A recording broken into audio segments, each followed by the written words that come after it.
Just point out quickly to you, Ron, because you weren't here yesterday, that's not a Ferrari symbol on the side of this car. No. You've probably seen it before. Yes, beautifully presented little car. Absolutely. Car 14 on the start line. TC Milano, 3810 for the last car.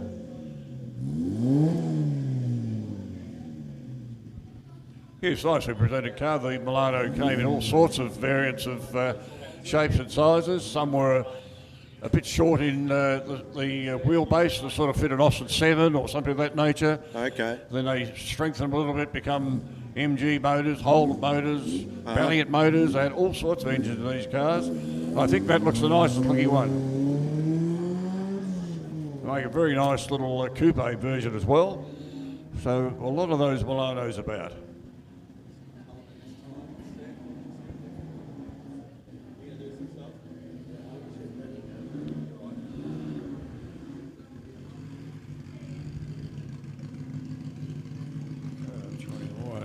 Okay. Stephen Burns. The Monoposto Special. Car on the start line from 1948, Ron. Probably back in about your era, you would have been... Oh, give me a break, give me a break.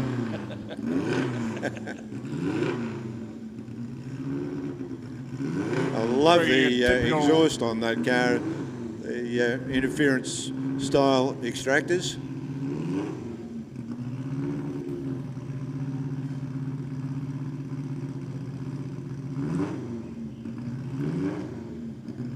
A 37.02 on that run for the previous car. What was that? 37.02.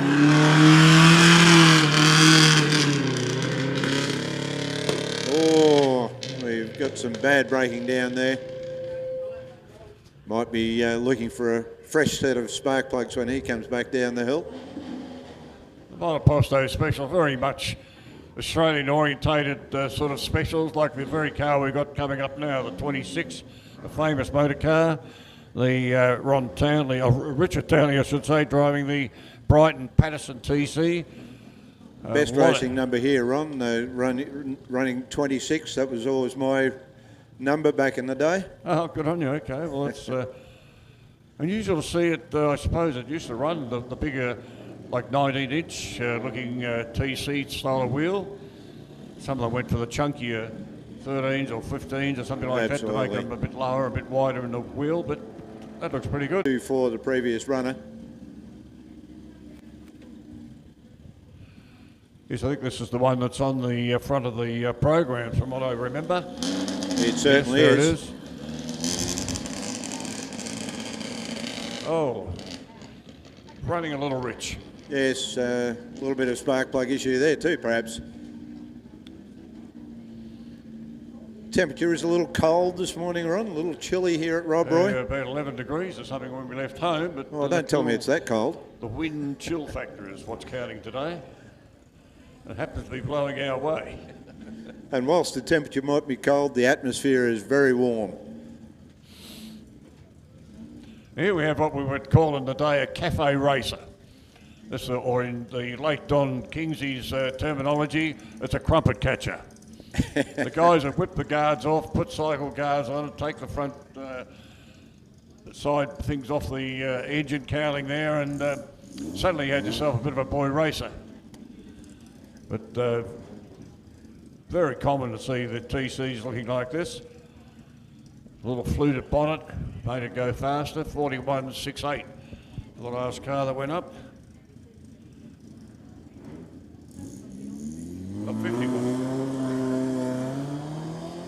51.68 for the Brighton car. Now it goes the TC. That unmistakable sound, a little TC motor. Yeah, Barry Brickland powering that car up the hill, doing a great job.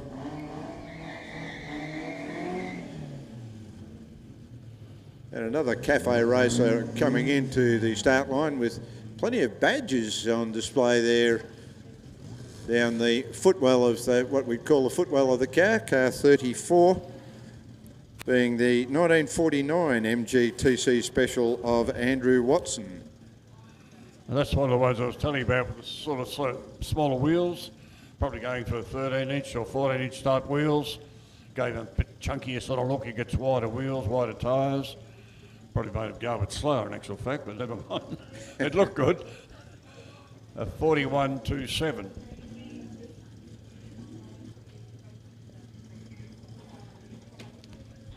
Now, car 34 is Andrew Wilson. He's in the Hepburn Springs category as well.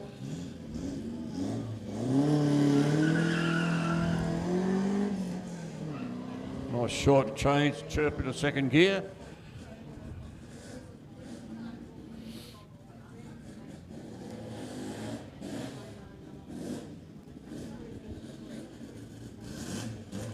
There's another famous car coming up. This is Ian Edgar in the MGTC Special, one of the Harry Ford cars with all sorts of holes on the side. Known as the Meat Safe. Meat Safe Special, yes. Had a number of Mudguards owners over the years, but mudguards are trimmed down on the rear to be the bare minimum and thrown away completely on the front.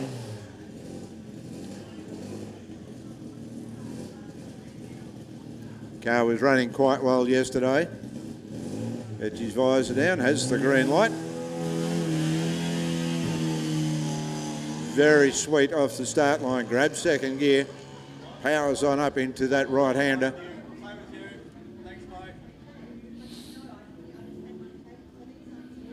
A 13.81 for his split time on his way up the hill.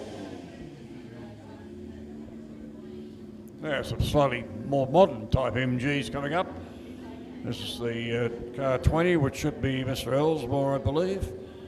Mike Ellsmore in the MG Coupe. And of course, this is the Templestowe category. Yeah, of course, the categories here this weekend all being named after various hill climbs around and about. We get a chance later on, we might describe a little bit of detail of some of those various categories.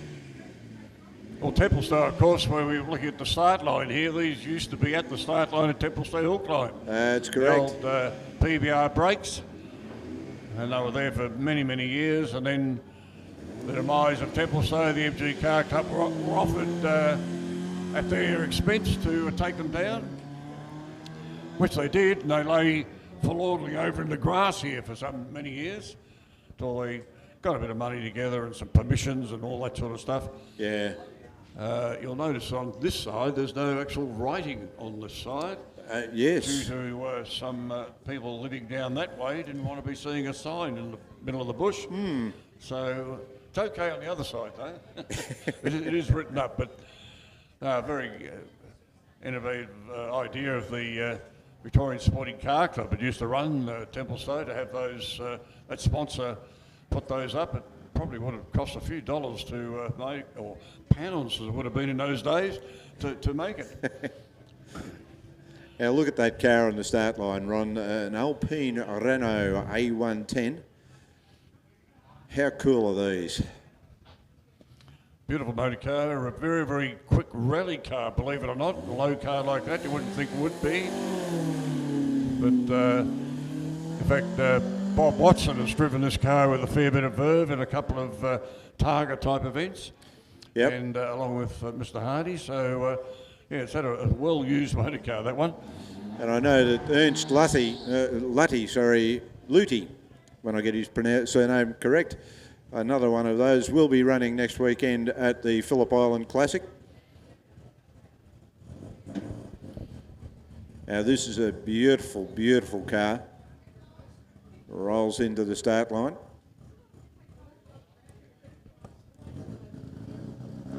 $34.72, the last car.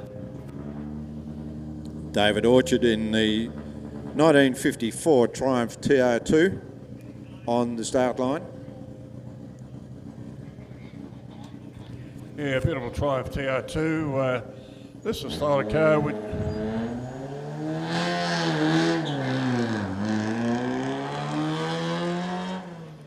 it's actually the same model car that one Alan Moffat started his motor racing career in.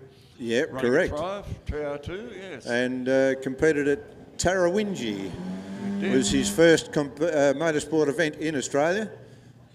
He hadn't done too badly after that, actually. Yeah, he sort of kicked on away from the Triumphs and got into Fords. And He did. he didn't win his first race at Tarawinji, by the way. He was well back, apparently. But we won't tell Bob Morrow that Bob's one of our co-commentators at some of the events. Quite the triumph.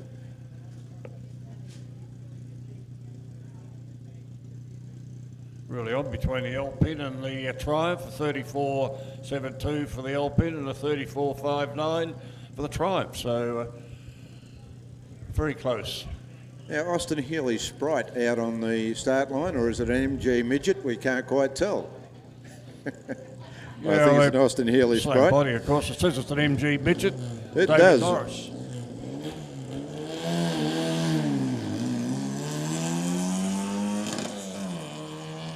Got one of the many different types of fiberglass fronts, lift over front on these cars. The Williams Pritchard people in UK used to make all sorts of variants of fronts for these cars. I had one with what was called the Sebring front, which was very nice. Oh, nice, yes. Sort of, which not sure they all. I think the car's still up at Ballarat somewhere, but yeah, lovely little front on it. Very smart looking, very bit E-type-ish sort of looking at the front. Yep. I say that very loosely, of course, but anyway. So 32.74, is that? Yeah, you mentioned the word Sebring. The car just pulling into the start area there, Ian Pryor in a 1961 MGA Sebring Coupe. Yes, equipped with the little lights. You'll see down by number 44 there, a little tail light, number plate light fitting, which they used to put on during the night. And there And we on go, the roof, the light is on the roof. That's a orange light, so they could see their car coming along in the dark. Imagine racing in those days in the dark. Oh. Nothing like the Formula One cars that have got completely lit up track, which is brighter than day. These cars were travelling actually in the dark. I mean, pretty amazing stuff. Little Lotus Europa. We don't see too many of these around anymore. Car 54 is Stephen Harrison with the Lotus Europa, 1969 model. Now, after almost about the last of them there, I would have thought. Came with the various sort of motors. A Renault motor was very popular. Yeah, Renault 16 was the most common. And if you had the money, of course, you had the twin cam Ford motor in one. Yep. And we have Stephen Harris launches off the start line, and after yesterday's runs, he is the leader of the Templestowe class. Very rapid on the start and up through turn one, heads it across the causeway. 11.74 for the split, so that's going to be a quick time. Yep. This will be in the low 30s, I would say, if not even a 29. So he'll be hoping that the Lotus doesn't stand for lots of trouble usually Sunday. No. Oh, 30.90, very good time. So very good time indeed.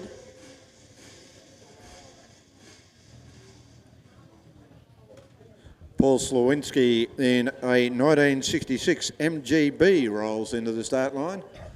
You've probably had a couple of these over the years too, Ron. Yeah, one or two. The last one I had was the American version with the big bumper bars on it, but beautifully car finished in the light dark green colour. Gets a bit jacked up at the back, that one. You don't see them like that very often.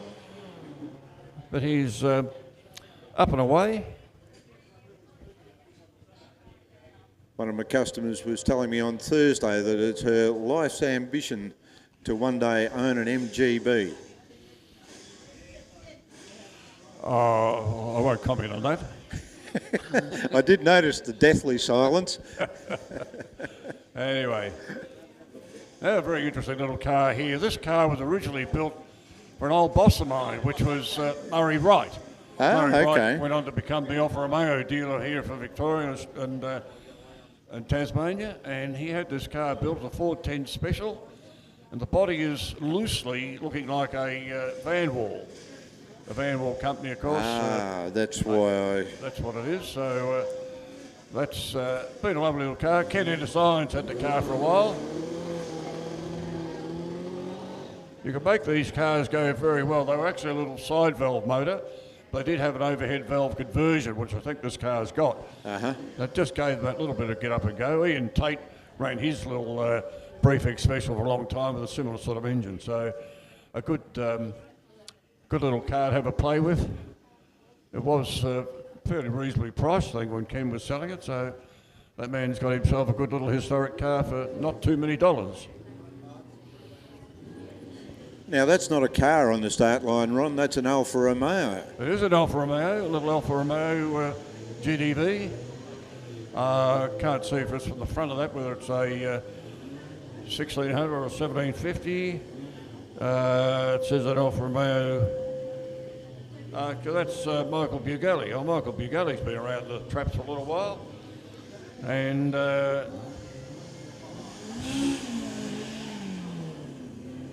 certainly not a Julia Sprint. That's a, I can't quite pick out what that particular one is, but anyway, he's away. He's running in the Templestowe class.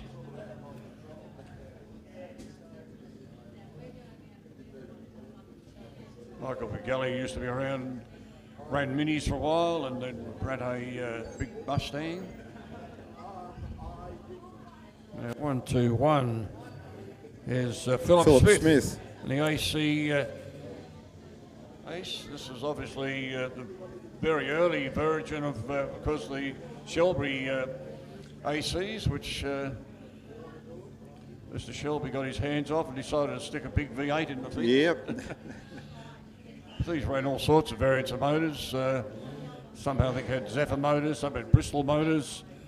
I'm not quite sure what engine that one is. This is certainly in great condition, this car, and beautifully presented. Well, Bob King has one as well. He's a well-known Bugatti man, but he has one of those. Or it does drive one, maybe it's someone else's, I'm not sure, but I do see him with one off every now and then.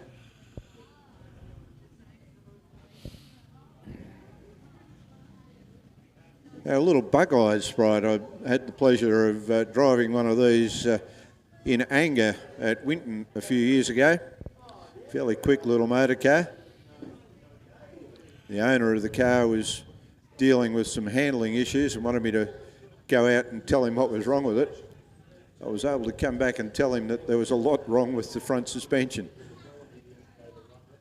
So the car got sorted out, and we'll be competing in a couple of weeks' time down at Phillip Island in a sprint event that's on down there.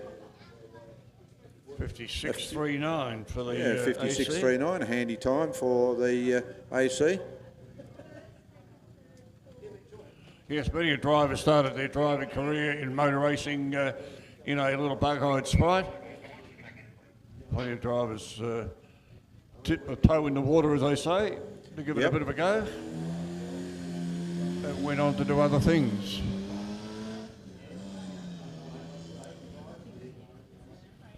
I suppose Peter Matt was probably one of the first to get the little Sprites going pretty quick.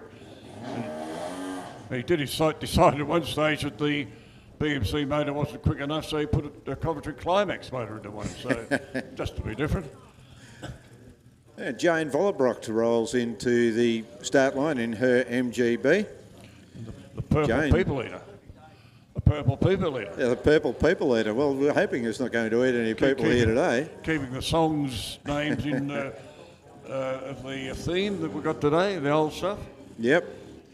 Of course, Jane been around motor racing for quite a while and used to enjoy a lot of hill climbs, but been concentrating in later years more on the circuit racing stuff, quite a lot of sprint events. And again, she's another of the competitors that will be running at a sprint event down at Phillip Island in a couple of weeks' time. So we've got the Phillip Island Classic next weekend, and there's a sprint event the weekend after that. And of course we swing into the Australian Formula One Grand Prix, which is celebrating some 60 odd years of McLaren.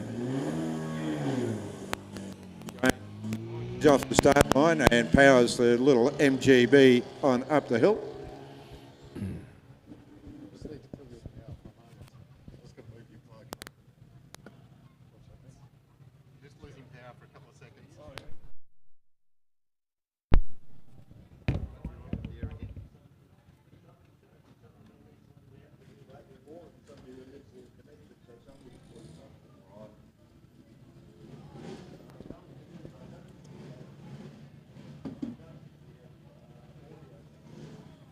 I had mentioned about a Climax engine. The Lotus Mark 6 Climax of Paul O'Connor sitting on the start line. Beautifully presented car. Lightweight because it's got no paint on it.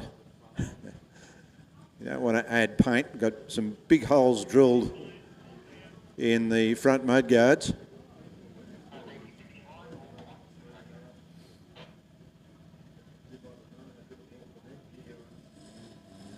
And launches and away he goes.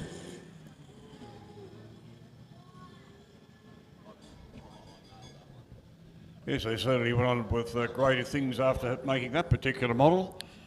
I think there's even an earlier version of that, but that's a bit reminiscent of the Clubman style car of today. Yeah, bit of a lead up to them, I think. Now, I've always admired these slimline style sports cars. Beautiful little cars, very aerodynamic in their appearance. Dickie O'Keefe, Tricky Dickie as we call him, and been running 99 for a long time because the car is a 998cc BMC supercharged engine, and it has got to get up and go, believe me. And Dick drives it like there's no tomorrow, or like we say, he drives it like he stole it. Yeah, well, perhaps he did.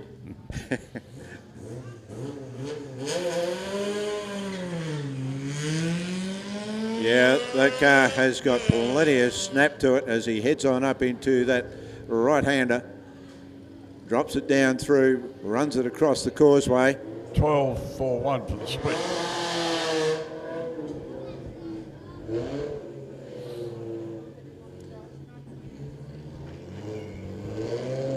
Another Elfin streamliner. Of course, the Elfin name synonymous with so much of Australian motorsport over the years. Gary Cooper in South Australia building the Elfin cars. Matthew Scott at the wheel of this 1960 Elfin streamliner, sitting on the start line. A 32.28 for the previous runner there, Ron. Running a good number there, I see, 111. Is that your age? Yeah, I think so. Sometimes I feel like that. But a beautifully presented car, and away he goes.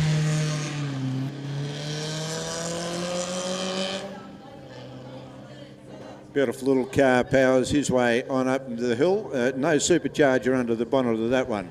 No.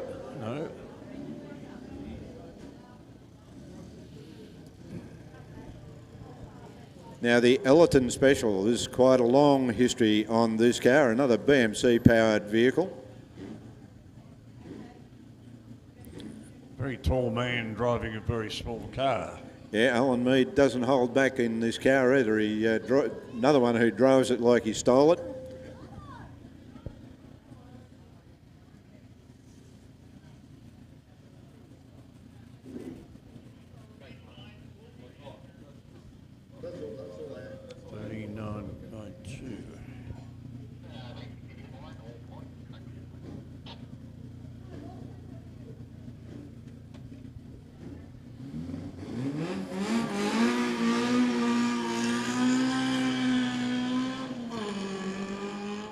As I said, Ron, he drives it like he stole it.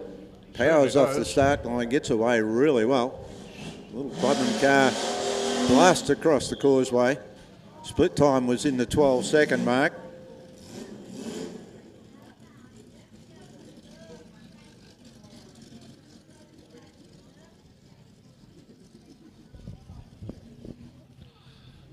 Alan Mead still going up, 31.14. Very good time.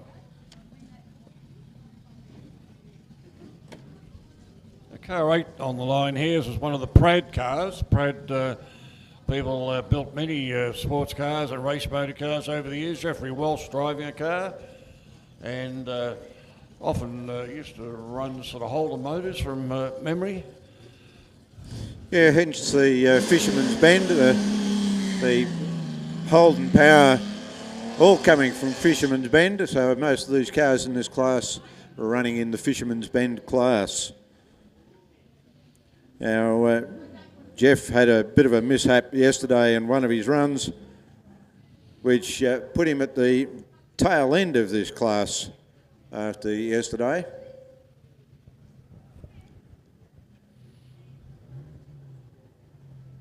He's running towards the top of the hill now and through the finish. Through the finish with a 32.73 run. Pretty handy time.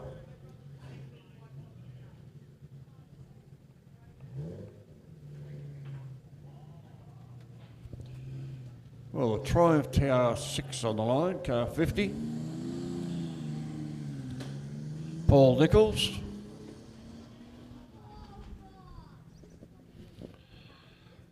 He's in the Fisherman's Bend class, and there's an interesting circuit, the old Fisherman's Bend track down near the Government Aircraft Factory airstrip that they used to have down there for many years to test aeroplanes during the war period. Yes, quite a history with the Commonwealth Aircraft Corporation. Or GAF, as we call it.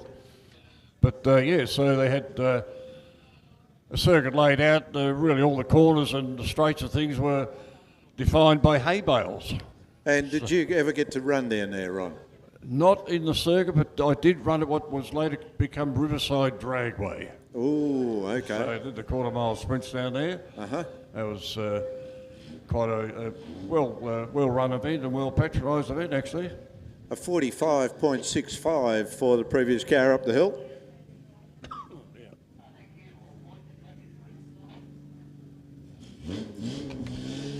And car 67 makes his way off the start line. Glenn Shepherd at the wheel of the 1951 Jaguar Mark 7 Special. Not something that you would expect to be powering a hill climb car, the Mark 7 Jag.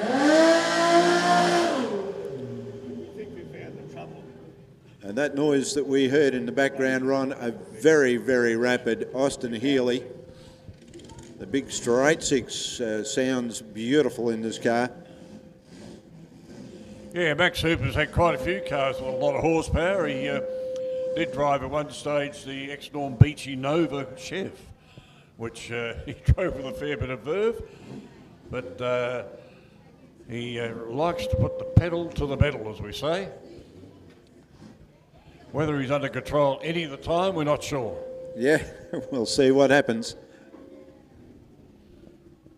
But very well engineered and very worked over six-cylinder Healey engine in this particular one.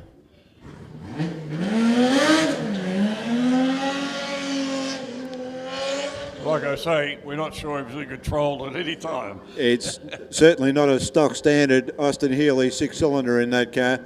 Powers it up, gets up the hill very, very quickly indeed. Split time, I just missed it. I think it was in the 12-second mark.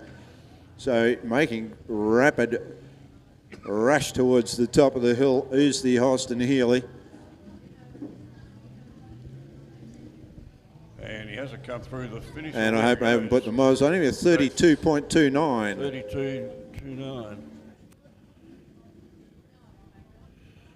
32.29. The Pratt Holden was 32.73, so it's on between those guys. Yeah, quite close in a lot of these categories after yesterday's aggregates, having a bit of a look through earlier on. There's my old mate Andrew Clayton with a six-cylinder MGTC.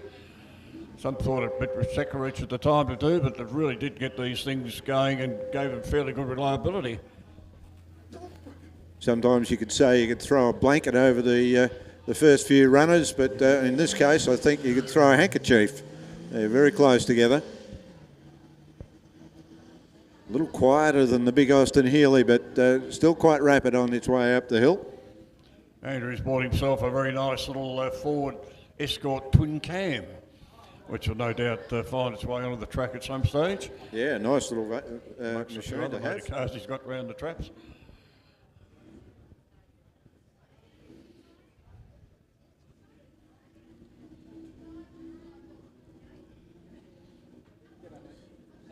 Now TVR coming into the start line, Ron. These are a different sort of a vehicle. Yes, not that many about, often running Triumph running gear. The 146 is, I think we found out one other time, it's actually running a V6. I'm not too sure on this one. 34.58 for the previous runner up the hill.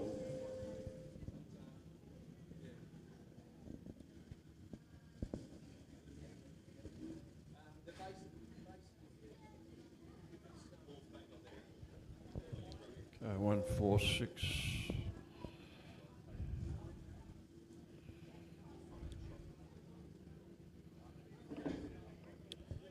Yeah, Peter Castello, sorry, in the 1972 TVR 2500. Yeah, 2.5 litres, so it could be the Triumph 2.5 litre motor. Yes, some of these came out with the MGB four-cylinder motors with a cross-flow head on them, and some of them were V8s and some of them were 6 cylinders. There was quite a variation, I should say, on what was available in these cars back in the day.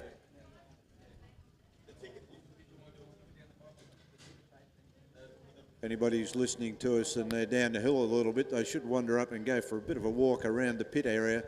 Beautiful cars up there. I'm sure that the drivers would be only too happy to chat about their cars and maybe even themselves and some of their racing histories that we have here. Yeah, I've got a bit of a hole up for some reason. I can't see anywhere around the track that we've got our TV coverage going, which is very good. Yeah, a bit of a new thing for us here at Rob Roy, I believe. A little bit of the video going on.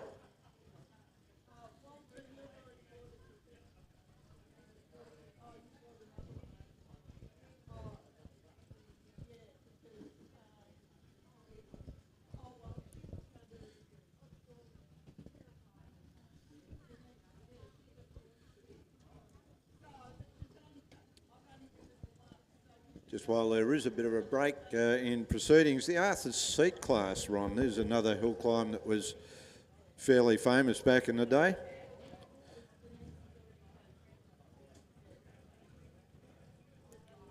Ran for several years from 1933. And George Pocket won the day in a Ford A Special.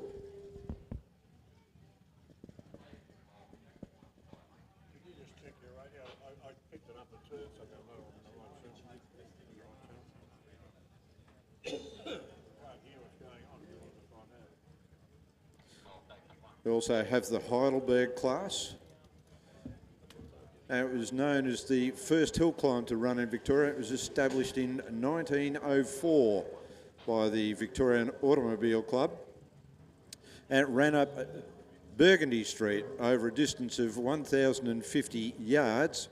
And for those people who are fully metricated, that is 960 metres.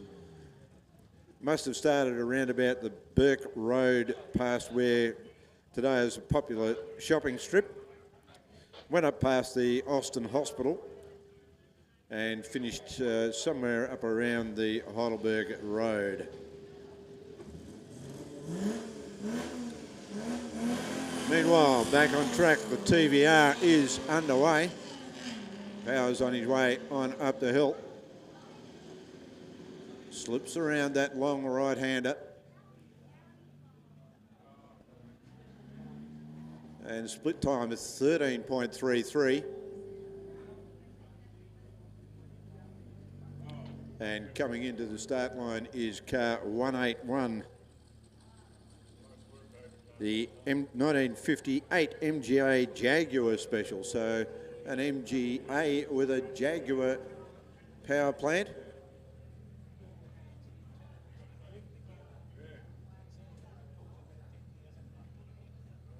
And a 37.80 for the previous runner up the hill.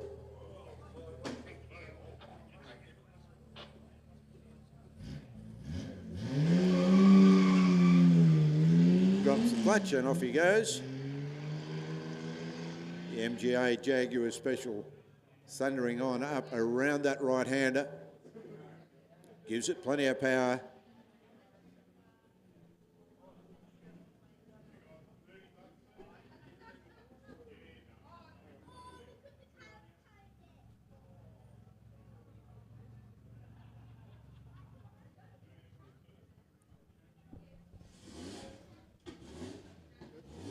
Another Targa style car coming into the start line here on the MGB GT.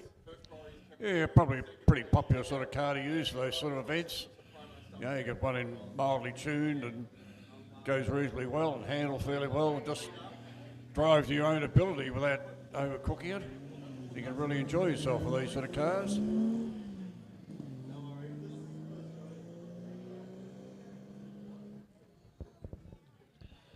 Fairly sedately off the line. Yeah, you seemed to be going quite a bit harder yesterday, so car appeared to be breaking down a little there as he was heading on his way up the hill. Yeah, a good mate of yours coming into the start line, Laurie Bennett. Yeah, Laurie Bennett, local Hillsvillian man, and he's one of the early Gary Cooper cars, the Alfred, and always very quick up here. I'm pretty sure he took out quickest time last event we had here. Yeah, Laurie hasn't had this car that long, but he sorted it all out, like, as he does with all these motor cars. He's got a fleet of these things, along with the big McLaren, of course, which all those cars will be down at Phillip Island. So we need the people from the Tarrangara group to start and make your way out to the start line.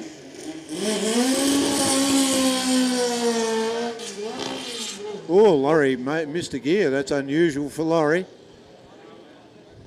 Heads it across the causeway. Still managed a 10.7 split. Yeah, not quite sure what happened with the gear there, but he might have just nicked the gear, didn't quite get it in straight. Anyway, it'll be a pretty quick time. Let's see. 27.65, a very quick time. Where's my bit of breath? No.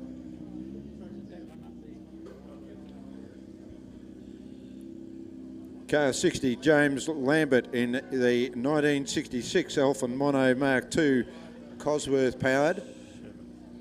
Beautiful little car. Now, he's been campaigning in the Victorian Hill Climb Championship in this car. Certainly enjoys his motorsport, and what a beautiful little motor car to enjoy a motorsport in.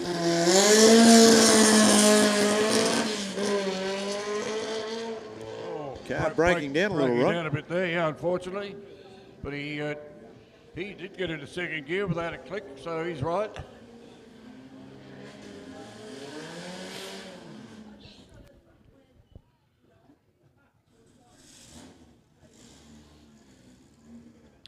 And let's see the time here. Laurie did a 26.75 or something. This will be, oh no, I think something's gone a bit astray here. So I can't see where he is. Okay, he's gone off up the top somewhere. So oh dear. We can't see that on the screen, but he's not come through the finish line. So we'll take a break whilst we clear the track.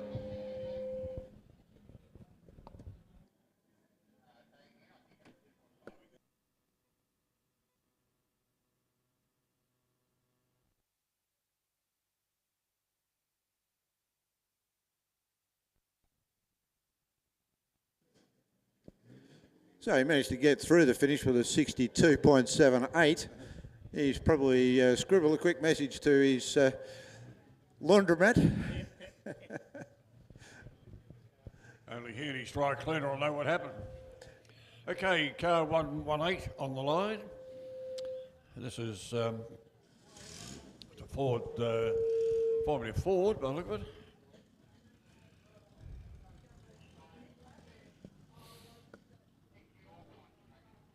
Lyndon Arnell. Now there's a name from a long way back.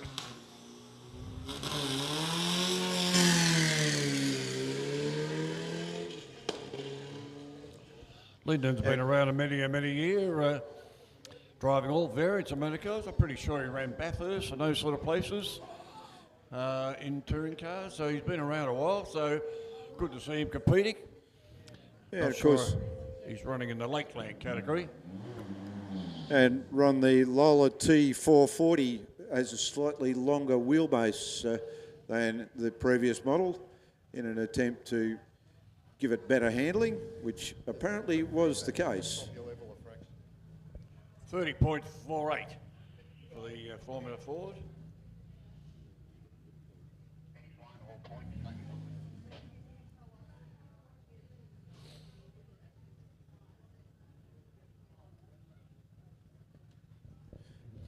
So just getting the Porsche Carrera sorted out on the start line.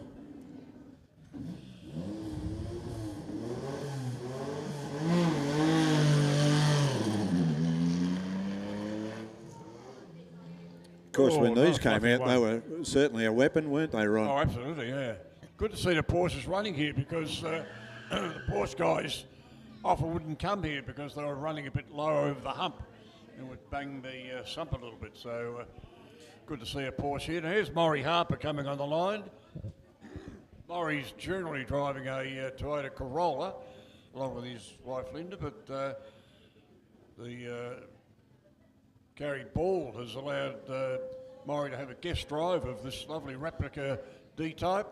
Well, if he didn't allow it to him, Maury snuck in through the back door of Jeff's shed and pinched the D-Type replica. Yeah, so good to see Maury getting a drive. 34.46 for that last car. Of course, not very many of the original D-Types were ever made. I think it was somewhere around the 40 mark. Several of those got destroyed in a fire. And if you have a look at the rear fin on this car, you'll notice that it is not dead straight in line with the car. And that was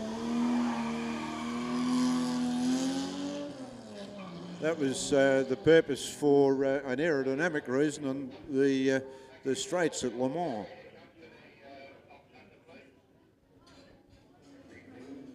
Yeah, Maury giving it a fair serve too off the line.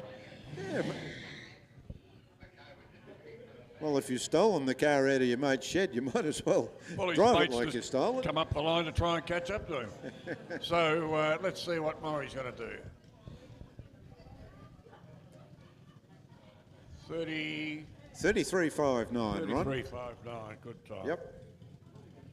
As Gary Brawl brings in his beautiful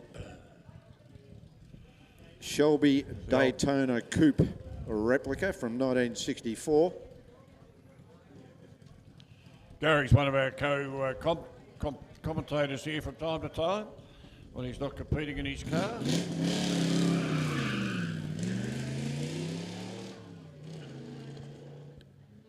Had a nasty accident with this car down at Phillip Island a few years back and got brought off on the main straight at full tilt, which actually would have caught your attention, believe me. But anyway, he's got it all back together and has had a few runs in it since then. Now 13.04 was his split time, so he's not hanging about. So I'm wondering if Maury Harper's going to enjoy his first and last drive of the car if he beats the boss. 37.45. And sitting on the start line, Vic Spiteri in the 1967 E-Type Jaguar. Yeah, Vic's a stalwart of all things Jaguar, with VE being a Spiteri, the Jaguar specialist down here near Blackburn. Vic's been running this Jag with quite a long time. He sells those little wheels that are on that car too. They're a sort of reproduction of the D-Type sort of wheel.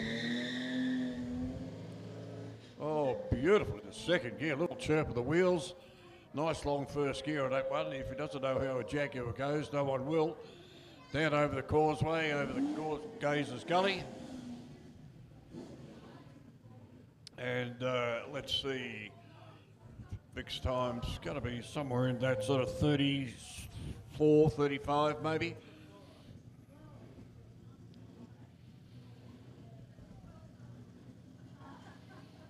Yeah, 33.16. Very good. Yeah, good run. And Cowie into the start line now in a 1978 Triumph TR8. Car number 70, short wheelbase on these cars, a bit twitchy. I've not seen this car before, unless you have seen. Only yesterday. Fairly quick. Wrangles the car off. Yeah, wrangled the car off the start line very well indeed. Heads it on up around that long right-hander, drops it down through the causeway. Brings up a split time of 13.18. If it's the same in Gowrie, I think he normally runs little Oscar 7 style cars or something as well. I've not seen him in that type of car before, that's for sure. Anyway, I might be wrong. And John what a beautiful Hartney car coming up the Walwilnagari. Have a look at that. That's Australian built, Australian designed. Fabulous looking motor cars. You can actually buy one of these with the Ford V8, 350 Ford V8 in it, with warranty from Ford. So there you go. You can roll into your Ford dealer and get warranty on one of these cars. Certainly on the engine part, that's anyway. Okay. A 3357 is that? 3357. Yeah, 3357. And absolutely beautifully presented car, this one on the start line. Oh, it's automatic. Good. And so John powers that car on up the hill. Wriggles it around the long right-hander, drops it down through the causeway, a 13.88, I think it is, for the split time. Considering the numbers of 8s in the Walwilnagaris on their race numbers. We have two of the Nagaris here. Ken Williams rolling into the start line in car 888 in a 1973 Walwilnagari. Yes, I don't know about when they were about this model, but the previous ones, of course, you could buy as a body kit and you put them together. Like a lot of those things, unfortunately, some of them weren't that nice to look at. Yeah. Of course, Bolwell, the Nagari was pretty much the last of the brand before they sadly disappeared. We could buy a new one. Yeah, you can now. Buy a new one. Yeah, they've come back. Cars, yeah. Oh, yeah. Very nice. But, they did disappear there for quite a while, but the new ones are, of course, still really nice. As Ken Williams powers his 1973 version of the Mark on up the hill. Drops it down through the causeway. And a 13.31 for his split time.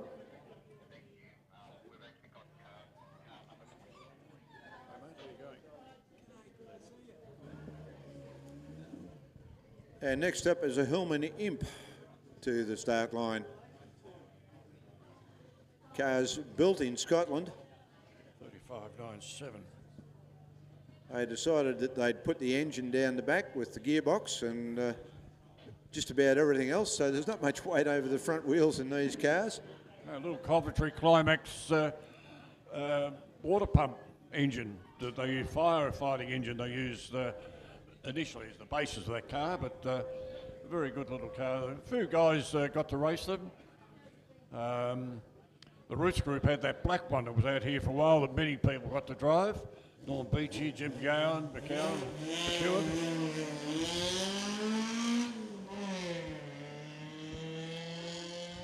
And a chap originally from Camperdown, Brian Reid. Brick Reid used to race one, well, he did race one at Bathurst. I think he said to me it managed to get to about 92 mile an hour down Conrod and 32 mile an hour going up Mountain Straight. Well, there you go. Well, there's the Murray Minor. This one was mentioned on Facebook the other day from Tasmania, from memory. Yeah, beautiful little car.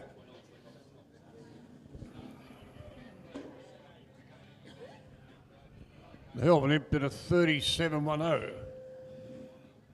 Yeah, quite a good time there from the Hillman Imp. Well, it'd be pretty nippy through the bus stop, wouldn't it? Absolutely. A little Murray Minor. Now, Mike Barker that runs here today in the Haywood normally. He's not here today with that car, of course, but he started running one of these and he got it going pretty quickly in the finish. He did. I used to see him at Mount Lura in the little grey Murray Minor. And yeah, good. I know that Mike Hawthorne Barker is here playing around, one of the volunteers for the event. Big thank you to all of the volunteers who put in so much effort.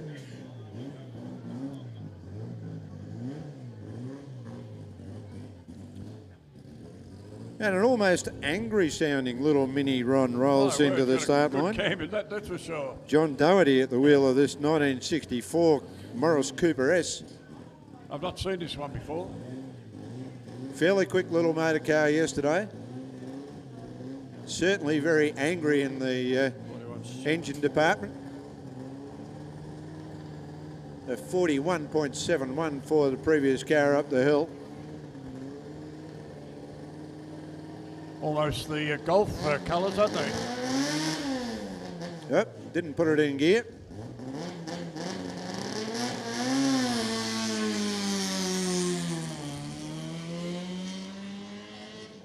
As is often the case, a very tall first gear all the way up to... If you had the right diff, the one I would run would get just about to the first corner in first gear. Yep. They go pretty well, yeah. And a 12 point something on the first split, so that was a fairly handy run. Now another car with a lot of history, the 1973 Bathurst XU1 Tirana rolls into the start line. It is the actual Bob Jane car, ex-Bob Jane. Yeah, so quite the history. 3269. Was having a chat with the guys last night. Yep. And yeah, pretty happy with the way the car's gone. And if you get a chance to look under the bonnet, the engineering on this car is superb. 3269 for the previous runner, just waiting for the good old XU1 Graham Whincup at the wheel of this car to hurl it off the start line. Graham was very synonymous with that absolutely magnificent Monza Chev that he had a few years ago. Yeah. Beautiful car. Grab second gear in the XU1. Been lucky enough to drive a few of these over the years, but never in racing, unfortunately. The latest muscle car magazines, there's been a great write-up about Ronnie Harrop. Went over 2 issues talking all about Ron Harrop. Yeah, yep. How he started and how he is today. So he's still going, still doing it. Yep, still at it. There's Jeff Vernon all the way down from Gippsland. Jeff was a Hillsvillian for quite some time. Okay. But decided to move off down to pastures in Gippsland.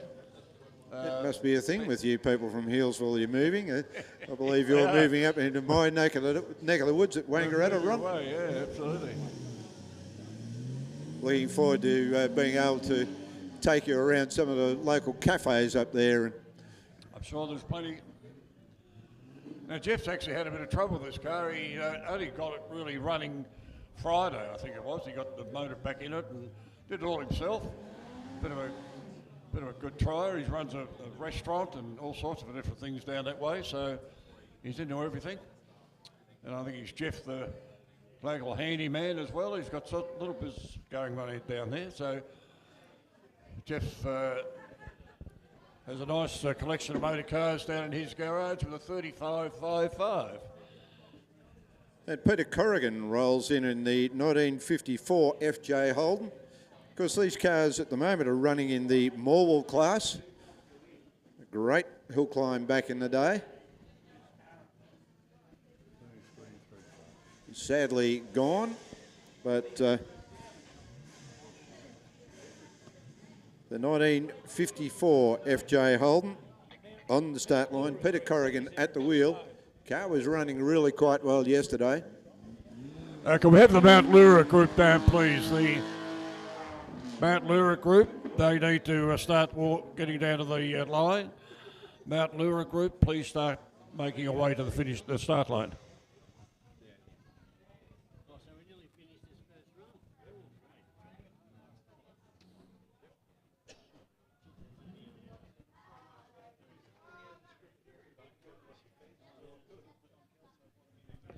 The old FJ Holden really rocking it off the line. Lots of wheel spin, fair bit of verve there. So let's see how his times go.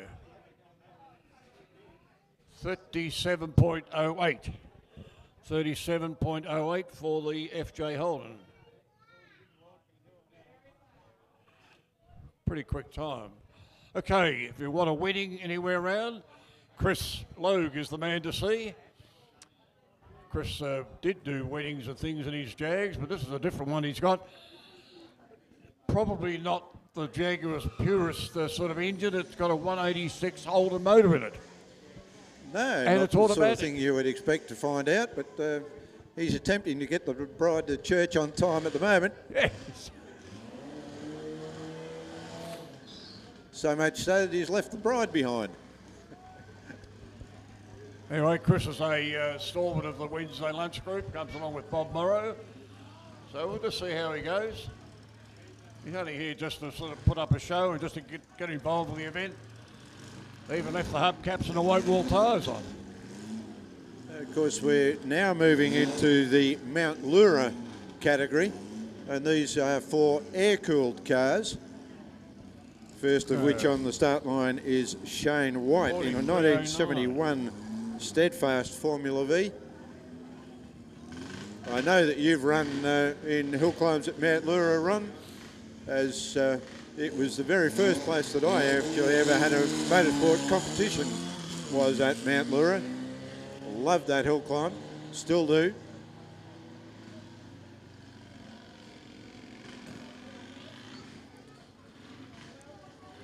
A 13.44 split for Shane White on his way up the hill in the Formula V.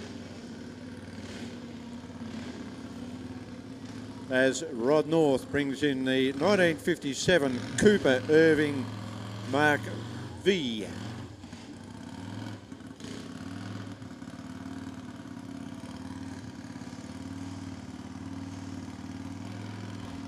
Okay, I've got Rod North in the Cooper Irving Mark V. This is a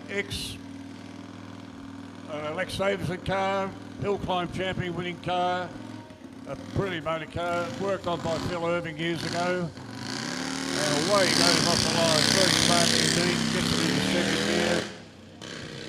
Nice change there. And as I said, was a hill climb championship winning car, that one, so great stuff. And after yesterday's running through, he was running in the second spot in this group, so the Cooper Irving doing really well.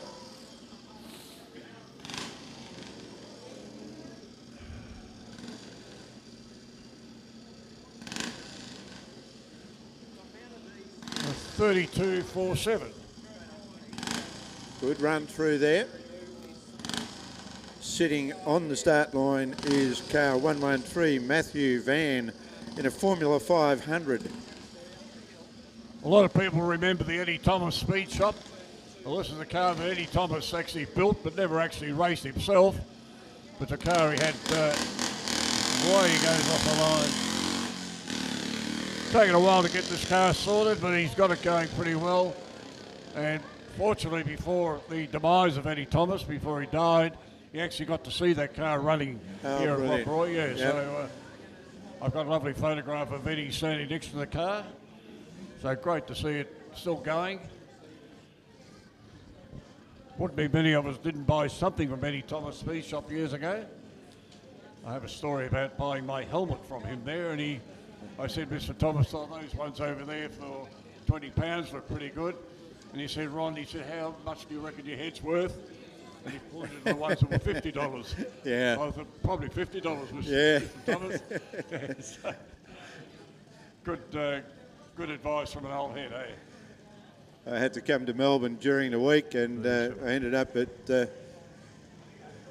in Whitehorse Road at that famous place that sells all sorts of things motor racing, and they had some small helmets there in the form of support for Oscar Pastiari. They were about $266, and you wouldn't be able to fit your head in one of those. That's right.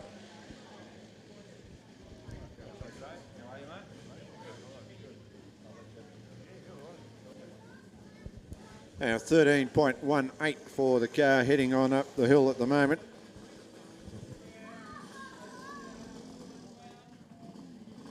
And Craig Webb brings in his 1968 Cyclo 500. 3-cylinder, 2-stroke. Well, actually, of course, you can go and buy yourself a car similar to this, but with a Ford type engine. The Leo Bates collection is up for sale. And Lorraine Bates, who I thought might have been here today, but she's not from my knowledge, but that car is still for sale. If anyone interested to know about the Leo Bates car, please come and see me. Yeah, and it's quite a good car. That car competing for a number of years, and Leo doing really very well in it. We bogged down.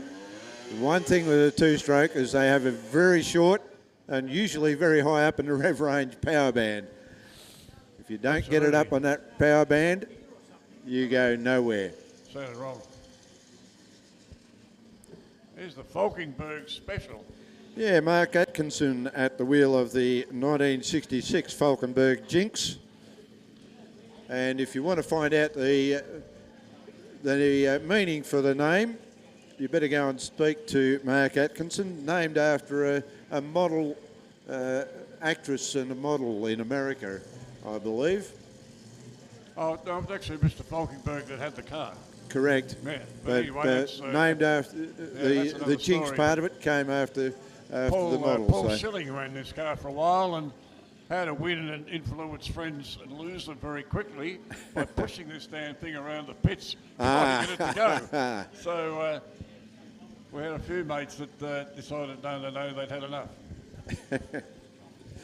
Okay, a bit of a break of some sort.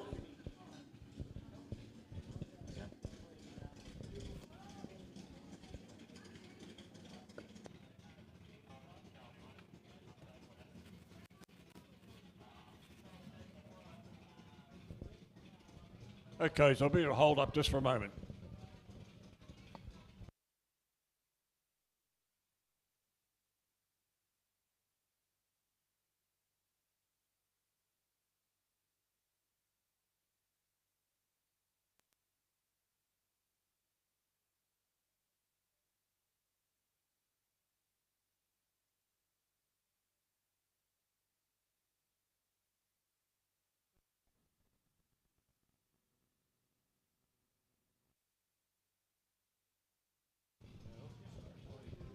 In a few moments, we'll be starting the next class. This is the Heidelberg class. This is for the older cars. Certainly, they might be older, but they're certainly spectacular. Well, where did we get the name Heidelberg from? For this class, well, there was I think one of the first hill climbs ever held in Victoria was up the hill at Heidelberg. And they had a revival meeting there several years ago. We went along to that. It was just a delight to see these old veterans making their way up the hill. It was such a relaxed meeting. And then swapping cars. No one worried about the times. It was just a demonstration and great fun. At one stage, I stepped out to take a photograph, and one of the local firemen that was helping conduct the meeting very politely asked me, "Would you step back a little bit, please, sir? You're standing on the starting line." So, of course, I obliged. I didn't want to get run over by a veteran. It would be very slow death, I can tell you. But it was so nice to be there. So we're starting this class in just a few minutes, and this will be their second run.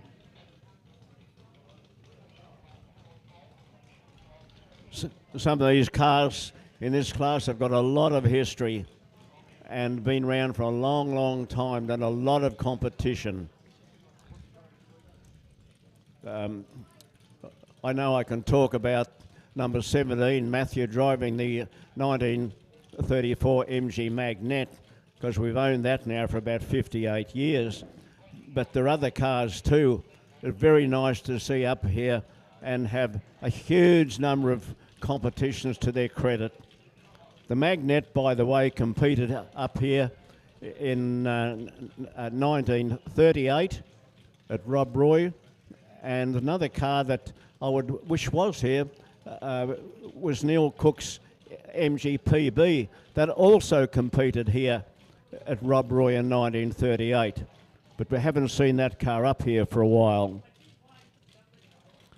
The car that competed here and then went to Tasmania for quite a few years, at one stage was owned by the very well-known Lou Molina, who was,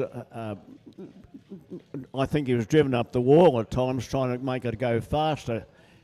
Everything he did seemed to make it go slow, and it aggravated the death out of him. Anyway, it's very well owned now, and I'm just talking about Neil Cook with his MGPB. One of the things they've been very, very proud of, and took a while to do, hill climb after hill climb, was to equal and better this 1938 time. But of course the track's so different today. But of course the cars are so much older. Naturally, most of us know that we are celebrating 100 years of MG. And it's a pretty difficult thing to put an exact date on, because what was the first MG? It certainly wasn't MG Old Number 1. That was hardly MG. It was a special built for trials by Cecil Kimber. It wasn't really a line of an MG, but the Morris Car Club and the MG Car Club have decided the first car that could be called an MG, because of very slow growth from Morris to MG bit by bit, that the first car sold to the public was 100 years ago, about September. They know the owner, they know the car doesn't exist today, unfortunately, but they know which car it was and how much Morris and how much Cecil Kimber was in it. But then before long they went on, of course, to reducing the Morris parts, but being a huge factory, things like chassis and wheels and all the other components are very easy to borrow from Morris. And with Cecil Kimber's magic, weave a little bit of extra performance, a little bit of extra desirability, and double the price, because you were certainly much further up the social scale if you owned a bullnose MG than if you owned a bullnose Morris. Sorry, Morris people, but it's just how it was. And even today, the small number of very early model MGs are very sought after and very looked after. I think we'd say they're all in good condition and probably difficult cars to maintain. Very, very few in Australia. We have a couple of 1440s, which are late 1920s, and I know one in particular is in exceptionally good condition. We see it at some of our rallies. This year's MG National Meeting is at Tamworth, which will be held over the Easter period. Over the Easter period is traditional, of course, but it's a while since we've been to Tamworth. We have been there once before, but next year's national meeting will be organised by the MG Car Club of Victoria and will be in the Albury, Wodonga area. So we'll be home club for this time next year. It'll be a very, very busy year, but particularly when people are preparing for things like the Australian Grand Prix and Sandown. I've just been handed an Australian Motorsports magazine, April 1950, and it's Tony Gaze on the starting line in the Sports Alta.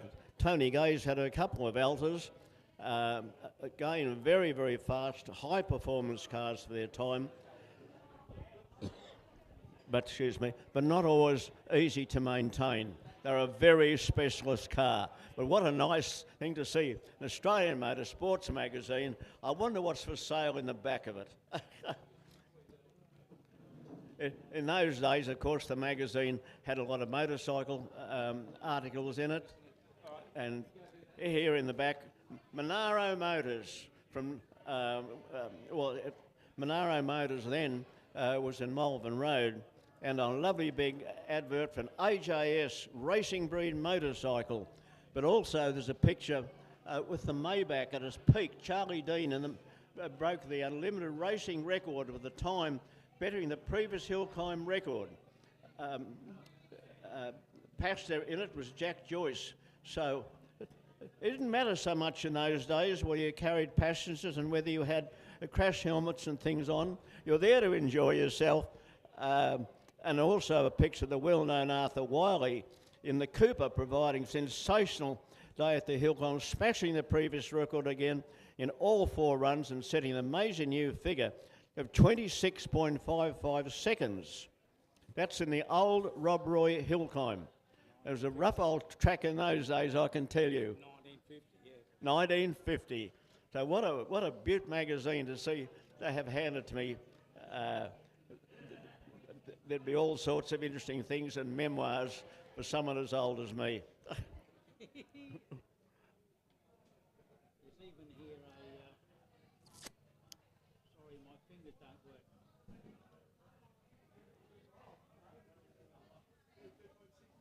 In 1950, I left school and I was working on my father's farm, and I asked my dad when I turned 16, I said I want to get a motorbike. Dad wasn't at all impressed. He said, no, end of story, I don't want to hear it again. So I bided my time and I gradually wore him out. And when I turned 18, he said, all right, son, it's your money. If you want to waste it on a motorcycle, go and get one. So I bought a brand new BSA C11s, 250cc's. I paid £10 extra to have a sprung frame on it. And if I'd been able to afford it, I would have paid another £10 to have a 4-speed gearbox. Well, it didn't take long for my father to realise having a motorbike on a farm in the Western District was quite an asset.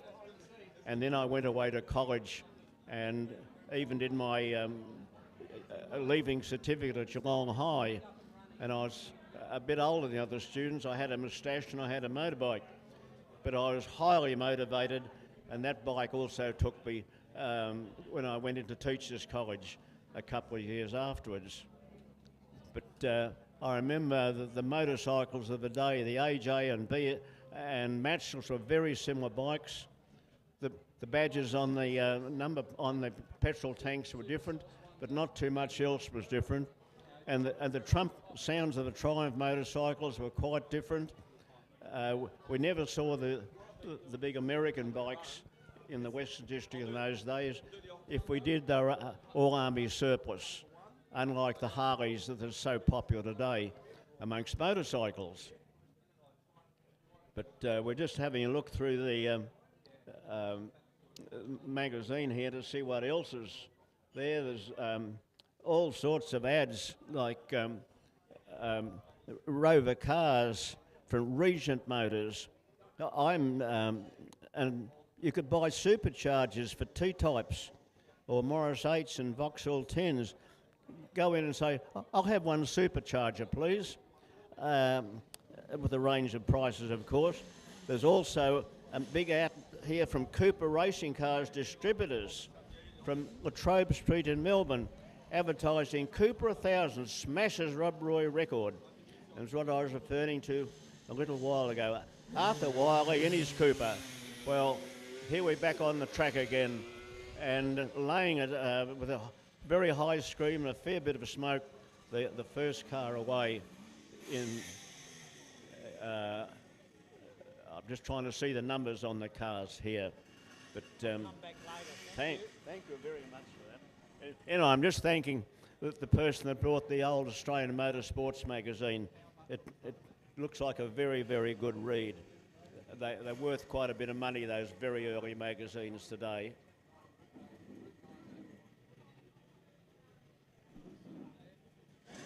Lots of good information there, Walter. Thank you very much. That's a lot of good history. And on the start line, we have another of these three-cylinder powered cars, a 31.55 for the previous car up the hill. Lots of power, managed to keep that up on the power band as he dropped the clutch. One of the things with these two-stroke engines, you get them off the power band, you've got nothing. Well, he's got plenty I missed his split time, but he's continuing to make his way towards the top of the hill. You've certainly got to admire the bravery of some of the drivers in a car like that. So it's a tiny little car, so it's high speed. There's not much around you. No. It's the land of heroes to here today. Yep. Managed to take two wheels off the left-hand side of a cheetah many years ago at Mount Lura, 27.88. Well, the car on the line now, number 6, is a Austin 7 called a Wasp. It's a Mark III. Been driven up the hill on his second run. Matthew White. Capacity at just over 800 cc's. A very nice looking little special.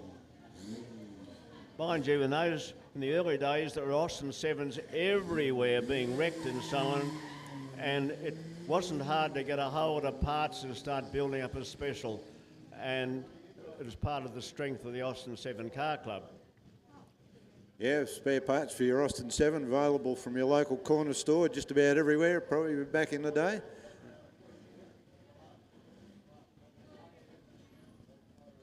Next up the line is the MG Magnet, I was talked about before, driven by my son Matthew Magilton. We've had this for 58 years. We've had a lot of trouble getting the bugs out of this morning.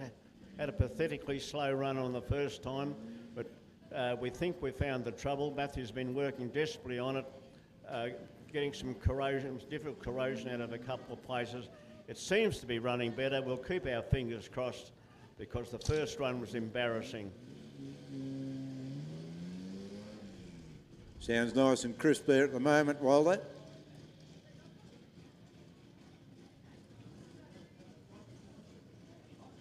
Well, the car's not missing his round tin shed corner. Hoping he's really accelerating down across the flat and up the hill, the skyline, where you look at the sky and hope when you come down to the ground that you're still on the track. There's a long climb up the hill where horsepower really comes into play. There's not too many horsepowers in this car.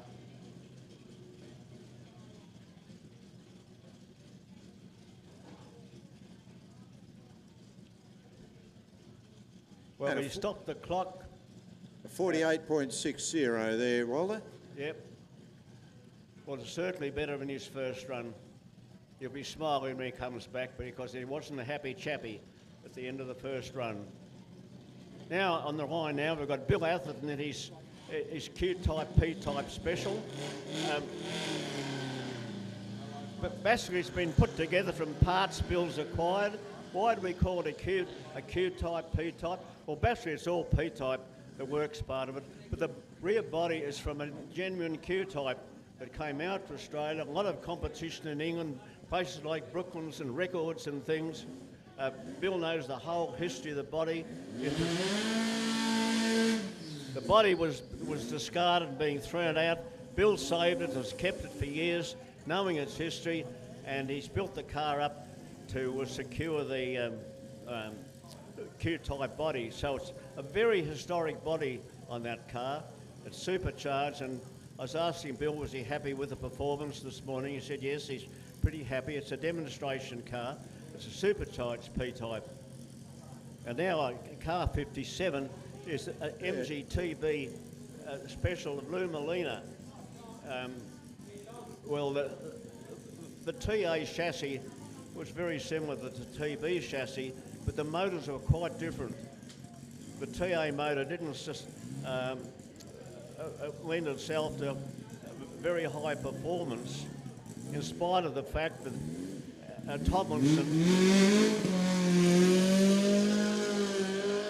Tomlinson won the Australian Grand Prix in the TA, but mind you, they've done a huge amount of work on that car in Western Australia. But the TB motor was almost identical to a TC motor, and that was a wonderful motor for tuning up. And so getting the best of both worlds and keeping it all pre-war.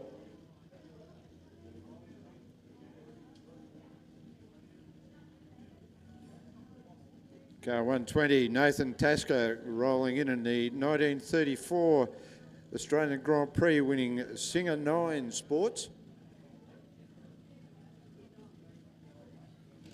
Singer's made some very nice little cars in the 1930s, and of course they've made lots of Singer 9s and Singer 15s in the post-war years. Unfortunately, the survival rate's been poor because the quality of the bodies wasn't very good.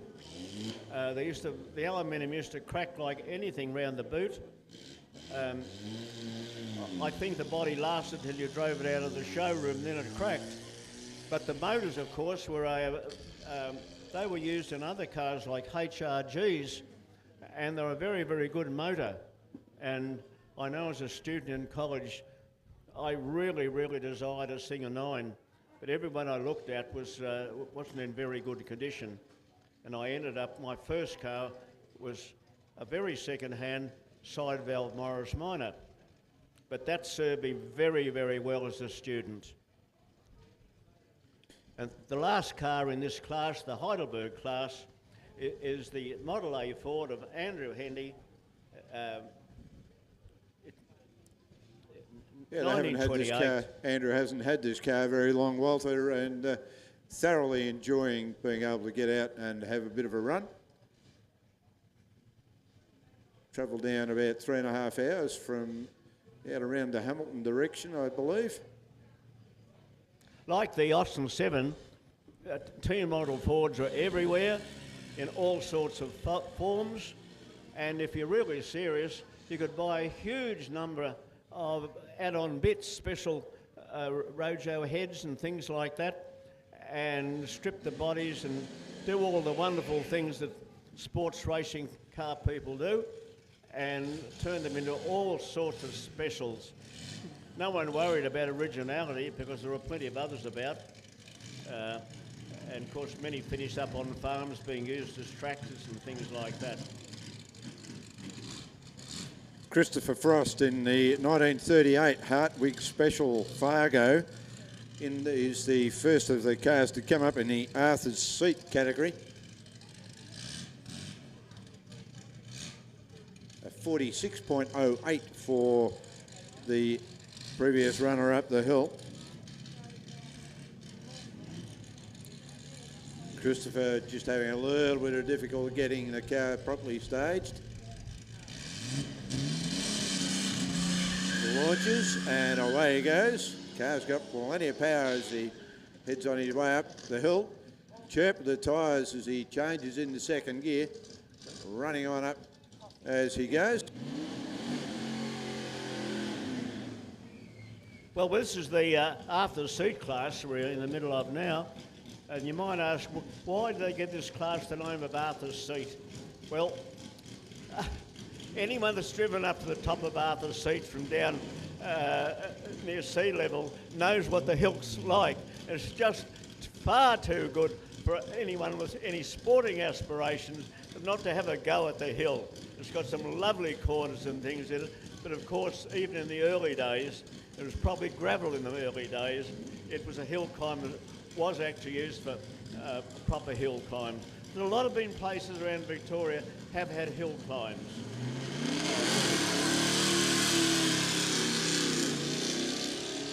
But it's lovely to bring back the name of Arthur's Seat because this being such a special meeting and with so many things to celebrate, that the places of early hill climbs and things is just one of the nice things to have. The class, the Arthur's Seat class, is made up of a number of pre-war and specials made in the 1940s, but are really all pre-war stuff. So we've got dates going back to 1934, a Ford Special and dates like that. So they're a mixed class of very interesting cars. Car 22 is a Triumph Gloria of John Lakeland's, a very rare car, a Gloria, and a very special car in its day. But this is a racing car now.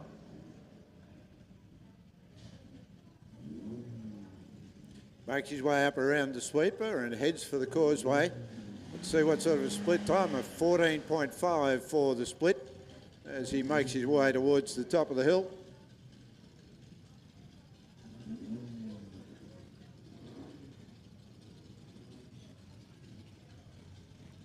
Well, one of the things Australians were good at was making specials out of bits and pieces, Absolutely. because we didn't have the access to the exotic European cars, Maseratis and things like that. And if they did come out here, you weren't too sure that what you thought you were buying you actually got. This is a little bit of English skullduggery at times, and there's some been pretty disappointing people over the years importing things and being very disappointing once arrived. It's a long way back to England to complain. And so using stuff that from wreckers' yards and things like that, and combining things like the big American motors, Dodge motors, Hudson motors and cars like that would give so much grunt for so little money that there's a temptation, like the famous Maybach, which was cobbled up from basically a German tank engine. So we're very privileged to see some of these cars, like the one on the line now, Car 62. It's the Redpath Oldsmobile Special, and driven by Bill Redpath from, I think, from Geelong. And certainly the Redpaths were known in Geelong. You can see the bedstead framework that has been built up.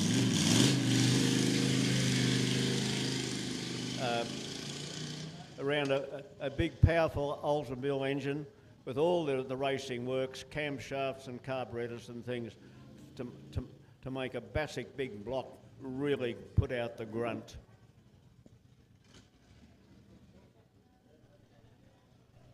Car 571 rolls into the start line.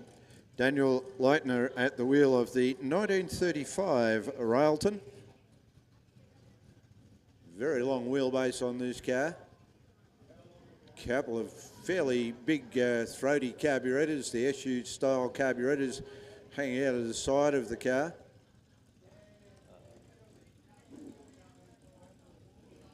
Well, Railtons originally were an English attempt, mainly saloons, but certainly trials cars, of using big American motors, but English bodywork, coachwork and chassis and things like that, but putting a big American motor in, and they're very rare,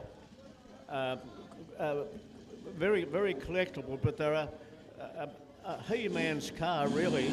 But this particular Railton, David Bell, we've seen this up at Rob Roy before. It's a wonderful car, and it's a privilege again, as I've said, to have this here today performing before us. This is a very luxurious day for car enthusiasts. Yeah, David Bell rolling in there in the 1934 Ford V8 Special. Old side whacker V8 pounding away under the bonnet of this car. A 35.76 for the previous runner.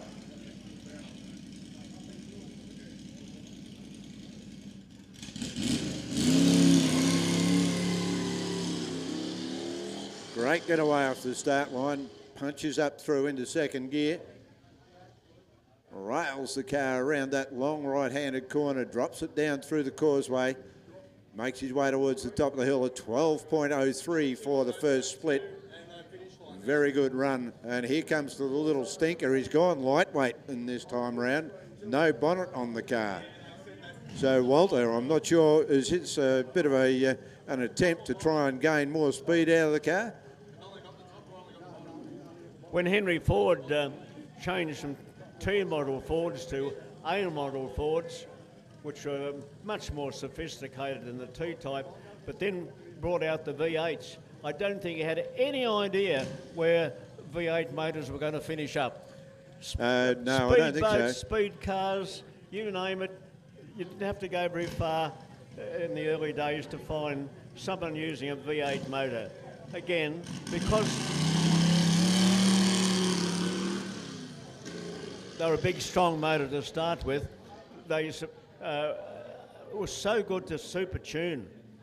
And given the works and special fuel and things like that, the old V8 motor was a marvellous motor. Yeah, Nothing there was like it. and all sorts of conversions. I had valve conversions and all sorts of things that were available. So yeah, the old Sidewhacker V8, thundering machines, not putting out a huge amount of horsepower compared to today's time, sorts of readings, but back in the day they were a very powerful motor. A 36.17 on that run up the hill as car number 14 rolls into the start line.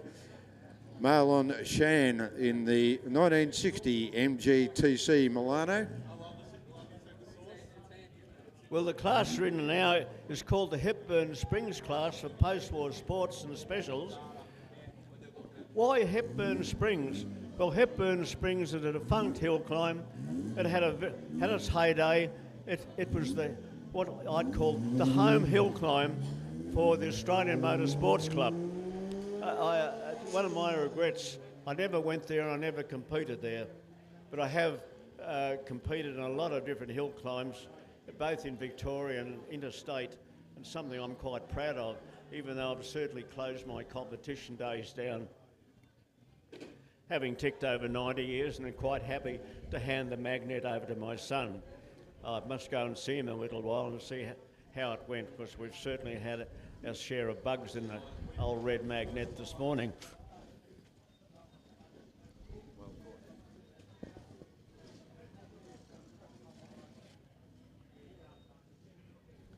Car 15 is a 56 Ford Gazelle special driven by Bernard Adveron. Very much looking like a miniature D-type Jaguar, but much smaller than a D-type, with the wraparound windscreen, shortened tail and drop nose. A very attractive body on this car. Yeah, very sweet indeed. Nice flowing lines, quite the aerodynamic shape. Start off with the cigar, as my mate Willem Towett would say. Over 30 years an aerodynamicist in Formula One. And yeah, his theory is you start off with a cigar and then you start to add the aero bits on top of that. Best way to develop your car.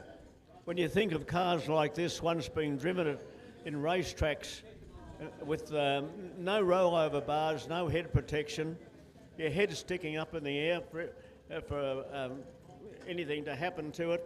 The dangers of motor racing was so much more in the early days.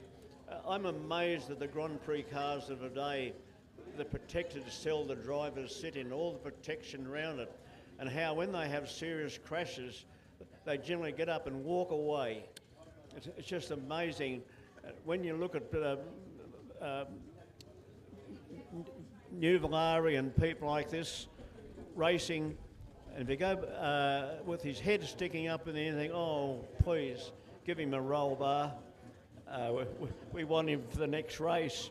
And if you go back to perhaps pre-war cars, any form of crash helmet was optional. What wasn't optional was a shirt and tie. So the drivers dressed up, wore sports coats, shirts and ties, and maybe a fat cap, but maybe they didn't have a hard dome. I've got one of the early hard domes at home, which I'm quite proud of. Occasionally I turn up at scrutineering. I used to and give it the scrutineers as a joke, and they nearly fall over themselves. Some scrutineers never saw the joke, because I certainly had a proper safety helmet as well. But it's a bit of ancient history. This is we're just waiting for the go. There's a minor hold-up, because today's been proceeding so well. The car's coming up the line, and with a sealed return road all the way back to the pits. We're not held up here. Cars coming down and waiting for the next car to clear the track, and then crossing and coming down over the causeway. That's all past history for Rob Roy now. Now we seem to have a little bit of a lull in proceedings, so ideal opportunity to avail yourself of all of the goods and bits and pieces that they've got at Clinton's Cafe over here. You can get yourself a high tea. There's all sorts of bits and pieces over there that you can avail yourself of, Walter. You might, you look like a man who'd enjoy the odd cream bun or two, maybe. Well, the improvement in Rob Roy as a hill climb, not just the hill, but the grounds. We have a very, very dedicated group of MG Car Club people, retirees. They're called the Wednesday Wonders. And they're up here or working for the club every Wednesday. And mind you, there's been a lot of extra work, of course, for this particular meeting. A huge amount of work. But even the golf course, we have a famous Royal Rob Roy golf course and have a golf tournament up here, and they prepare the grounds and the holes and everything. They've put hundreds and hundreds of hours in establishing Rob Roy grounds as it is. Probably one of the best hill climbs around. Certainly the quality of the ground, the return roads, the buildings and things like that. We can't make the hill climb any longer because high-speed cars have got to have room to brake when they cross the finishing line.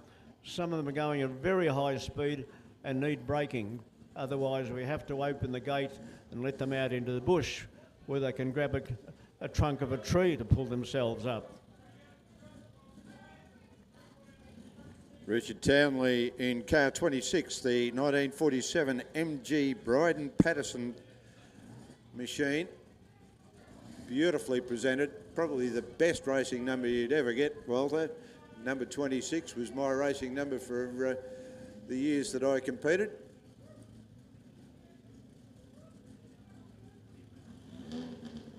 Well, this is our feature car, of course. It's on the cover of our program. Marvellous program again. Congratulations for those that produced it. It's so inclusive of everything that's going on up here today. We've got plenty more to look forward to. Jazz bands and fashion shows and rockerbox racing and everything to celebrate what Rob Roy can be used for. Only last Sunday, the annual MG Car Club Concord Elegance was held up here.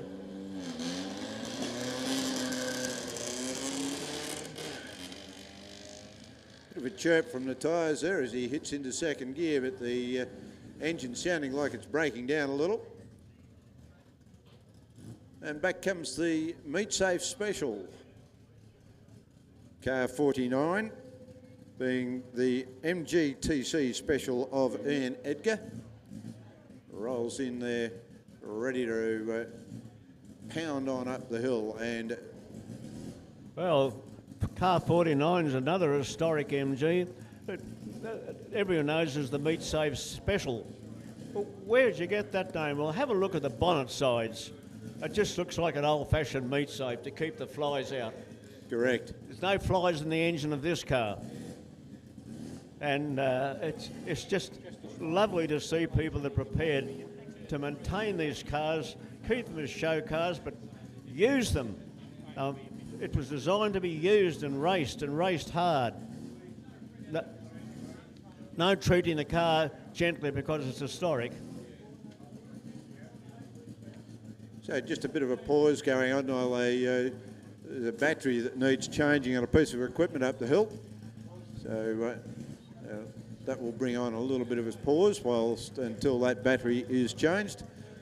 Life can't exist without batteries these days, Walter. Once upon a time, we were lucky to have a battery. Everything used to happen by candle power.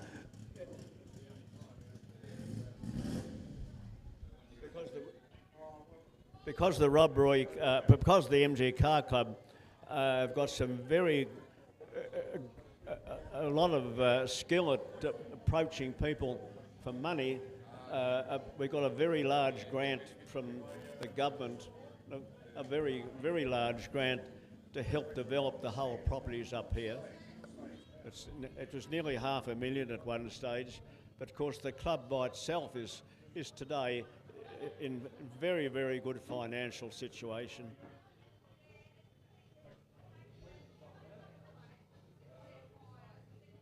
I'm not sure how many owners this Meat Shapes Special, and my memory eludes me to who actually built it up in the first place.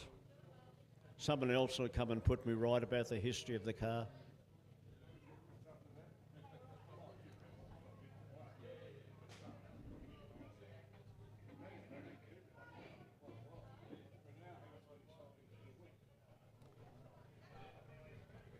Well, we seem to have a very short break in the running of things.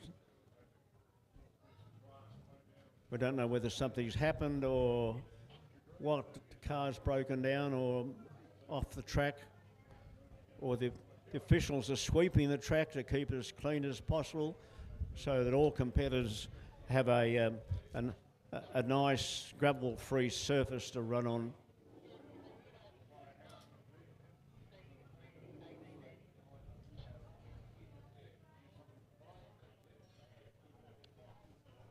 You don't know what's the hold-up? Do you know what the hold-up is? Yes, Phil, they're changing the battery on the radio at turn 3. They've only got one radio and then it went flat. I've just been told the hold-up is they're changing a battery on the radio at term 3. So it's interesting what can happen to hill climbs. Has anybody got a spare battery? So we'll be back on air very, very, very shortly.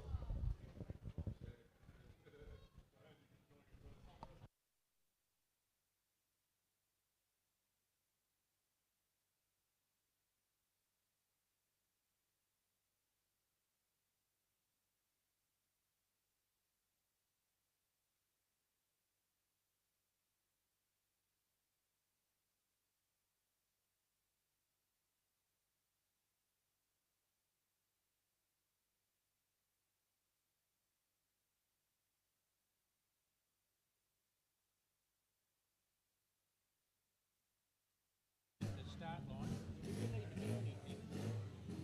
Just turn that thing around like that turns the volume up. Don't touch anything else and you'll hear what's happening. Right, thank you.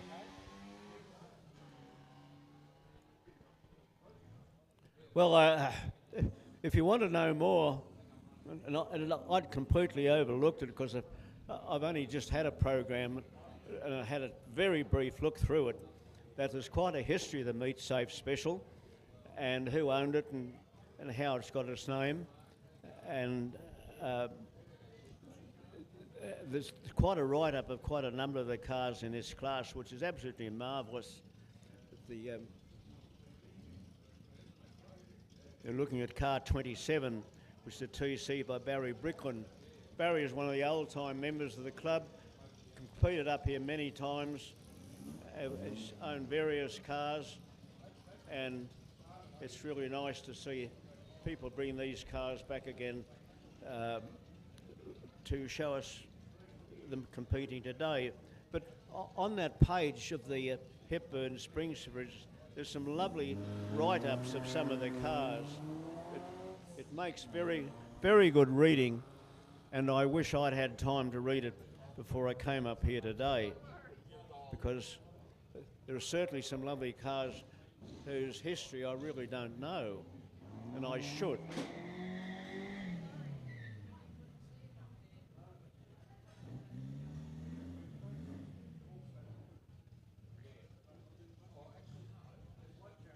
Car 34 is another MGTC special driven by Andrew Watson. It's a typical looking TC special. I've often said, it doesn't matter what you do to a TC, you can't spoil the looks of it. Although it got close to one I saw in South Australia once where they bolted a whole Volkswagen front end on it. It looked awful. But the first thing to do on a TC perhaps is to put cycle guards on it and get rid of the running boards. Then put aero screens on it so you can drop the hood down. Then put fatter wheels on it, so you've got a bit more road holding, and then you can start on the engine.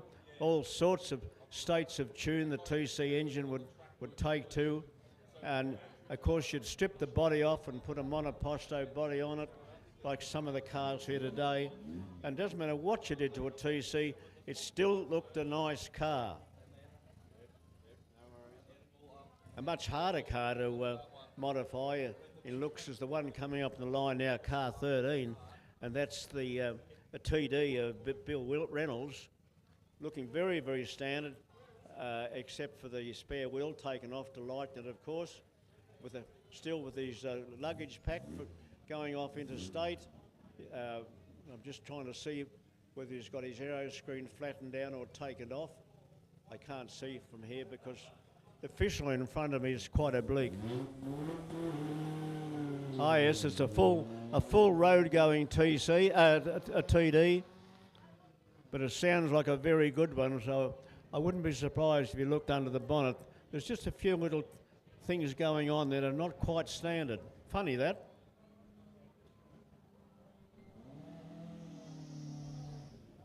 Because when TCs in 1949 gave way to the first TDs, the TD unfortunately wasn't accepted very well by car club types of people.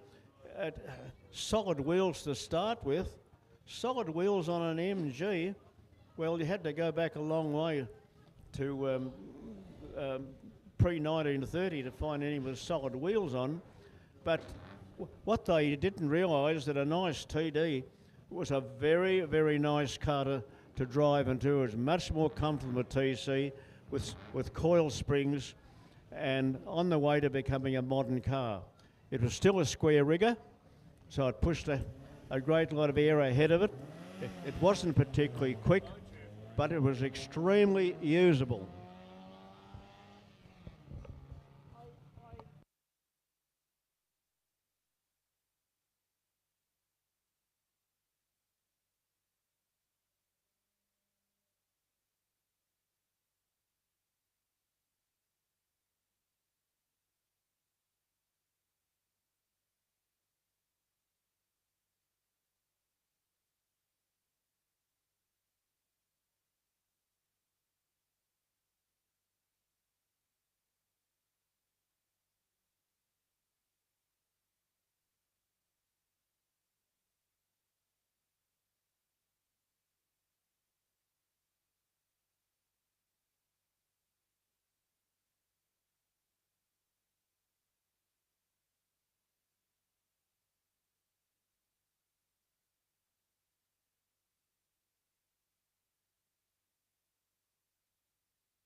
Well, what's on the hill now is the MGA Coupe of Mike Elsmore. To me, I've always said that the MG Coupe was one of the best produced.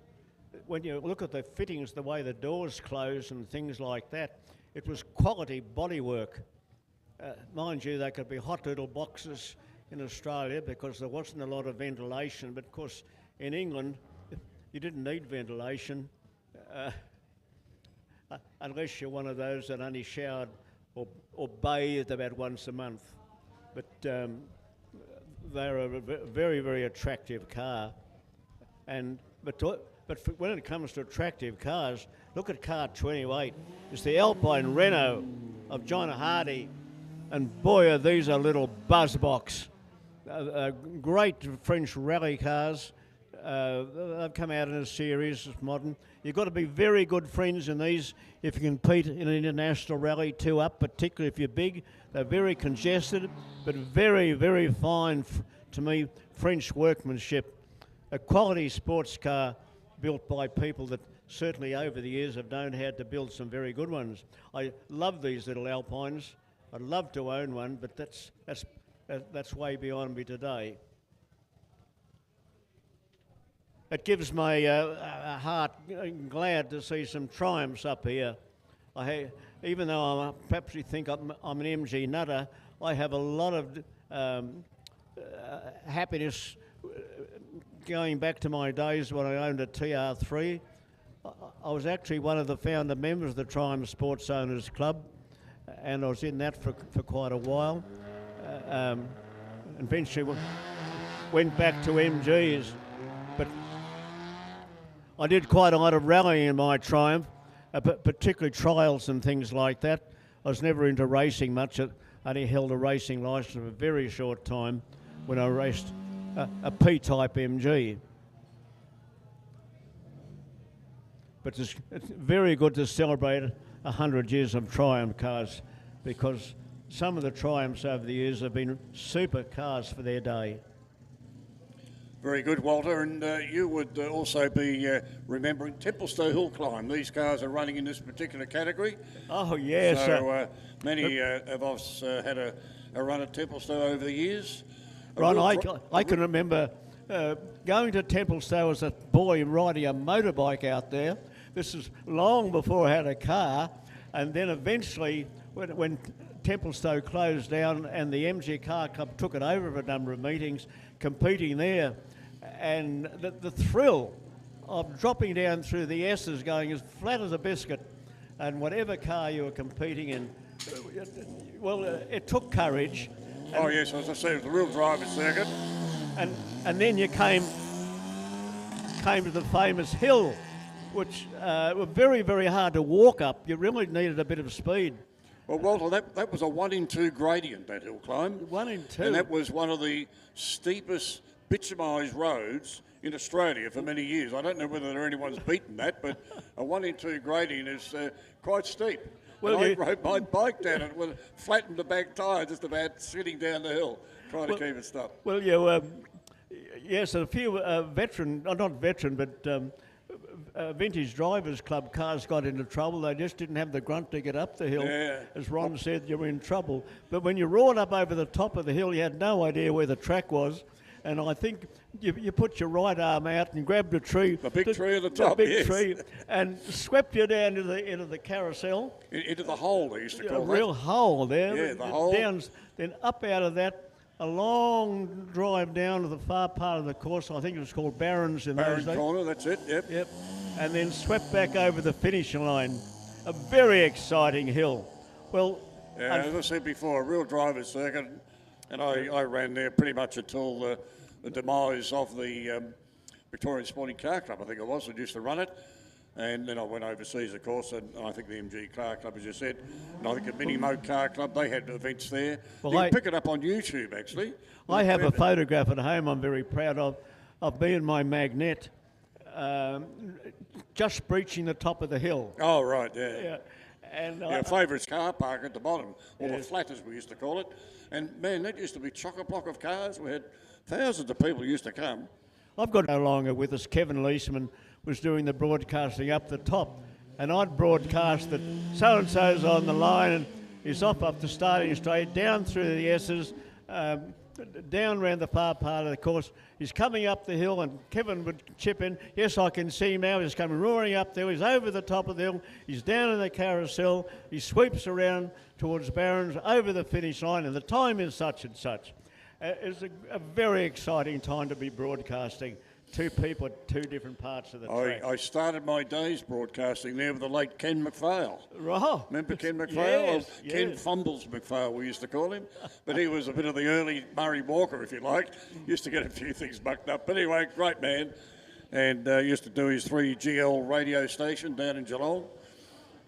Okay, we've got Michael Bugelli on the line now. If this is the same Michael Bugelli that I would have known some years ago, raced the Mini for a while, then got into the big Mustangs. But he got this beautiful Alfa Giulia GT in the Italian colours, of course, with the stripes over it, as you do, with the green and the red, with white background. So it's not a 1954 model, by the way. So I would say that's about a 1965, 64 model, somewhere around there. That might be a mistake of the 54. It should be 64. So Michael was an accountant, I think, from memory, if it's the same guy. Little 1600cc, they were a very popular little car who sold these things new, Walter, would you believe? That makes me age, doesn't it? Oh, a little bit of a fumble off the start there. Very sweet motor car to drive, lovely little 5-speed gearbox, and a little Willing 1600 GT motor. You call Colin Grove down. Colin Grove got to come down. Okay, can we have the Colin Grove group come down, please? The Colin Grove group down towards the start line, please. Colin Grove group to the start line. Okay, so that was the Templestowe group. We'll go over to the Colin Grove group, which we're calling Class 5. And have a look at this, Walter. And a lovely, what's an AC, isn't it, on the line? 121 is not on the list here, so he might be a late entry. I did see that car before. Let's have a bit of a look here. Ron, at the end of this meeting, I'm going to put in a recommendation to the officials that officials at the starting line are given transparent jackets so we can see through them and see the numbers yes. on some of the cars. Right, okay. Anyway, That's Philip Smith, actually. I've got it now. Philip it's Smith only in some his of the cars. AC. we can't see the numbers on. So a beautiful car. I think Bob King has one of these cars too, or he drives one, that's for sure. But a lovely car. Here's a car that many people would have started in motorsport history in. Walter, a little bug-eye Healy Sprite. Great little motor car, very willing little motor car. Basically an Austin A30 with a sports car body on it. Well, they were a great little car for a young man. They had some terrible things like they had no boot lid, so anything stored is behind the seat, which invariably rattled right down the back. So there was your lunch or your cigarettes or whatever you wanted, where you just couldn't possibly Cigarettes, get at Walter. them. Goodness me. I remember one of the great motor car drivers, the MG Car Club, Bob Hume had one of these. Oh, I remember Bob, yes. And what Bob could do, he could make it talk. And He could do that. I saw him do that handbrake turn. It was one of the first people I Yes. saw start doing that. I remember Brilliant.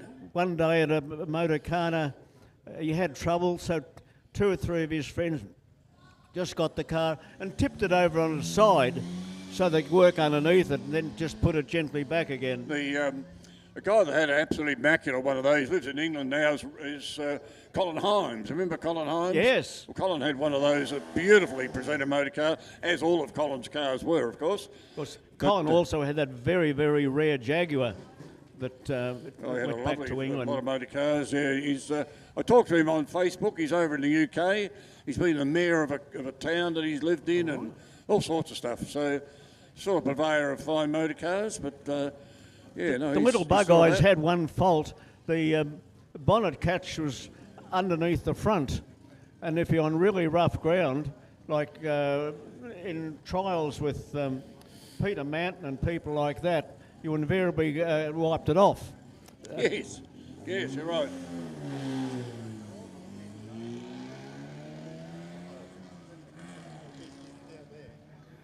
When they brought the first of the MG midgets out, as the bug eye sprites grew up and lost the bug eye and so on, became sprites. And in some ways, the first of the MG midgets didn't have the charisma that the Triumphs had. But it's no doubt that bug eyes, and called frog eyes in some places, I've always known them as bug eyes, but are very sought after. And you'd be very, very unfortunate to see one in really rough condition anywhere on the ground. They're looked after, and so they should be. Okay, Rick Collett's just come up to me and told me that the printed times are available on the board in the Octunga here. It's in the centre of the Octunga, just under the TV screens there. So if you want to go and see a printed time and take a photograph of it or whatever you do, there they are. The printed times are available in the Octunga, just where the gentleman's putting his driving gear on with the bow tie, do you mind? Very nice. A nice touch. I'm quite sure people don't hear what you're talking about here. They don't hear what you're talking about in here sometimes. No. Because I might be saying, here's Mark Simmons sitting here, but you won't hear me. Oh, You know what I mean? I don't know why. I'm going to have to take a break and cut the Yeah, you go off on that. You do what you got to do.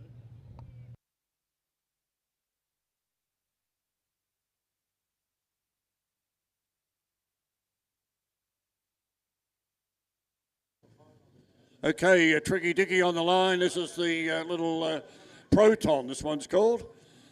And running a 998cc BMC supercharged motor.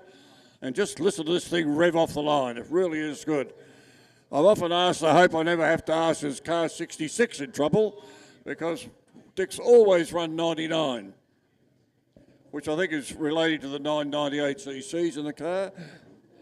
The Proton Lotus 11 replica, and away he goes off the line very smartly indeed, up into second gear, chirps away, up round into turn one he goes, taking it very nicely, working away on the wheel, down over the gorge, the Gazers Gully, up to the new section of the circuit there, that's taken the bump away, and he's disappeared off my screen. I can't see him here at all, nothing on here, and we'll catch Dick as he gets up to the line.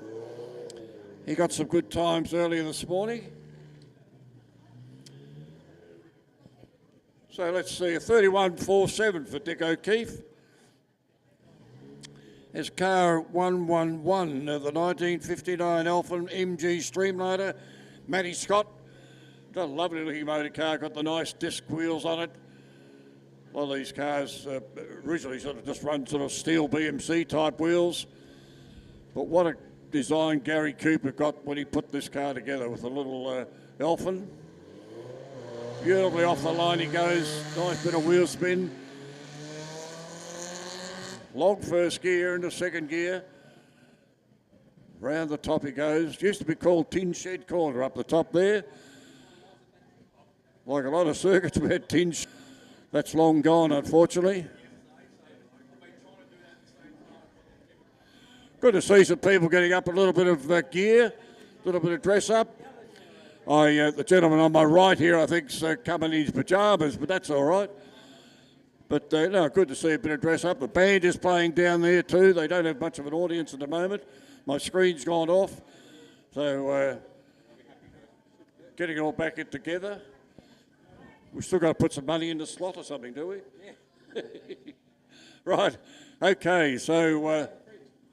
right, yes, the money's on the fridge. Thank you, guys. Okay, so we've got a time there for the last car, which is not there. We've not got the time. Oh, here we are over here. They're the wrong times. But anyway, we'll look over here. Car 162 gets away very smartly indeed. This is the Ellerton BMC MM1000 with Alan Mead behind the wheel, 1380cc's. So it's a bought out 1275cc motor. He's been running this car for a little while. It's had a few owners, that car, over the years, but Alan's been giving it a fair bit of curry over the last couple of years, I think he's had it.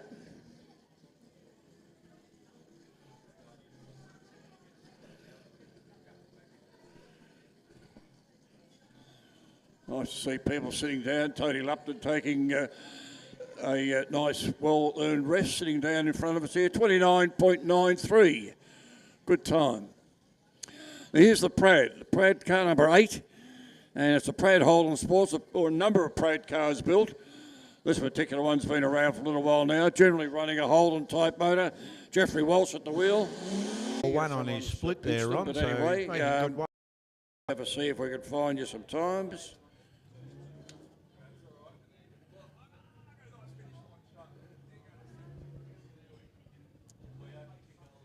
A 31.75 on that run for his run up the hill, Ron. Righto, good on you, thank you. Trying to get some of the times. Yeah, you did a 32.73 previously, so 31.75. That's quite a big improvement, that one.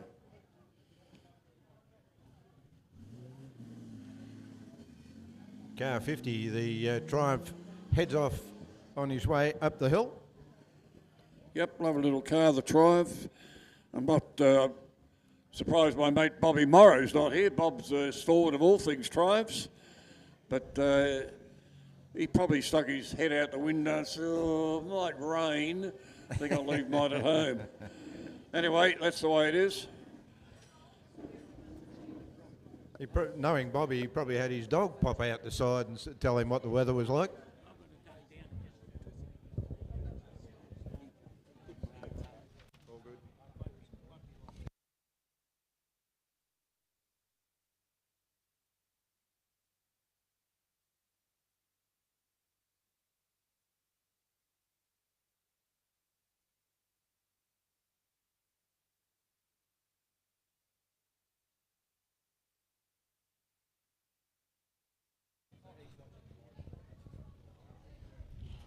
So, car 67, Glenn Shepherd at the wheel of this 1951 Jaguar Mark 7 Special, powers off the start line and hurls the car up around the right-hand corner.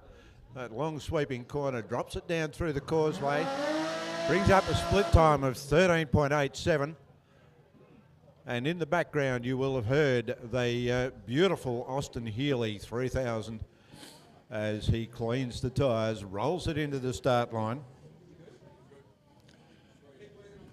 Nice to see Max takes up the starting position that I like to get, which is actually the line. If you get that over to the other side, you actually got the nice line for up the top when you go around turn one. But just have a look at Max get this thing off the line, and if you've got a hearing aid, maybe you might turn it down a little bit because it's a noisy thing. Here he goes, off the line, fantastic motor car. Oh, a bit of a wiggle there into second gear. Car gets off the line Takes really up well round the there, top Ron. of turn one. Down over through Gazer's Gully. Really got this thing singing along very nicely. What was the gap? I didn't see the gap. It was probably about 11 or something, I would say. But he's really going quite quickly. And Max Super did some times earlier today, which I'll try and get to you, is a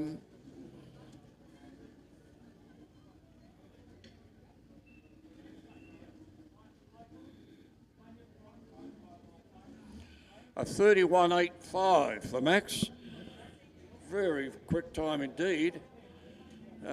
He did a 34 this morning, so he's actually picked up some pretty good time there.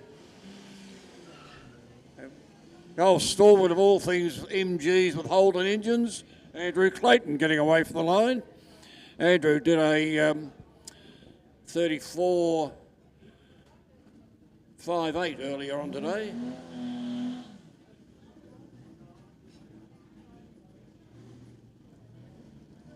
So Andrew's one of the hard-working people around the MG Car Club, getting things organised and helping things happen. Done a bit of PR for all things to do with children, I think, up around Marysville. He takes a charity ride up there with different people. 34.61 for Andrew.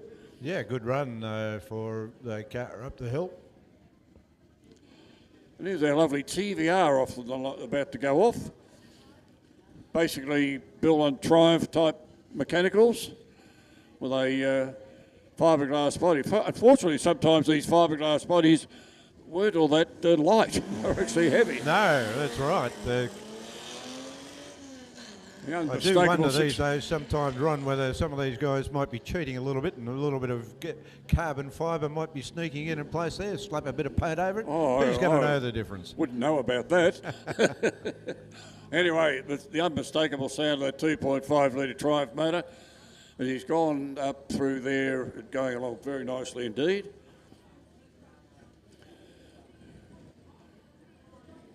Now, we've heard of the Jaguar that Chris Gloger's got, a Jaguar with a Holden motor. Now we've got an MG with a Jaguar motor. So mix and match. Work that We one walked out. into the supermarket, picked up half a dozen apples, 3 oranges, and made a car out of it. Exactly. 46.55 on that run, Ron, for the TVR. Doesn't sound like a particularly quick time for that sort of car. I think it'd be a bit quicker than that normally. Maybe had a bit of a wiggle of the wiggle up there. And just looks like we're sorting out some bonnet clips here on the... Oh, you got to put the racy straps on. maybe they weren't done up properly. We need a little bit of that 100-mile-an-hour tape, perhaps. It was pretty popular back in the day, and I think it's still fairly popular at times. Certainly is. Back down at the VHRR meeting the other Friday night, they had a raffle and what have you, but they happened to have a box full of race tape. Oh, And they were throwing it out to the crowd. I managed to get some, but I'm not sure what I'm going to be using it for, but maybe a bit of packing tape or something. oh, well, I have a need for some of that very shortly, actually. So it was a good night. Could you do a shout out for somebody from Showtech? Showtech, we need them to move their band a little bit so we can get into it. Okay, can we have a representative from Showtech, please, come to the Octunga, maybe to see if we could get the people from Showtech to come to the Octunga, please. Yeah, commentary point, around about there. So Showtech, if you're out there and about, please, come and see Wayne. He's got a bit stick in his hand for some reason, I don't know why, but anyway.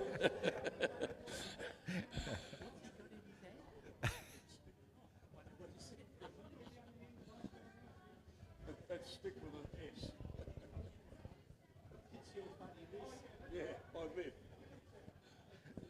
Okay, so good bit of fun. 46.55.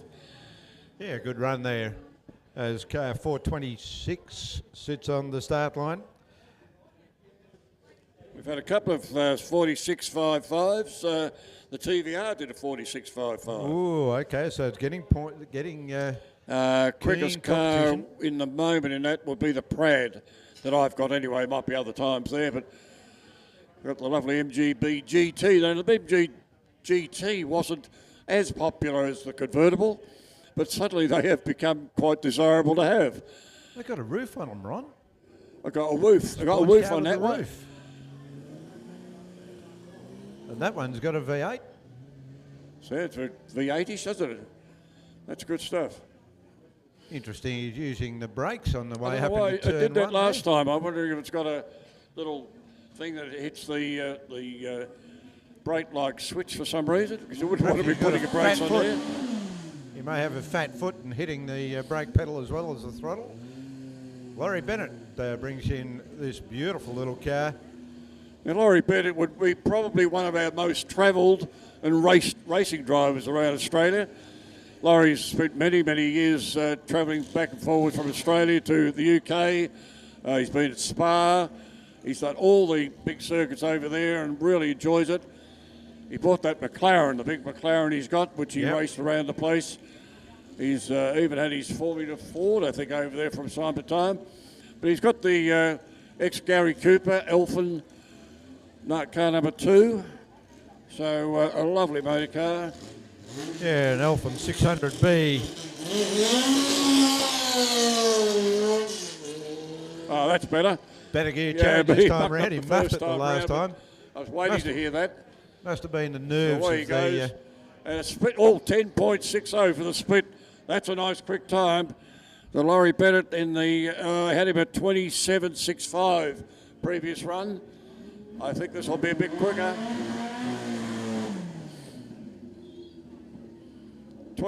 27.64. A little bit slower. 27.64.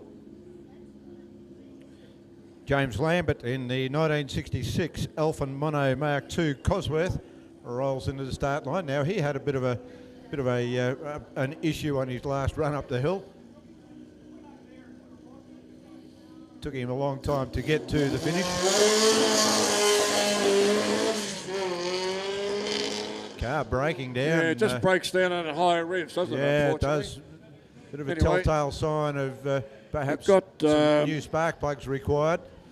I didn't get Difficult his with hill first time. climbing, these highly tuned engines, they can easily foul spark plugs. I don't think the timing's going. That's the time that Laurie Bennett got. Yeah, So, So we're fault not was the sure. timing.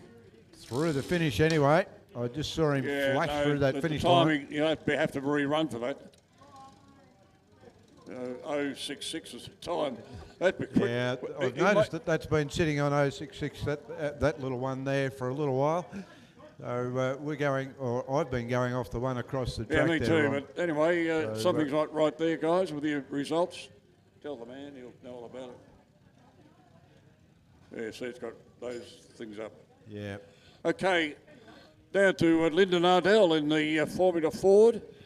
Lyndon did a time early today, 30.48. So you don't know what the time that the previous car did, the Alfa Mono. Yes, I think there's a bit of a delay while they sort out just what's happening with the timing there. From memory, and drove all sorts of various cars and was the go-getter in this category many years ago. Yeah, okay. Amazing number of guys have actually come back. They've either kept the car in storage up in the hay shed somewhere and thought, oh, I'll give this historic racing a bit of a go. Yeah, push the chooks off and roll it out. Get the rats out of it, all the rest of it. But no, that's good to see. Because historic racing really came in when a lot of guys of sort of my ilk of around the sort of mid-70s to 80s went through the family thing, your children growing up, buying houses, getting into business, doing all sorts of things. The car racing took a bit of a back step there for a while.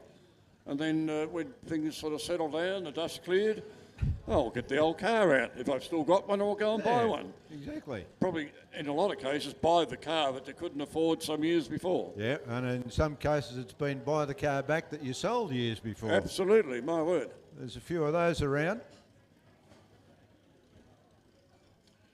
Great to see some of the guys dressed up. We've got the old Castrol overalls here, looking very flash. Some of the ladies are dressed up to the nines. And I went down there before along the alleyway where all the cars, all the merchandise is, and some of the ladies are dressed up really nicely. There is a fashion parade later on. Unfortunately, we can't see it from here. Yeah, there's some beautiful cars down there on display. Took Cars and the little band bit was of playing. managed to have a bit of a look on my way in earlier today. There was some magnificent machinery. As car 118, the 1977 Lola T440 of Lyndon Arnell heads on his way up the hill. A 12.04 for the first split, so pretty quick on that first split time. Continues making his way towards the top of the hill. Car 118 in. Like I said, he did a 30.48 earlier Is that up today. there? There's a As, the car 29.95. Just has squeezed it in. headed across the finish line with a 29.95. A good run there, Ron.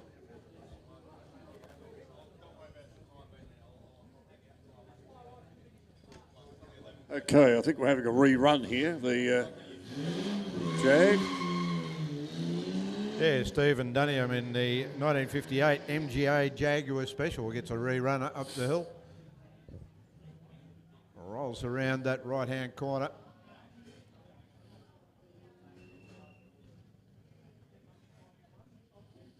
Whilst we've got a little bit of a quiet, I'd like to put a mention out to Ray Thatcher. Ray's watching at his bedside in his nursing home. Ray Cross, the husband of the late Ray Kay Thatcher, who unfortunately was killed in a car accident some months back.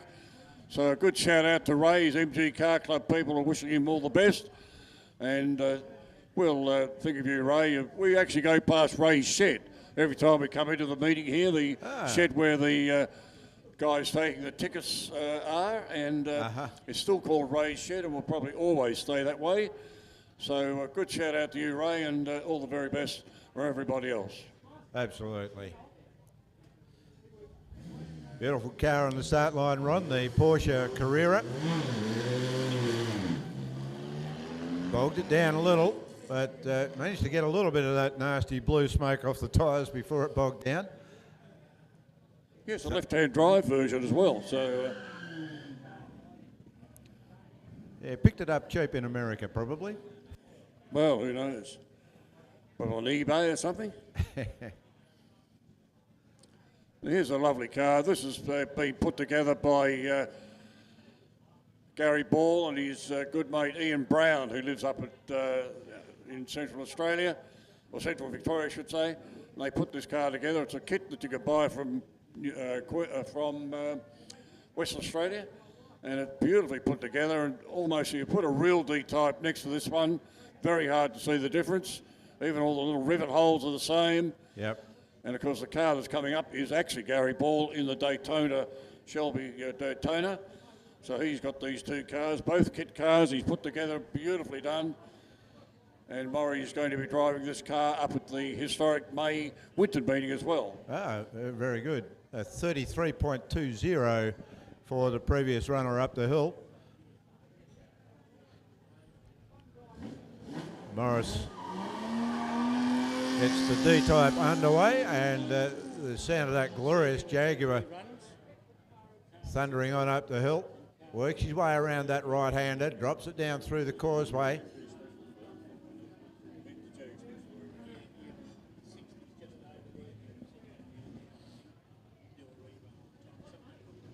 Okay, we've got a rerun coming up here. This is the... James Lambert in the Elfin Mono. Timing failed to work for him on the last run up the hill. That was probably going to be his fastest run of the day too. Everything's warmed up, ready to go. He's warmed up. Tyres would be still a bit cold on a day like today. Anyway, nothing like another little practice run. Yep, I'm sure he'll enjoy it.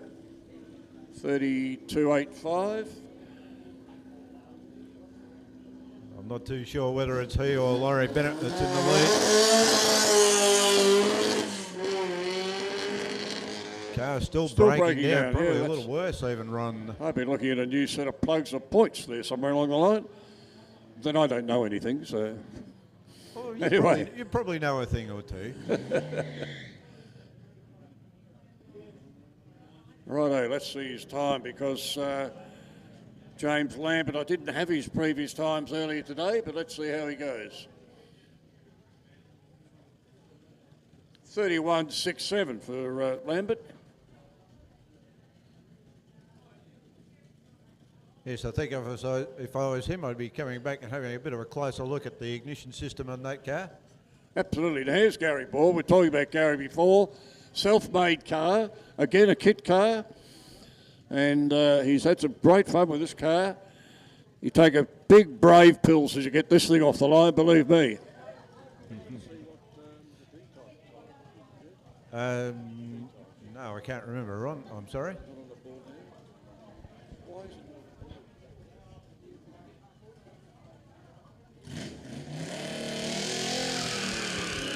So Gary underway, gets it off the start line. Tyres complain a little as he heads away.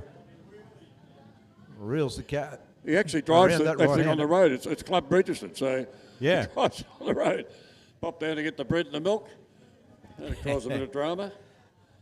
Righto, come on, Gary, it's your time, because I think Maury was a bit quicker in the D-type, although I haven't got the time, but he was earlier today. 31, 32s. Going to be a 38 or something, I reckon. 36.30. Good run. Vic Spiteri in the 1967 E-Type Jaguar on the start line. Beautiful car. Who wouldn't want an E-Type?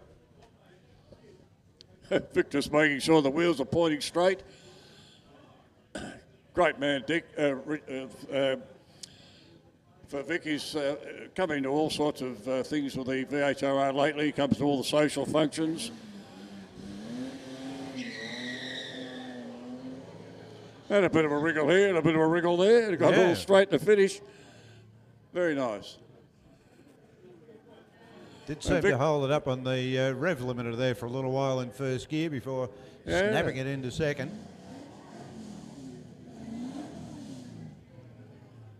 Here comes this car that we don't know too much about.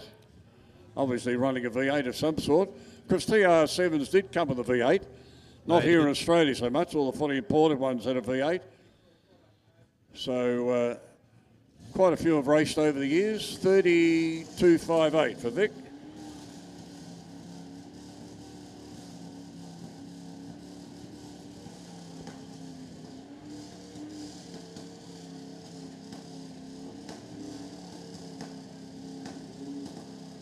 He's ready, waiting for that green light. The green light's being a bit sluggish in coming on. Green light. And then he took a double bite at the cherry. I think he's tried a second gear start there. Plenty of that nasty blue smoke comes off the tyres. 12.62 split. Not too shabby, that's for sure. And the beautiful Bolwell Nagari comes back out, car 887. Real show car, this one. Looks very, very nice indeed. Yeah, beautifully presented. And through the finish with a 32.65 goes the Triumph. That's about 5 seconds quicker than his previous time, so he's got it going.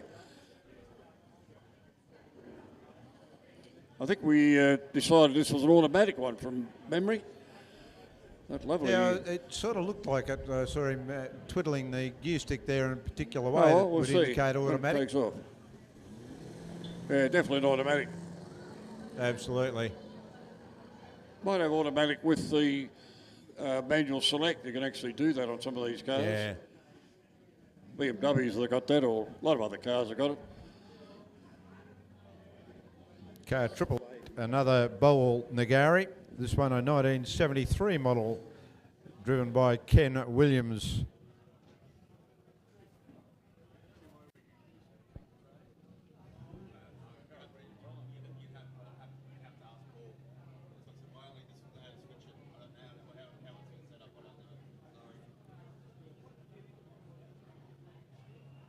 So a 37.24 there for the Bolwell Nagari of John Hartney.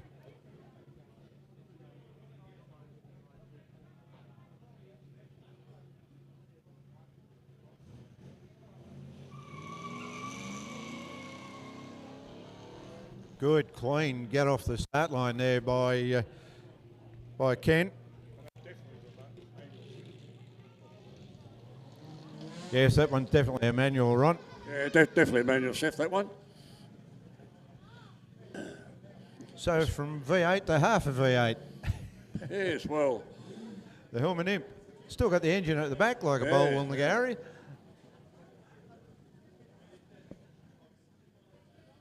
Actually, the engine in this behind the rear axle, whereas the Nagari's in front of the rear axle. So there we go. Phil, Little bit when of I lived difference. in England, I used to work with a guy, and he used to race these cars. And that was the Nathan Imps. Nathan was very, very quick with these cars. The Henry Nathan and Sons is who I work for.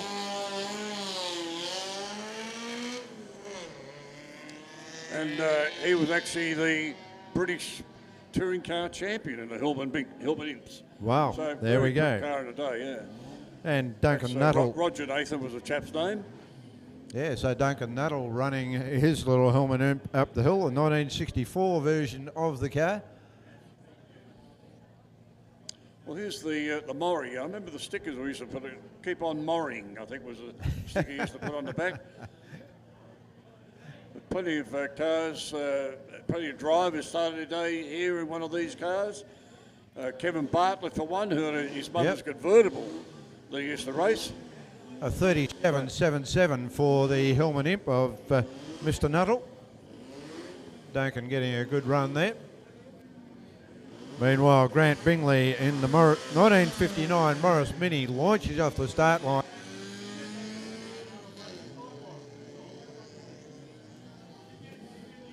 Runs up into turn one. Disappears out of there, and back comes this very angry sounding little Mini Cooper S of John Doherty, car 66, a 1964 version of the mark. Now, you're a bit of a mini man back in the day, Ron.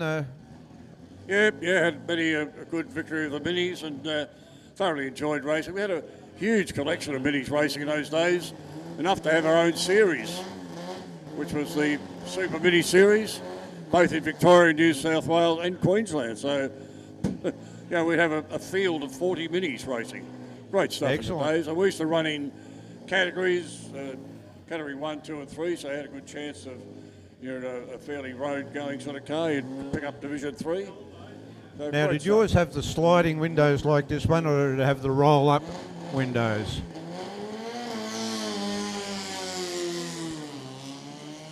Yeah, the minis in Australia didn't get the wind-up windows in 1965. Aha.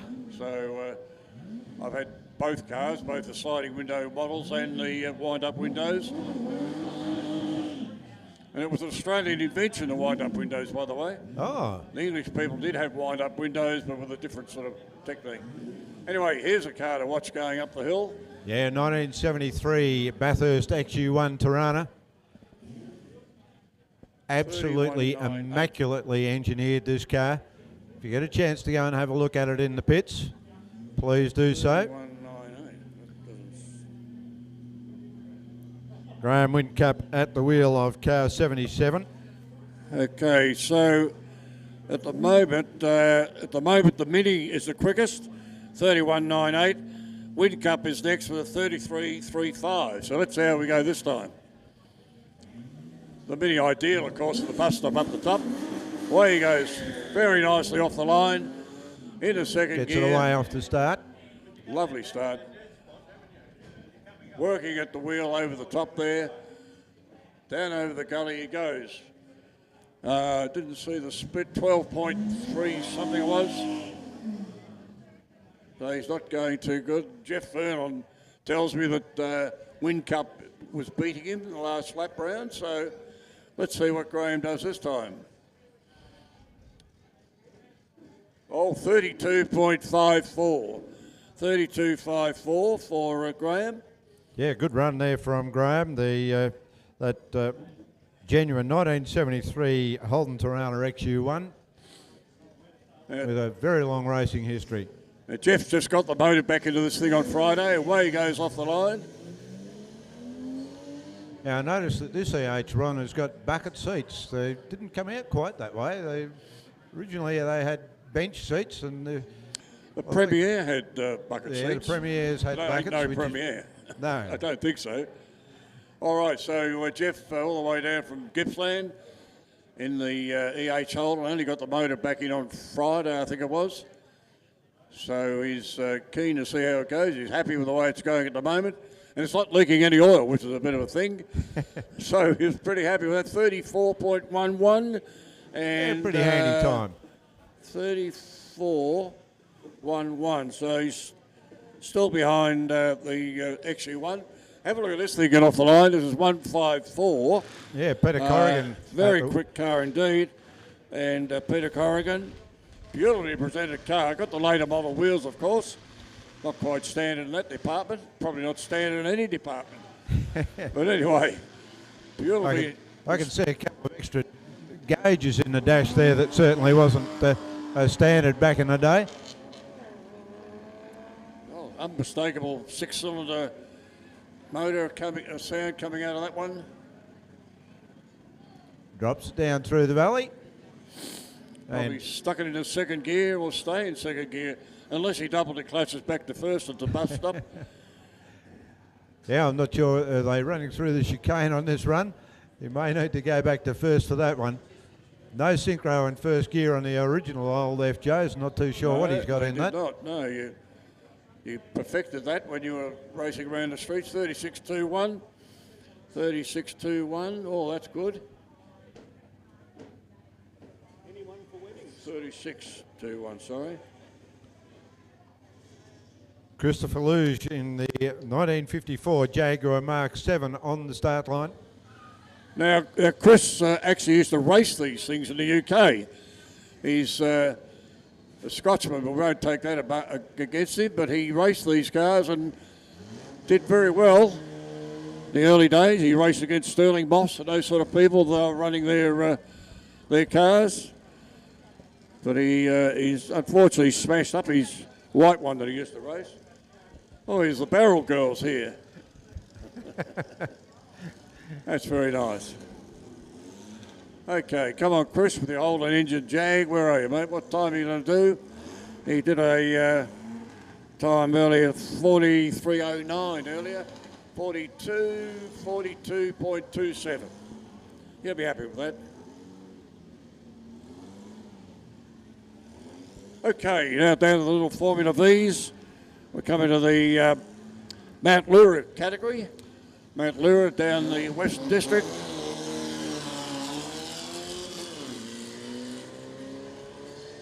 Mount Lura hill climb is a bit of a tricky little hill climb if you don't get it right. Very technical little hill climb, that one.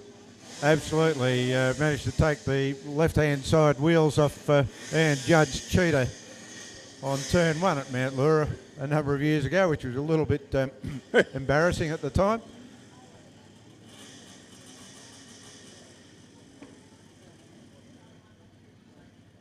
Never crashed my own car there, though. Yeah, right. Okay, so 34.40 for that last car. When you put your hands in the car, can you put them on the ground? No. Darren Visser in the one of the Leo Bates designed cars. This again, a championship winning car in its day. And Darren Visser drives this thing, like I said, he stole it. He has taken out fastest time of the day many of a time with this car. And bit of a lateral thinker is our Darren. He's got some amazing things in his shed at home down towards Frankston Way. What's this thing off the line? Yeah, very quick off the line. Oh, Ron, absolutely, very smart. Got a sequential gearbox, of course, so it's like a motorbike, or even like a later model racing car, if you like. And he's ready to go.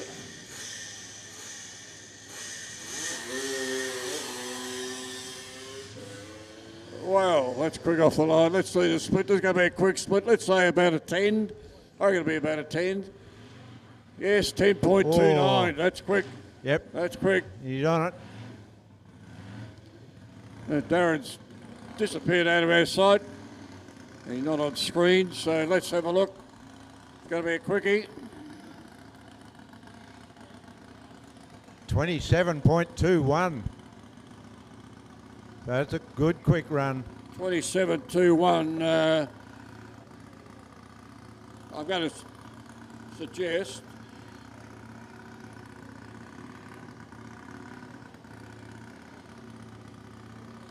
Car 46 on the I start think he's line. down near the Laurie Bennett time. So here's another Australian Hill Climb Championship winning car, the Lex Davison car. Lex drove this car with a fair bit of verve years ago.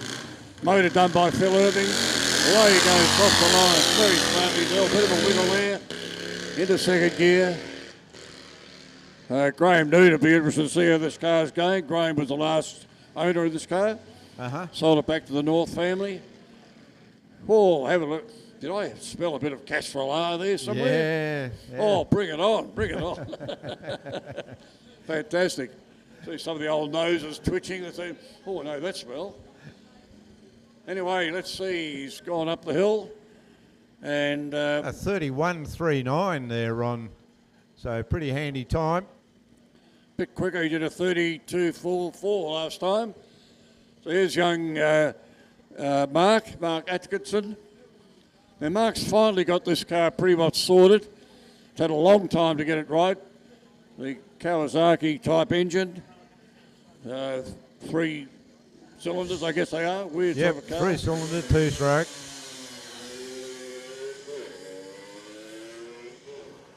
As he runs on up the hill. And it leaves it a cloud of smoke, as it always does.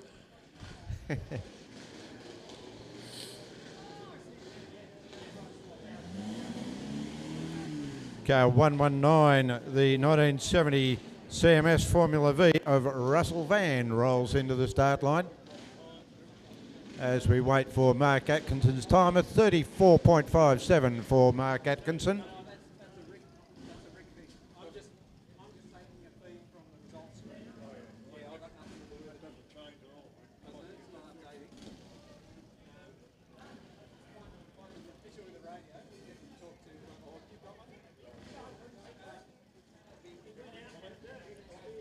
So Russell Van just waiting patiently on the start line.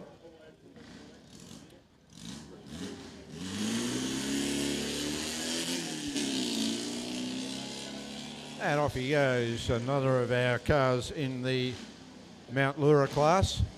Mount Lura class reserved for air-cooled engines at this event. And the car rolling into the start line, car 113, where you can see absolutely every little quiver from the driver. There's no bodywork around the man. You can see the right foot tap the throttle before the engine revs up.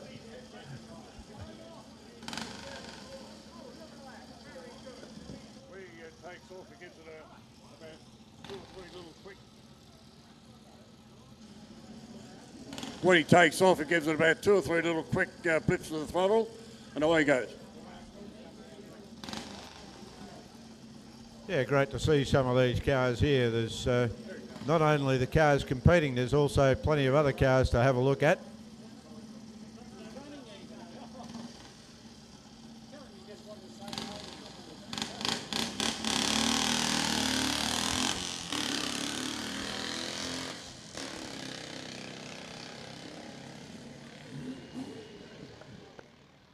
And on up the hill goes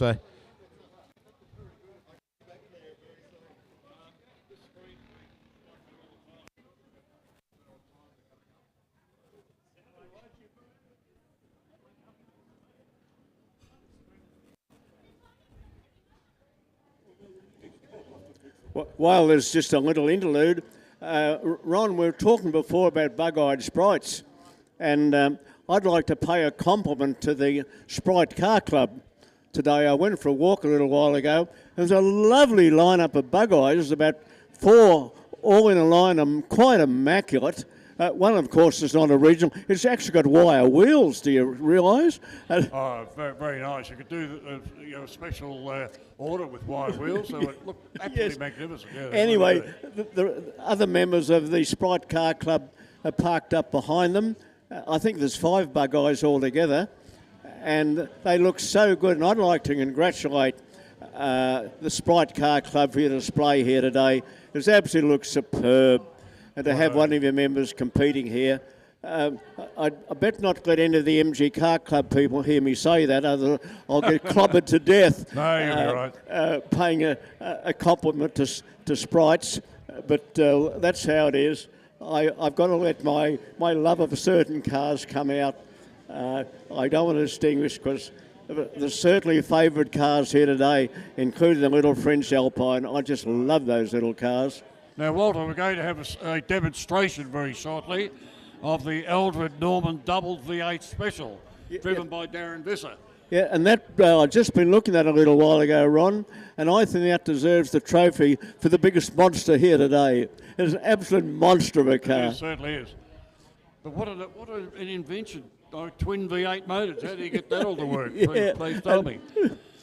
Oh, anyway, It pretty looked as though it amazing just the body was made up out of the leftover bits of a battleship. well, a Dodge weapons carrier chassis. That's what it was. 2 Mercury V8 engines in tandem. Now, Darren Visser's gone, but here's our man that before in the Cyclo 500 had a bit of an off before. So he's running again. I think this is Craig Webb. I think if it was 149. This demonstration car, if the chassis was a Dodge weapons carrier, I think it should have tank. It should have tank tracks on it. I don't know whether they've had a car go up the hill here yet with tank tracks on it. So I don't know where Darren is, but here he is. He's get down in the staging line now. So anyone who wants to see something special, get up against the fence come and have a look at this particular car that's coming along. You won't see one anywhere else in the world like this. The 1948 Eldred Norman Double V8 Special. And even Brett Ramsey's getting down close to get the action of this particular car. So, I think Darren's just waiting for a... I was talking a little okay. while ago, Ron, to one of our well-known MG car club members, June Rushton, who is not very mobile these days, so she has a motor scooter, and she said she's taken that up the hill, and I think she holds the record up here for motor scooters. All right, now Darren is waiting for the okay. Probably taking his brave pills at the same time, letting those dissolve. As we watch, as he's still down there at the start, or down at the staging line, the officials are getting ready for him to come up. So anyone wanting to see something special, gather up, have a bit of a look at this thing coming along. You will not see anything like this in the world. When Darren, Thank goodness. we assume that both engines are working in unison, that they're not talking to each other. We hope they're talking to each other. I hope that the gearbox in round the right way. This will be one of the few cars here today, Ron, that can kick up dust on both sides of the track at once. Just about. Don't know quite what the hold-up is, but they're waiting for a track clearance of some sort.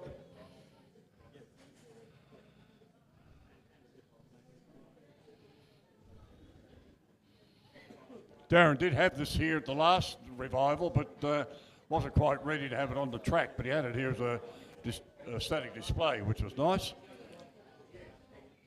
As I said before, Darren does think on the other side of the wedge a little bit, but he has all these wonderful machineries in his shed at home. Here he comes. Have a look at this, folks. Coming down. I don't know whether he's going to do an actual start, but maybe he is. Man, oh man, have a look at that. That is just magnificent. Even the copper pipes and things shining up there. Don't know that he's ever... Oh, I think he had it out here yesterday, but hasn't ever actually had a run in anger. I'm not too sure. Plenty of cameras going for this one. I think any run in this would be a run in anger. Man, that is something special. It appears to only have actually two. They've got two carburetors. They've got two on each engine. I'm not quite sure from here. The old flathead Mercury motors. It's a 7.8 litres.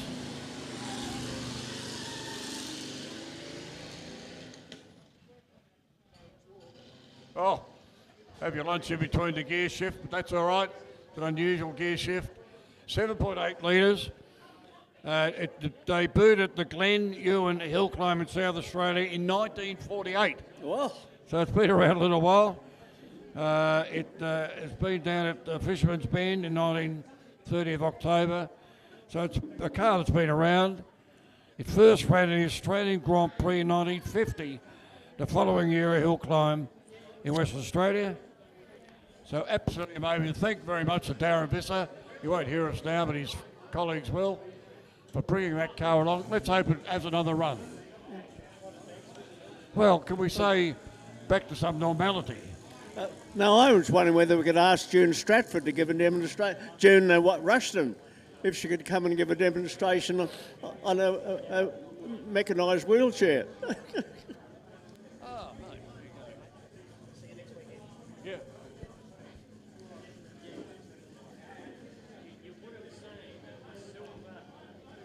Oh, actually, Darren did a 40.07.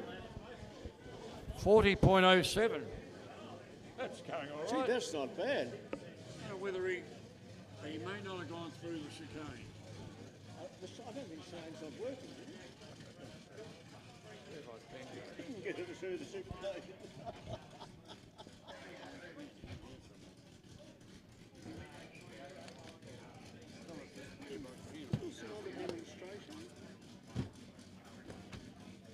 Here it is.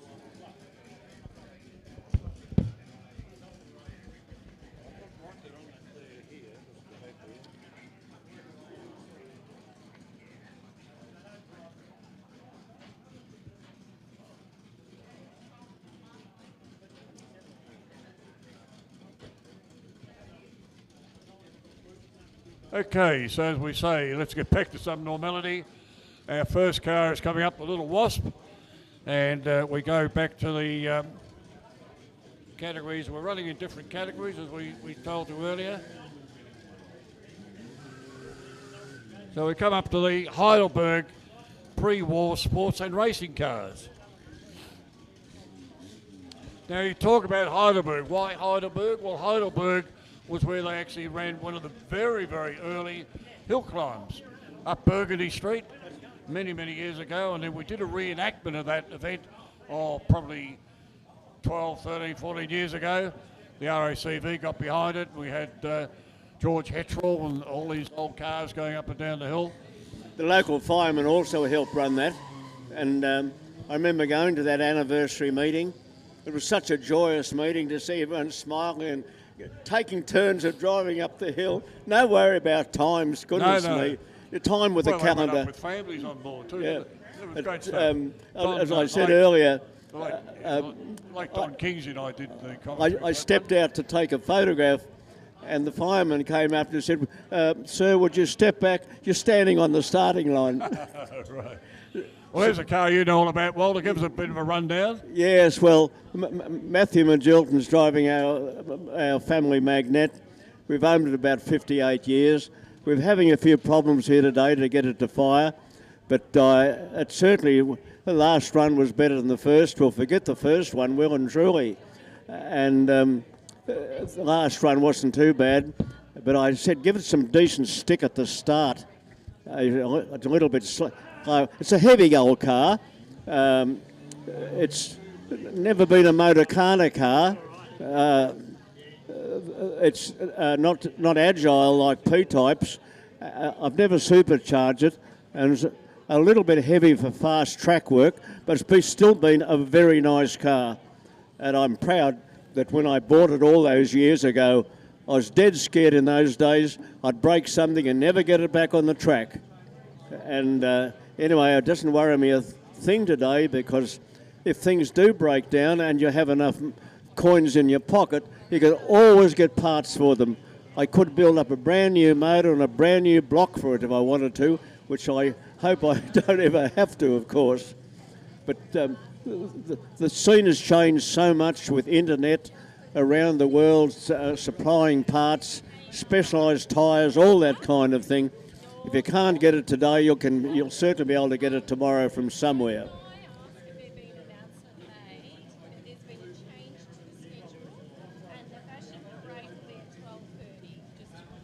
I think Matthew got a time of 45 seconds, which is, I think, similar to last run.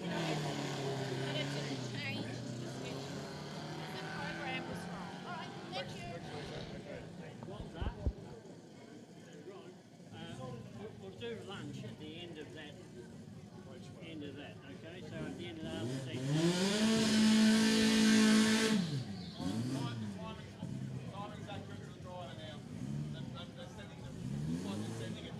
Thank you. Okay, we've just had a message from Lisa, and Lisa is doing the fashions on the field. She tells me the change of time from the program, it is now 12:30. So in about half an hour's time, if you want to go in the fashions on the field, Lisa will be organising that at 12:30 down towards the past the scrutineering tent, I think it is. So if you go down there for the fashions on the field at 12:30. Thank you.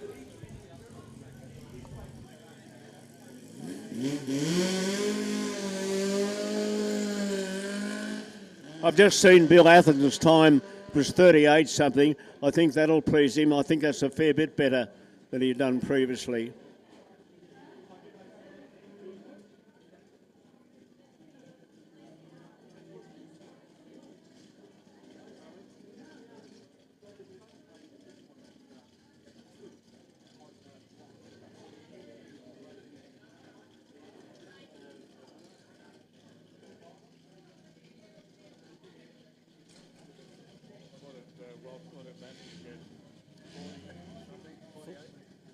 No,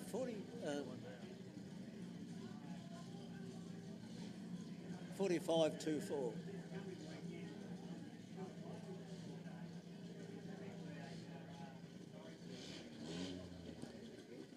still should be better than that.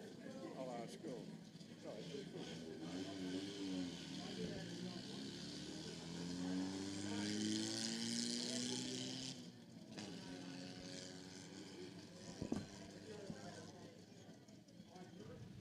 So don't forget the Fashions on the field at 12:30. And see Lisa down there at the Fashions on the field, which is just down beyond the scrutineering bay, I believe.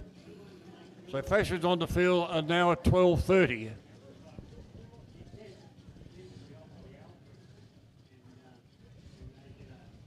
Well, have a look at this, Walter. The old Ford Model A, I think this one is. Imagine driving that through the traffic. Man, you'd see where you're going anyway, wouldn't you, up high? Certainly could. I don't think they were ever really quite that high off the ground, but anyway, there you go. And the A, of course, had a big four-cylinder engine and heaps and heaps of torque. It's a gloriously eccentric car, isn't it? Certainly is. We love it. It's 3,200 cc's and a four-cylinder engine. Have a listen to it. Tick, tick, tick, and away it goes. Long first gear, by golly. Wow, how long was that? So there he goes anyway. Fantastic effort.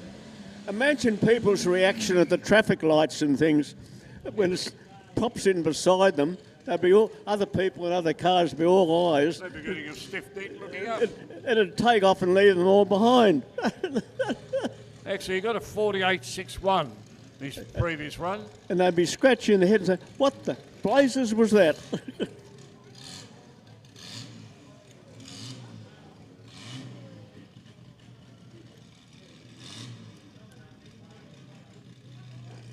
So he did a 39.65 this time.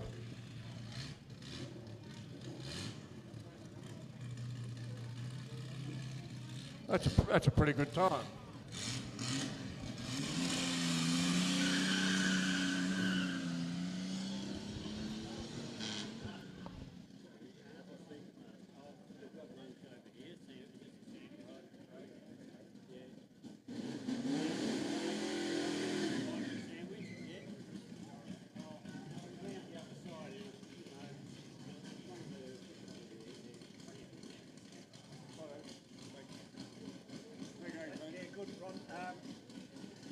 That was a good announcement for the fashion show. So if you could just do the same thing 3 or 4 times before 12:30. Yeah, well, it's not lunch after the seat class. Thank you. So I think we've already started that now. So when this class is done, we'll stop. Okay, come on to this. This is Graham Raper in the monoskate. Graham often takes our fastest time for his class. Just watch this thing get off the line.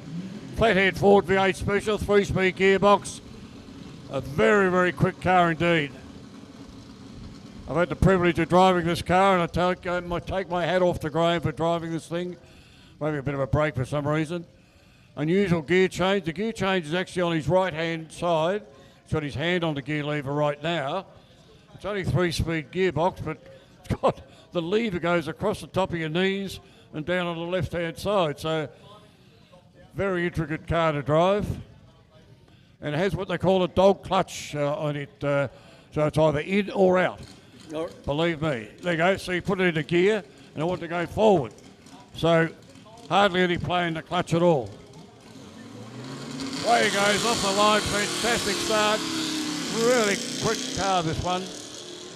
Lovely change into second gear. So you've announced there'll be lunch after the end of this.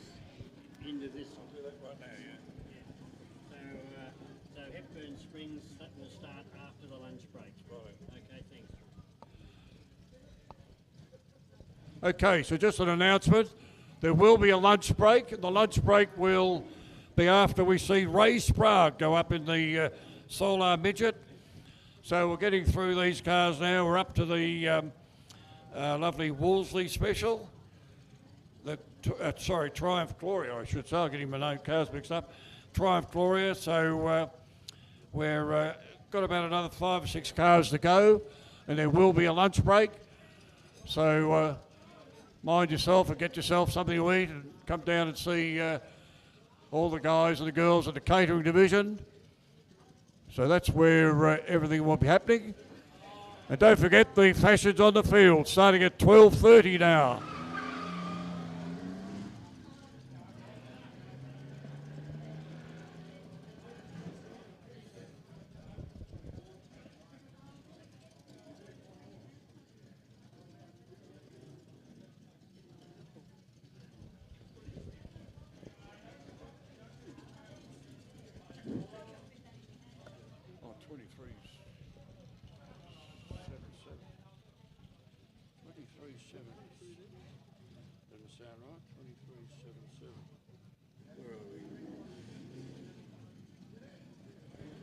Ron, I was away walking for a little while ago, and I missed talking about the old Lakelands hill climb, because I did a number of hill climbs there with the Vintage Sports Car Club. It was the other side of Lilydale, a little bit hard to find, but on private property, existed for a number of years, and in many ways, it wasn't like the old Templestowe hill climb. It had some pretty steep pinches to it, but I had a habit there of running through the fence. And I remember being on the starting line once with my P-type, and as I took off, I slammed it from first gear into second and broke the gear stick. I've been told that on a P-type MG, it's easier to break the gear stick as to break the gears. But I have some pretty good memories of Lakeland, although it was never sophisticated. If you got the mud on you underneath your mud guards and let it dry, it was terribly hard to get off. But it's one of the many hill climbs in Victoria, like Hepburn Springs, has gone into history and won't come back again, where other hills like Mount Lura at Camperdown, of course, are there because it's a local mountain. And when you climb Mount Lura, which is an old volcanic peak, you can just about see right round the world up there.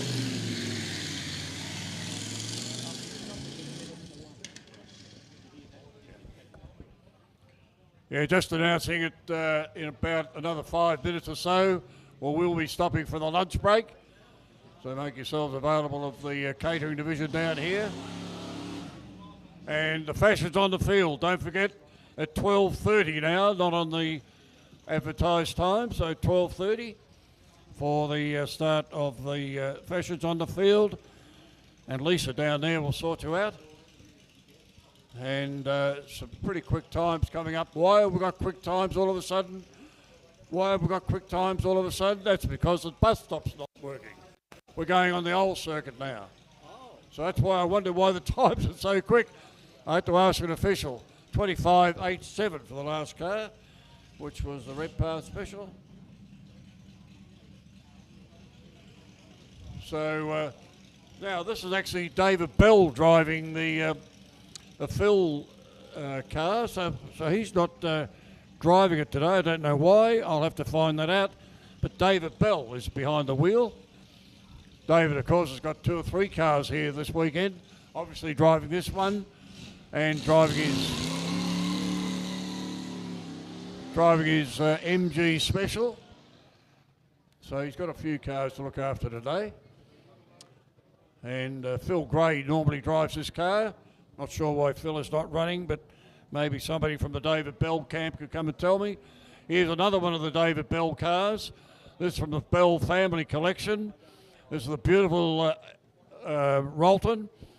And David's father, Richard Bell, used to drive this car. Dr. Richard Bell. And I don't know whether Lois Bell's here today, but she may be. But certainly young Daniel Lederer is driving the car today. It's a 1935 Rolton. They run a Hudson motor in these cars. Unusual car with a splash lubrication on the bearings. So obviously sometimes if over-rev these cars, the splash didn't keep up with the rest of it, and you would blow a motor quite easily. So off he goes. He did a 37.31, I think. Oh, that's the earlier time. That'll be on the old track. Oh, sorry, with the bus stop track. 13 for the split second. Now, when Ray has his time, there will be a lunch break. But don't forget the lunch break is coming up in a moment or two. And the Fashion's on the field again. 12:30 is the start time. Now, Ray Sprague loves anything with a flathead Ford V8 in it.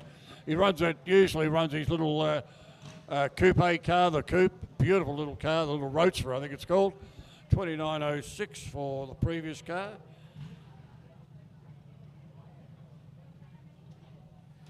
Ron, I was going to say, people that have ever driven at speed up Rob Roy, or have never had a chance to drive up Rob Roy at all, particularly in the fast cars, the courage it takes to find the line through the first corner, the old tin shed corner, named after the tin shed that was there for many years but it got burnt in the fires. There have been various fires through this area. And then you go flat out across the causeway with the dam on one side and what used to be Gazer's Gulch on the other, where he put a card out in the hollow. And then you hit the wall and you're up over Skyline. It takes courage because your sudden change from horizontal to what it feels at speed vertical, up over Skyline where you're not quite sure where the track is, it really takes courage. And particularly for the fast cars, you hit that sudden change of gradient so suddenly that in the past we have had one or two cars with very low clearances have actually bottomed on the before going up Skyline because the sudden change compresses the suspension just so much. But anyway, it's the exciting hill, and it takes a very hard hill to get a very good time on. You've got no comeback if you miss a gear change even slightly or anything like that. Say goodbye to your best time because you haven't got much recovery time. Unlike cars like the old Templestowe with different gradients and different gear changes and things like that, if you're a little bit slow in one spot, you did have a bit of a chance to make it up. But not on Rob Roy. It's sudden death for a good time. Okay, thanks very much, Walter. And there will be a lunch break. Back on deck about 1 o'clock. 1 o'clock for the officials back on the track. And events will probably get underway around about 5 or 10 past 1. So that'll be about the time. So enjoy your little bit of a break in between. And we'll all go and have some refreshments.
Okay, just a quick reminder that the fashion on the fields will be starting in around about 5 or 6 minutes.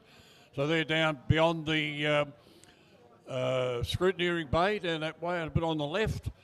So slide down there if you want to get into a bit of costume, showing off what you've got on today. It'd be fantastic. There's a lot of lovely ladies and guys dressed up, which really makes for the event look fantastic. So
John Bow, if you happen to be in the area somewhere, John Bow, will you make your way down to the commentary spot, please? Just in the Octunga down here, so we're going to have a chat with you for a little while whilst it's quiet. John Bow, if you're about, please.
Okay, just a bit of a general announcement. All officials, start making your way back to your points, please. And drivers, start making inroads to the motor cars, as that'll all be happening fairly soon, as once the officials are into place and we get a green light, we'll be underway again, probably a little bit after 1 o'clock.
Okay, we would have drivers in the Heidelberg class, Matthew White, Matthew McGilton, Bill Atherton, David Bell, Dallas Bassett, Nathan Tasker and Andy Henry. You will start making your way to the cars, please.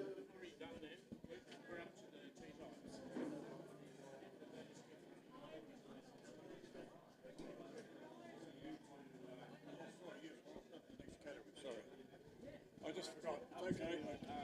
Yeah, we stopped at race. We're up to the TD. Hepburn Springs. Sorry, a rehash of that one. The cars in Hepburn Springs is what we need, not the Heidelberg group. Hepburn Springs, Bill Reynolds, Martin Shan, Bernard Averon, Stephen Burns, Richard Townley, Barry Brickman, Andrew Watson, and down to Ian Edgar.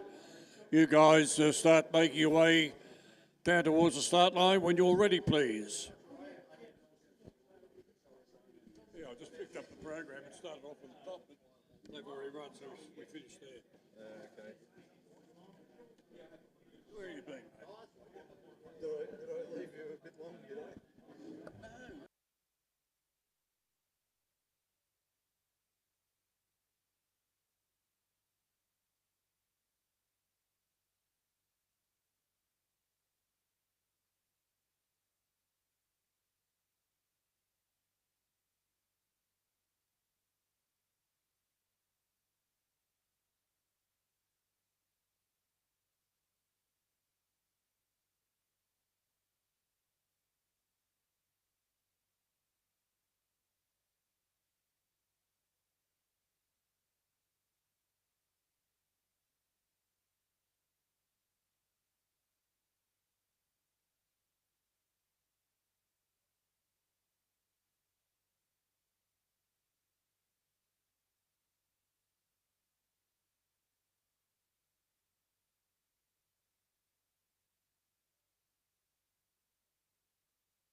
Might just give a mention out to some of our sponsors in the program, which we haven't really mentioned. RI Racer Industries down at Lexington Road, Box Hill, the Blanchard company down there. They've got a lovely new store down where our VHRO club rooms used to be, down at 30 to 32 Lexington Road. So that's the newest motorsports store, I believe. So they're the people to go down and see all your equipment for motor racing.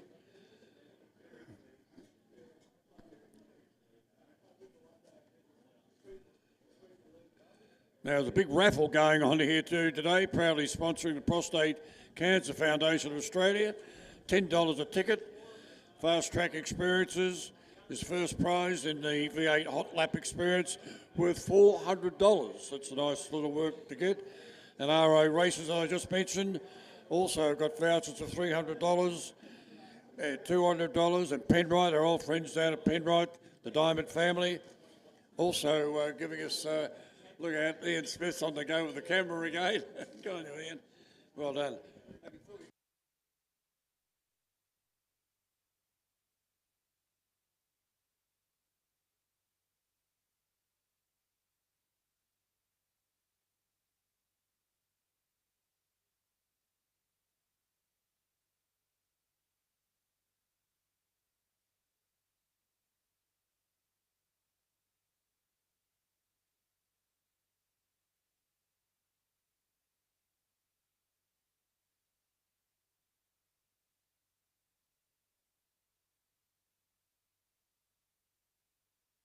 We were talking about the raffle. Sorry, I got interrupted there. And Penrite, of course, the Diamond family coming on with fourth prize, fifth and sixth prize. Penrite hamper and Penrite oils. And they're very good, the Penrite family, been around for a long time. Bennett Signs, need his signage, give us a call. Bennett Signs down at Princess Highway in Dandenong. The Checkered Flag Stables, they've been around for a long time as well. They give very secure car storage. They have secure storage for your lovely motor cars. They've got some lovely Aston Martins and Ferraris in their photograph there. So go on down and see them down at Checkered Flag Stables. And there's a website there to have a look at.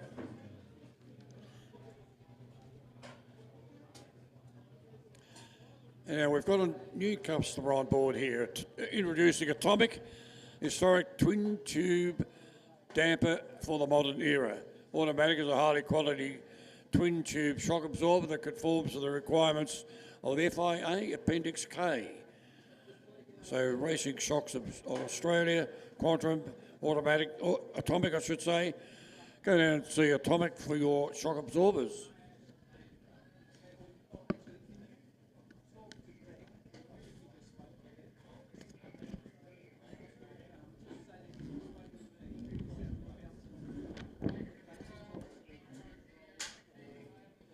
Because Lionel Otto Instruments, of course, John Robertson's the owner. He has some beautiful car instrumentation restoration going on there. On page 28 of your program, have a look at that lovely dashboard that's in the photograph there of all sorts of motor cars that need new instrumentations. He's the man to see. And of course, talking all things MG, Western MG and Werribee MG, experience the best in the West with two great locations. So thank you to Western MG and Werribee MG for coming on board.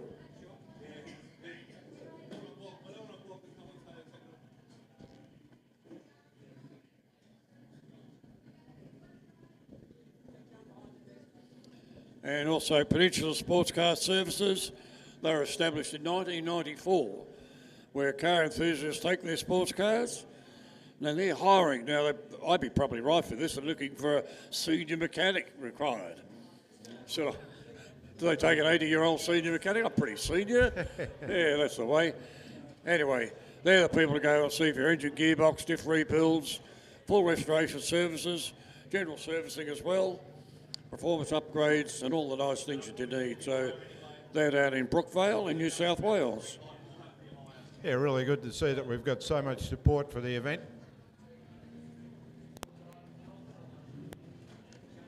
Well, I didn't realise we had so many sponsors on board here. Essendon MG as well are on board.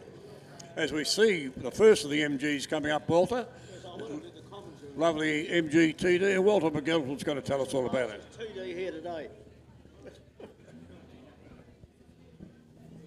Well, the car coming up in the line now, I've been told is the fastest MG, blue MG TD here today, and it's a car that belongs to the Hasty family. We've got a third generation here today driving the car. I think it's his first time certainly in a hill climb. He hasn't broken the car yet. I was talking to Doug, his grandfather, a little while ago, how proud he was to have his grandson here today. We know it's not the first time that the three members of a family competing. I remember years ago we had three Malooners up here, but here's a very young driver having his first competition in his grandfather's car. He's promised not to break it, but Doug, the grandfather, said he wants to get it home and take the noisy exhaust system off it and bring it back to standard. Well, it's a very well-known TD, and it's been maintained. It's quite a quick car. The few little modifications have been done to the motor, we know. It's a fast TD, and it's a very well-used TD, and a TD that always comes out looking expanded well. It's very nice to have a young driver here, and he gets the chocolates today for having his first competition in his grandfather's car in the fastest blue TD here. So that's quite a record. It's a Clipper Blue, yes. It's certainly a car that's been around. It's done dozens and dozens and dozens of competition events. Walter, the TD was never really that popular in competition, was it really? Not the TC was the one to have. The TC was the one to have. When the TDs first came out in 1950, they had side wheels which didn't do anything for the appearance. I'm in a proper sports car, had to have wire wheels. Anyway, he's off. His car running very nicely indeed. He's quite quick around the causeway and up the hill. No, we can't see And that'll have his heart rate up a bit, I can tell you, because it's always exciting hitting that part of the hill. And we'll be able to give him his time.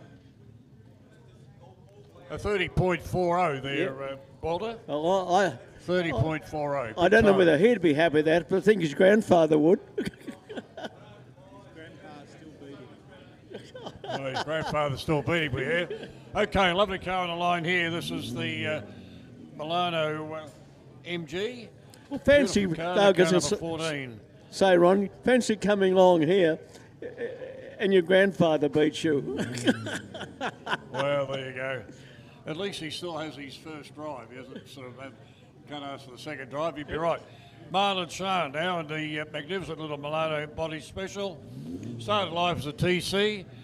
So no, it's not a Ferrari logo on the sign. You will need to look a bit closer. Got a JWF fiberglass body. JWF built many fiberglass body cars over the years. And it's a supercharged MGTF 1500 engine. Restored in 1980s. And it's been around for quite a long time because it featured in the photograph of the Herald Sun for the promotion of this event.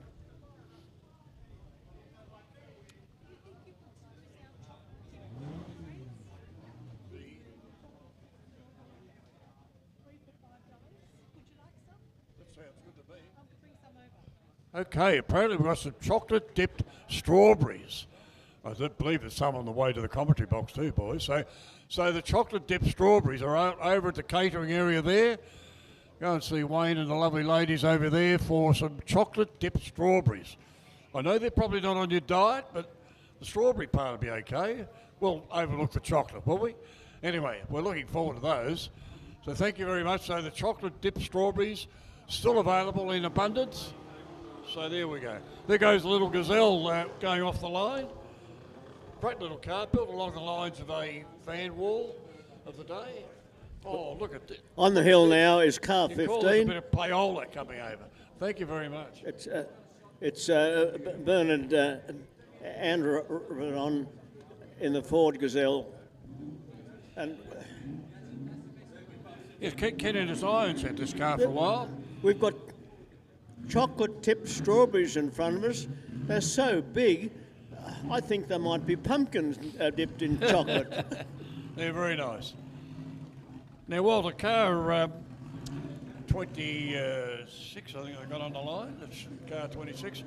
It is the Richard Townley driving this car. You know, it's 75 years last month since this car made its first appearance at Rob Roy in 1949. Well, that's amazing.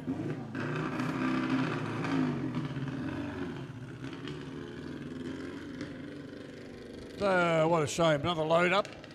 Sounds a bit like your magnet going up the hill, mate. Anyway, there it goes. I think it's just either going to get there or it's not. No, he might give it away, I reckon. Come down the... and we kept going. But an interesting thing, maybe the Marshall Roots type blower is having issues. Well, the first corner after the starting line is called Tin Shed Corner, and it looked as though that last car may not even make it, just firing so badly. Sorry. But I think in the very early days, Ron, when there was a gravel... Sorry, couldn't hear you. Oh, Oh, yeah, Walter's got to push the button to come on air. Actually, I was talking about the wrong car going up there. That was the Bill Pyle monoposto that was running roughly. But this is the car we should be talking about, which is car 26. and what an And attractive car it is to Patterson feature. Bryden car, Bill, on this one. And the very nice artwork on the cover of the program.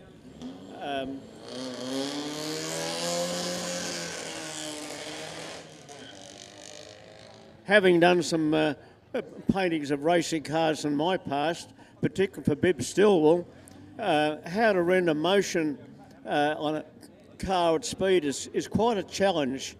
And I'm quite an admirer of the painting of this car. Mike Harbour is the... Yes, Mike. Yeah, Mike's Not done an a few. He's artist, done a I beautiful know. one of my Mini Cooper S, actually. So he's a really good drawer and painter and sketcher. But makes a lovely cover. And What car going up? We'll talk about the car going up in a 35.89. 35.89 for the Patterson Bryden MGTC special written by Richard Townley. but I was talking for a moment about Tin Shed Corner, the first corner, which I think disappeared in the bushfires, along with a lot of other fencing and things like this.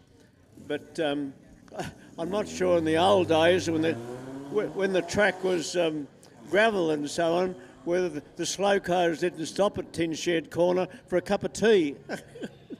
Fair enough, okay. What little MGTC special Barry Brickland driving. He's a stalwart of competing in hill climbs and competed in this terrific car as long as he can remember. He's probably got a good memory. He's got a couple of other cars, Austin Healey's and MG V8s, but his favourite hill climbing car is the MGTC. As we car 34 comes on the line, the Norton MGT special. This would have been Fritz Norton, but having this car years ago. Yes, Fritz Norton being an avid campaigner of the car for many, many years. And if you've got nothing to do for an hour or two, if you look at the car on the line now, Cardi 4, the TC special, have a look at all the collection of various events it's been in. It's certainly... All the plaques might add to the power to weight ratio, do you reckon? Yes, well, I never like putting those on my car. The only one we have on the our old red Magnet is a tiny little one on the dashboard, because it's won the first Concord Elegance at the first national meeting many years ago. It was held in Sydney. It's the only one I've ever put on. Ian Edgar now. Ian Edgar's a old stalwart of all things MGs and the MG TC Meat Space Special. If anyone's old enough to know what a meat safe looks like, they had a lot of holes in the side of them, and so that's why it's called the Meat Safe Special. Jack Moyer, of course, had this car many, many years ago. Ford brothers have had it for a while, and now Ian Edgar's been driving this car for a long time now. Lovely motor car, real racer type MG TC. Any of you young people here today, that's those that would say under about 60, wonder what a meat safe was.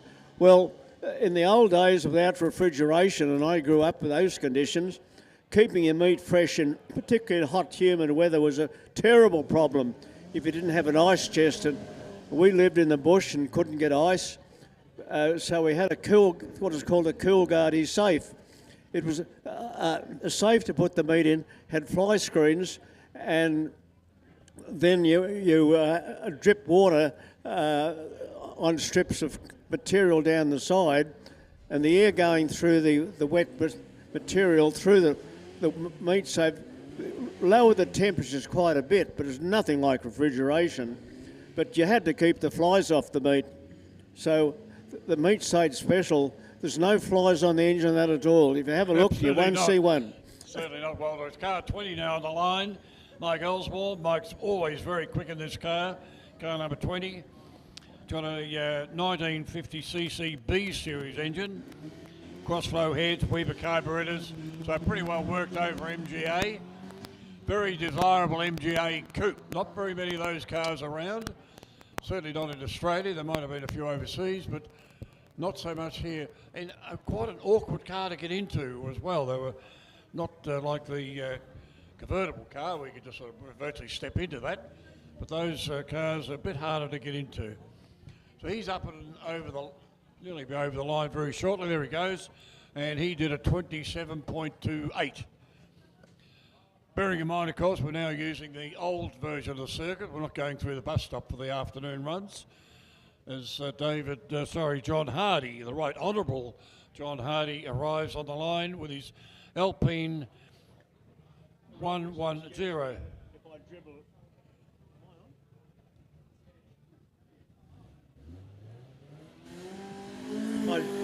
Ron, I was just going to say, excuse me if I drill a little bit, because this lovely little Alpine's on the hill. It's been one of my favourite cars for a long time. I can only ever dream of driving one, but one can always dream. Well, you can actually go and buy a new one of those. I know you can buy a new. Smart-looking little motor car, a bit retro, look a bit like it. But you have to have coins in your pocket to buy. Oh, do you? Well, an artist like you, world-renowned artist, would have no trouble at all. Well, we've got one of the TR twos, I think it is, on the line now. David Orchard. I remember once the Triumph sports owners had a day up here at Rob Roy. Now, Rob Roy wasn't being used. It was all gone backwards. It didn't have any licence, but we had a sports day up here. We had a motorcar, officially or unofficially, we had a hill climb. And we rolled 2 TRs in the one day. One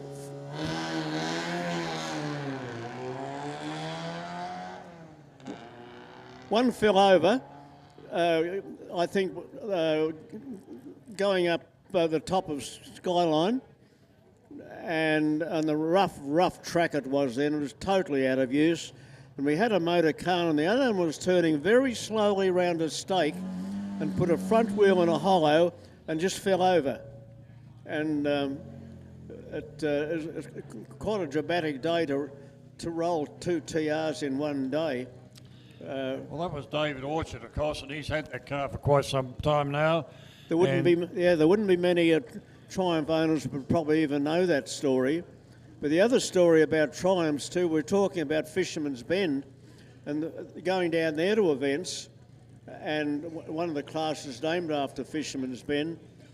I was down there watching the races one day, and Harry Firth was in a TR2.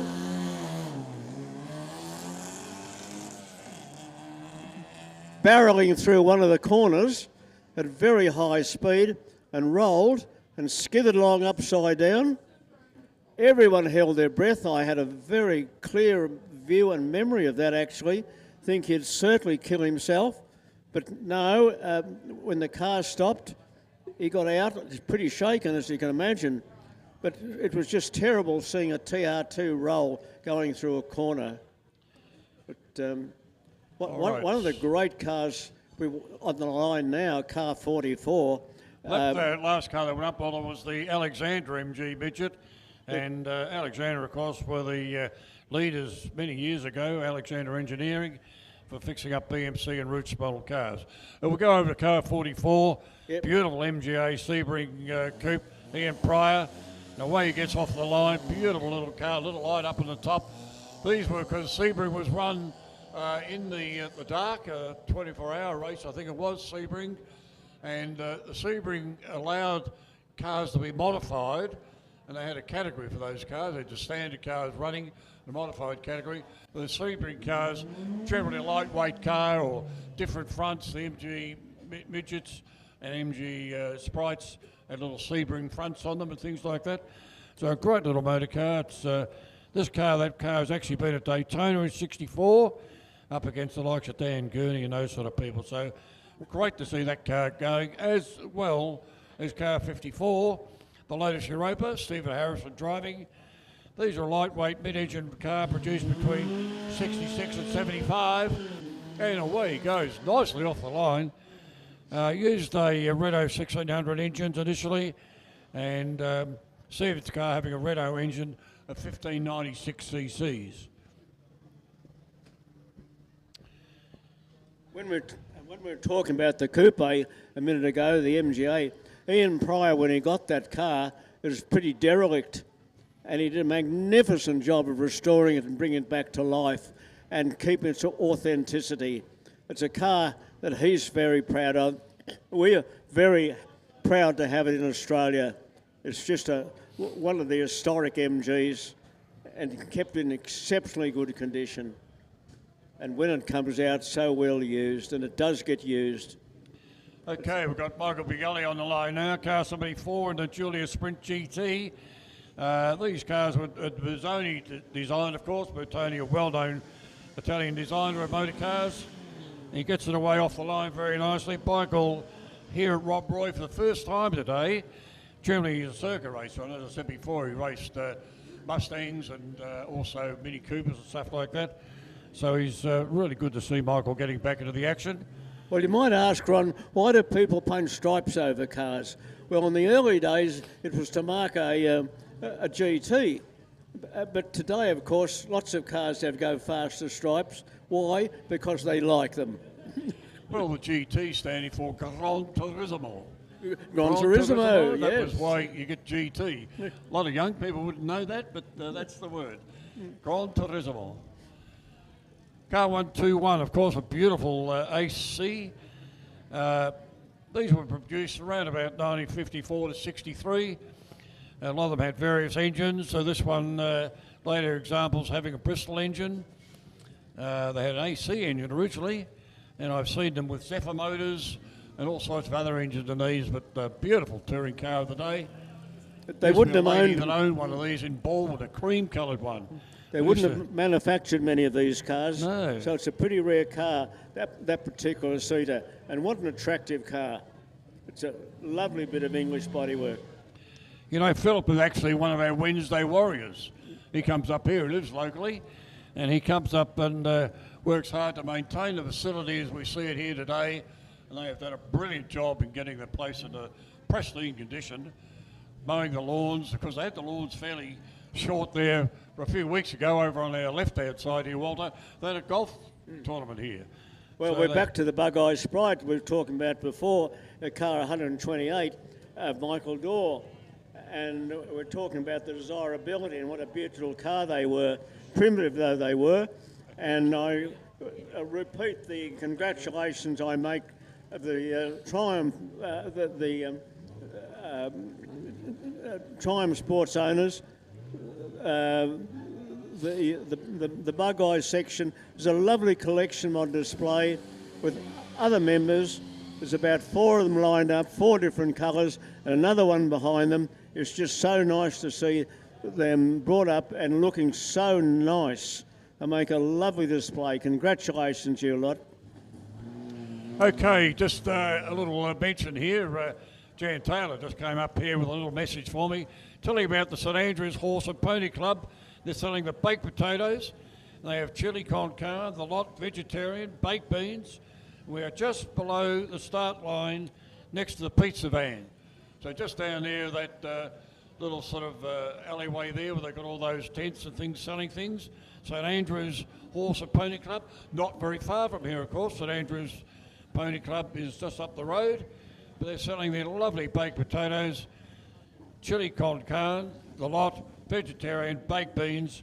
I'm really fancying one of those right now, Walter.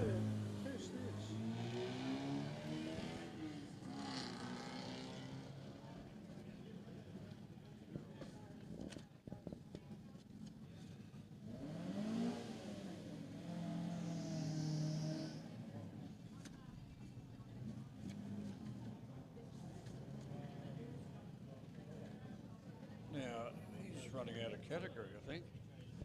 Car 10. What have we got here?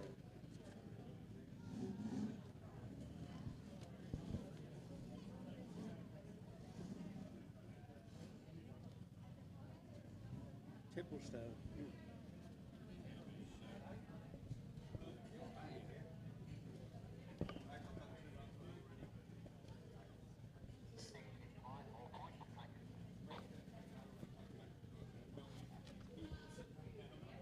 On the line now in the MGB, we've got Paul Swinsky, one of the very active and competitive members in the MG Car Club. And if anyone wants any help to get petrol pumps to work, go and see Paul. He certainly helped me. I'd broken down on the way home from Rob Roy one day in the TA, couldn't get the damn pump to work, and he came along and pulled it to bits and put it back together on the roadside, and it made it work. And I think it's still the same petrol pump we've got going in the car today. They do always carry a spare petrol pump. Good story, Good story, Walter. Yep. Okay, yeah, that was car 10, as you say, and he's gone up the line and he's done a 27.04. As we whip down through the pages, because we're running out of order on this particular group.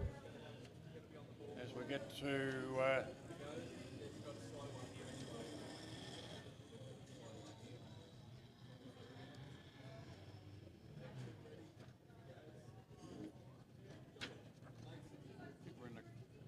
we're in the Collin Grove class, and that was the little Lotus Mark 6 Climax. Paul O'Connor, the driver. Lovely. Well, you know, Ron, there are a lot of comments made about Lucas quality. If you've got Lucas lights on your car, leave home early. Yes. But if you have one of those kind of petrol pumps fitted in T-types, it'll get you out, but won't necessarily get you home. Prince of Darkness. The Prince of Darkness. Prince of Darkness. And this man here knows all about Prince of Darkness, because this is Dick O'Keefe, and Dick O'Keefe had the ignition services for many, many years, and he sold it to young Macon. And but wise people in T-types carry a spare fuel pump. Doesn't take very long to fit on the road if you've got the right spanners. I can do mine pretty quick. I've had to do it enough times. yes, Dick had the Performance Ignition Scorcher fame, so he's been around the sport for many, many years. As we watch car number 111 coming up, this is Matt Scott, in keeping with the 100 years of MG, and it has an MG motor from Monaro Motors, of which he became a partner. M stands on an MGA twin cam running gear and is powered by a supercharged MGA pushrod engine and drivetrain. You know, going right back to 1961, this car won its event with Peter Manton at the wheel with a record breaking 27.96. Now that was on a fairly rough you know, not a smooth, lovely hot mix surface like we've got today. So let's just see what Matt does. So a 27.96 in 1961. Let's see how the time goes. Ron, the class here is called the Collinggrove class. Tell us about Collinggrove. Hang on a second. We're doing 31.63 on a lovely circuit that we've got here today. Not just saying anything about match driving, but Peter Manta did it 27.96 in 1961 on a rather rough sort of track. Yes, Collinggrove over in South Australia, a beautiful little part of the area there, over near Agton.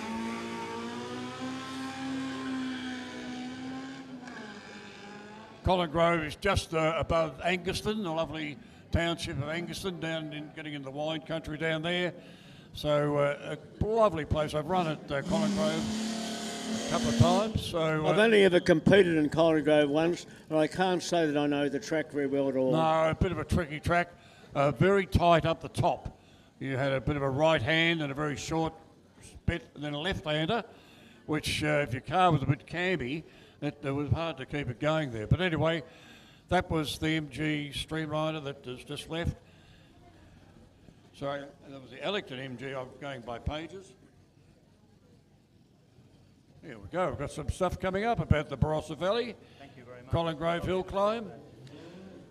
Running on the 5th and 6th of October this year. Whatever.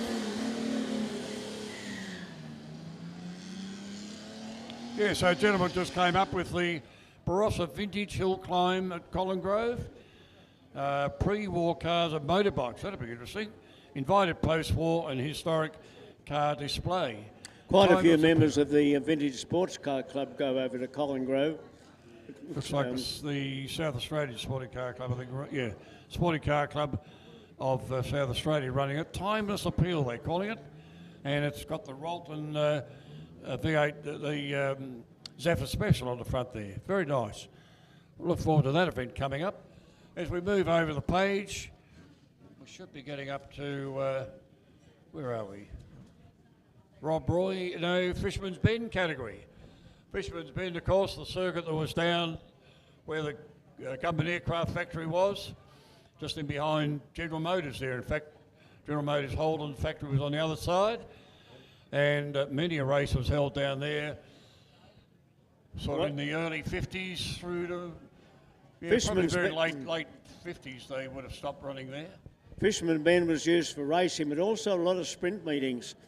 One of my golden memories of Fisherman's Bend was going down there as a spectator, and Otto Stone in his well-known K3, always running perfectly, and Les Murphy in the Q-Type, both sprinting almost together, and the proverbial sound of tearing calico of these two very high-performance motors was just something to be absolutely revelled in. The sound of those exhausts in Fisherman's Bend was just fantastic. In those days, of course, I was just a kid on a motorbike, and then I was a kid in a Morris Minor, and never raced down there, but I sprinted a few times later. But when the racing was over, we raced all the way home and took racing bends everywhere we could. In a side valve Morris Minor. Wow, talk about the risk. I ran there in my Morris Minor, 22 seconds at a quarter mile. Okay, I need a message put out for Reece Timms. Reece Timms, if you're about, would you slide on down to the rocket cover racing area? And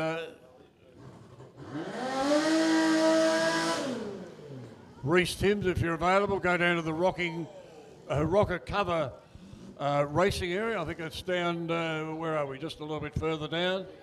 Just past the MG Car Club signs there. Oh, we've got a big spin happening there. I didn't see that one. That's up on turn 2.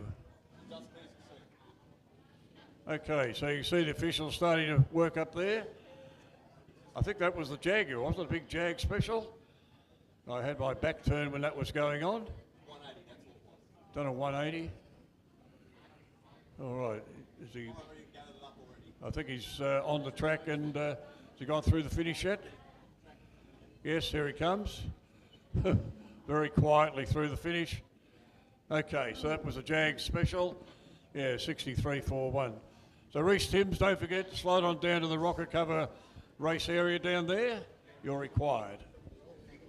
Now, here's a car we've got to watch here. This is car 169, and Mr. Hooper in his Healy. It's a Healy 3000 of some version that, believe me, it goes like you've never seen before. Max Hooper. It's a 3.8 litre engine.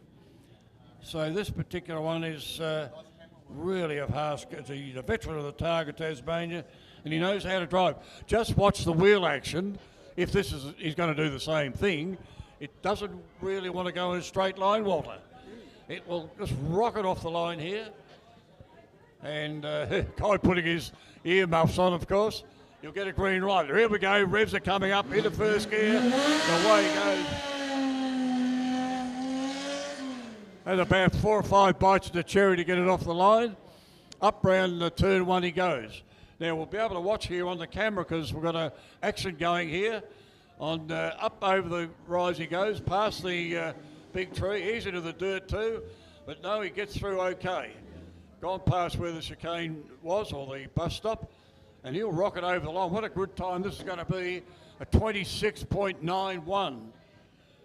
I haven't got any extra times. We watched the Richards family arrive. Thank you for coming along. And, oh, we don't mention you down the back there. Yeah, all right. Thanks for coming along and enjoying the motorsport. Ron, you were talking before about wheel spin at the start.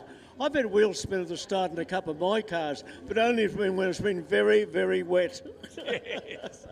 Okay, well, here's a car that can wheel spin off the line. This is Andrew Clayton in a Holden engine MGTC.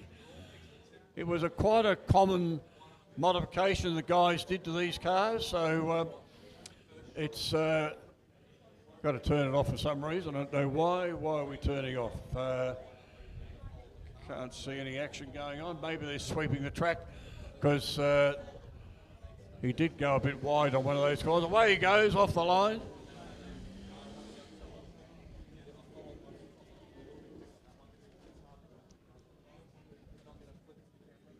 Seem to have changed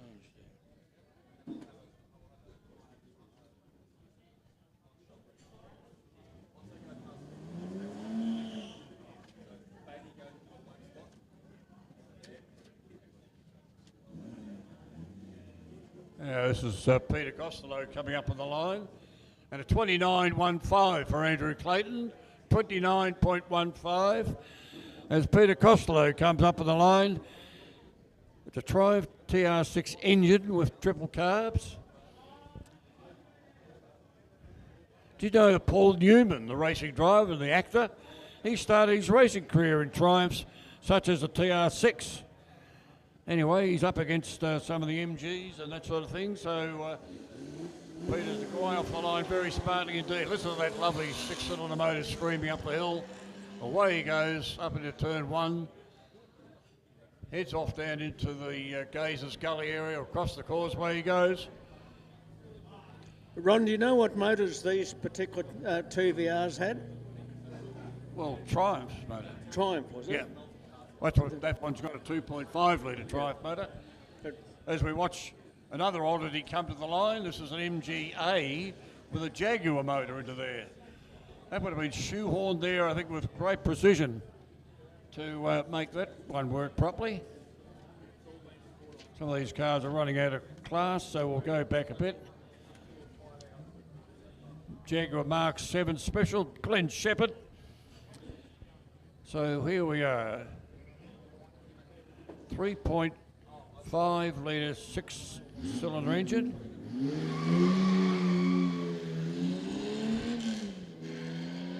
He runs this car down at the Geelong Sprints, the Geelong Revival that they have down there, and he does sub 16 seconds in that car, so that's a pretty good time.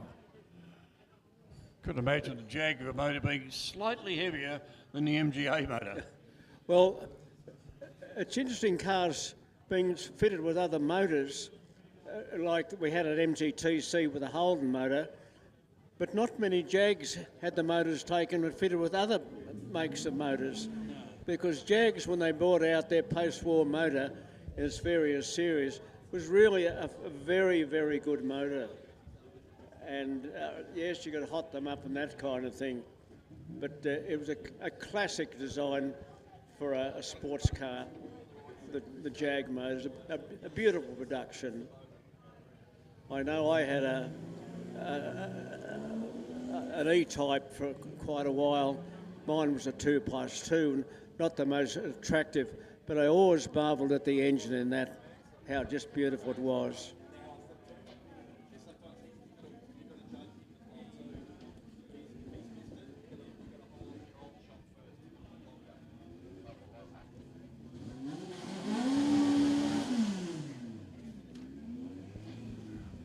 Right, we're getting up to the pointy end of the cars are running here today. This is Laurie Bennett in his Alfred 600B. The 1968 model car, built of course by Gary Cooper over at South Australia.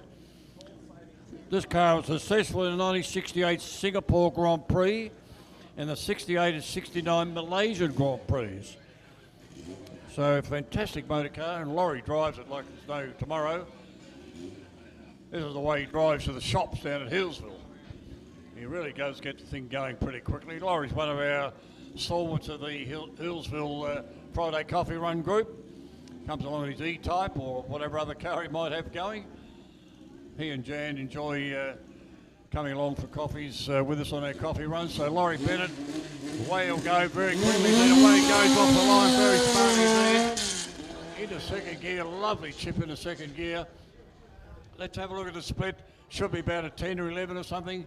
No, 14.96. Oh, that doesn't seem right. Usually he'd been around a 10 or 11 there, but maybe he was going a bit slower than we thought. But he's done some times today. Well, I haven't seen him running on there. 26.80. That is a quick time.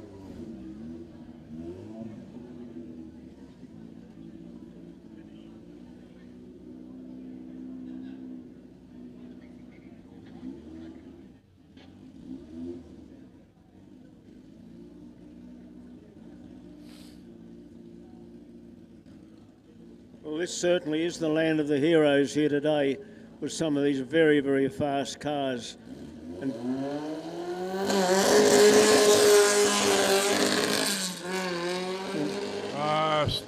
still having trouble that missing he's been having all day long.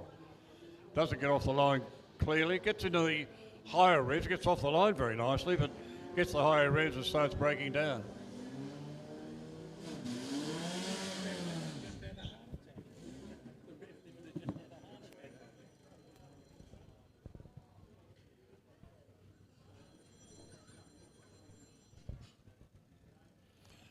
Here's the 24.86 for the last car that just went up, the Elfin, which was the Lambert car. Now we're looking at the Lola T440 of Lyndon Arnell. for those that came in perhaps later today and are not quite certain, we're running two courses today on the hill. What's called the long course and the short course. The long course has a chicane halfway up the hill where drivers turn left, go through a chicane and back on the track. It's slightly longer and it slows cars down, but it's the same for everyone. And then this afternoon we're using the short circuit, which is the old circuit, straight up the hill and not turning into the chicane, which means the cars keep their speed up, and it's a shorter course, so naturally the times will be less than they were this morning. Something we didn't talk about, Lyndon Ardell. I said earlier on, he's an old stager from way back. I just looked back on some of the history. He's driven in the Formula Ford category years ago, 1977, finished fifth in the Grace Brothers team, and then he went on to drive Bartlett's T400 Formula 5000 in 1978-79.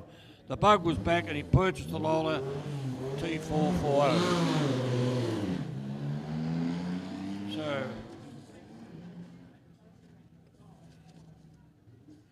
Now we swing over to the Mount Tarrangower category.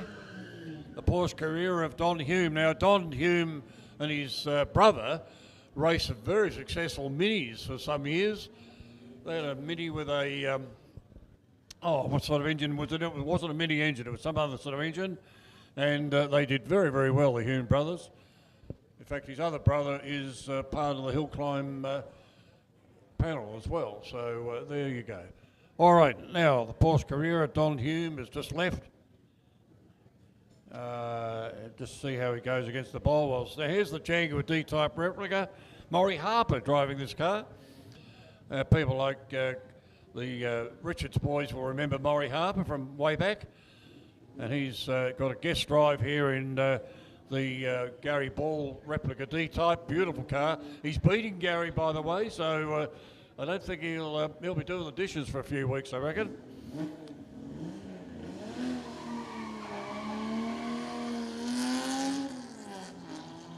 Nice slow gearbox in the old Jags.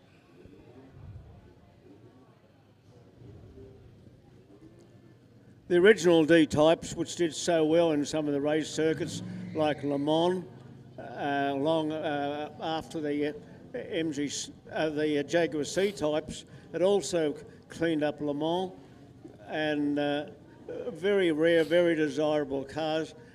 Quite a lot of the top Jags, unfortunately, were destroyed in a terrible fire they had, and some of their best sports cars were burnt, which was tragic for the company.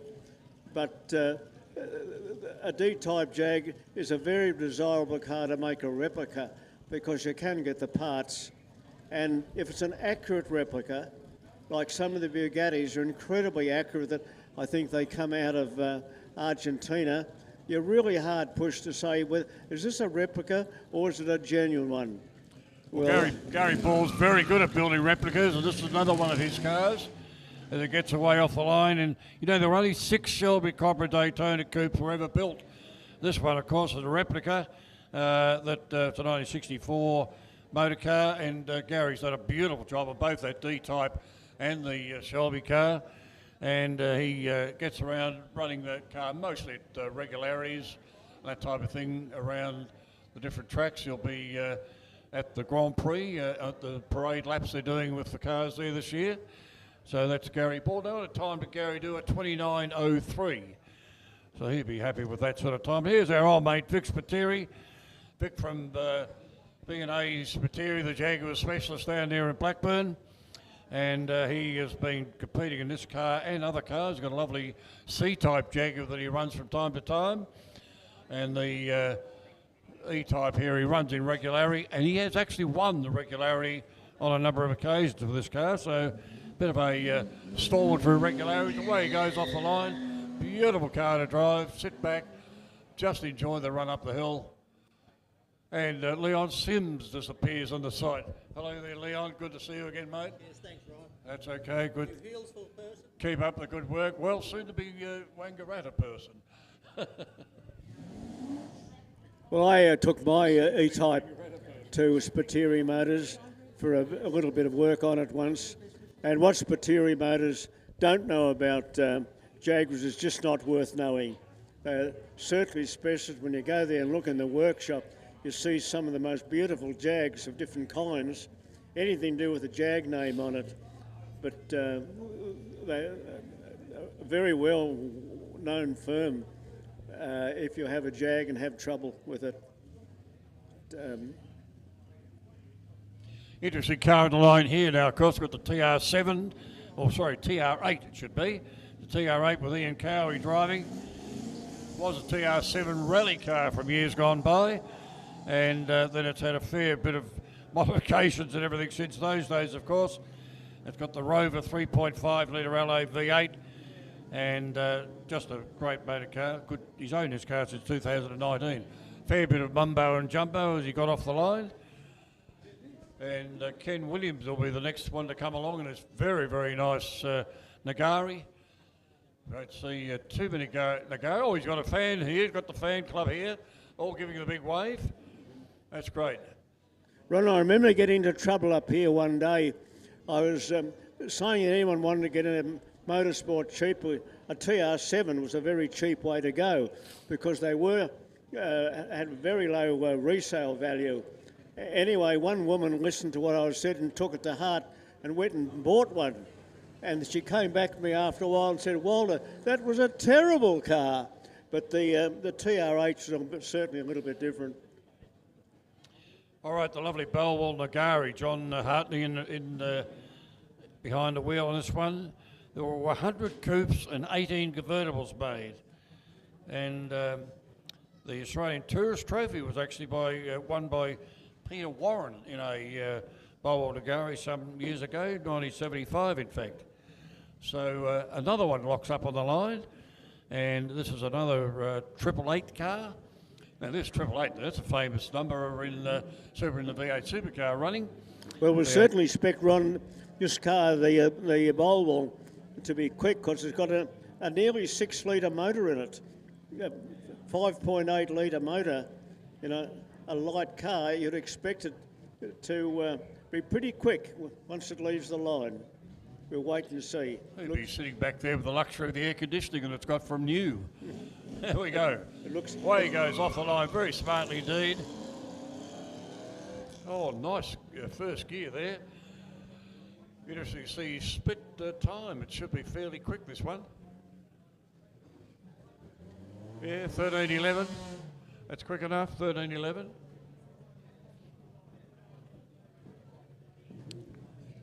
Well, this class is called Mount Tarrangower. Now, again, that's a hill climb. I have competed a few times, but never had any luck there because in the old Red Magnet, the gearing was all wrong. You stayed in second and grind in high revs, or you changed in a third and died. And other times I've had, I seized I broke the drive on a supercharger on my little MGJ3. So it's not a hill climb that brings very happy memories to me, but I'm certainly glad to have competed there. Car 22 getting off the line. That's a little Hillman Imp of Duncan Nuttall. And Hillman Imps, of course, have been around for quite long. They never actually took off as well as the Mini, unfortunately. They just sort of a little bit quirky, I suppose, for a lot of people. But Beachy and people like Peter Jansen, they made them go pretty quickly in their day. So Jim McEwen, of course, he was also there.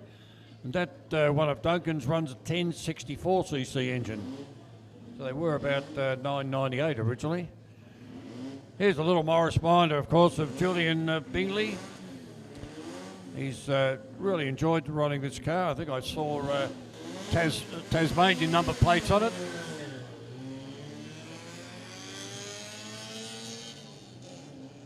Away he goes. Well, my first car was a side valve Morris Minor, and it didn't go like this Morris 1000, I can tell you that. No, I can vouch for that. Mine didn't either.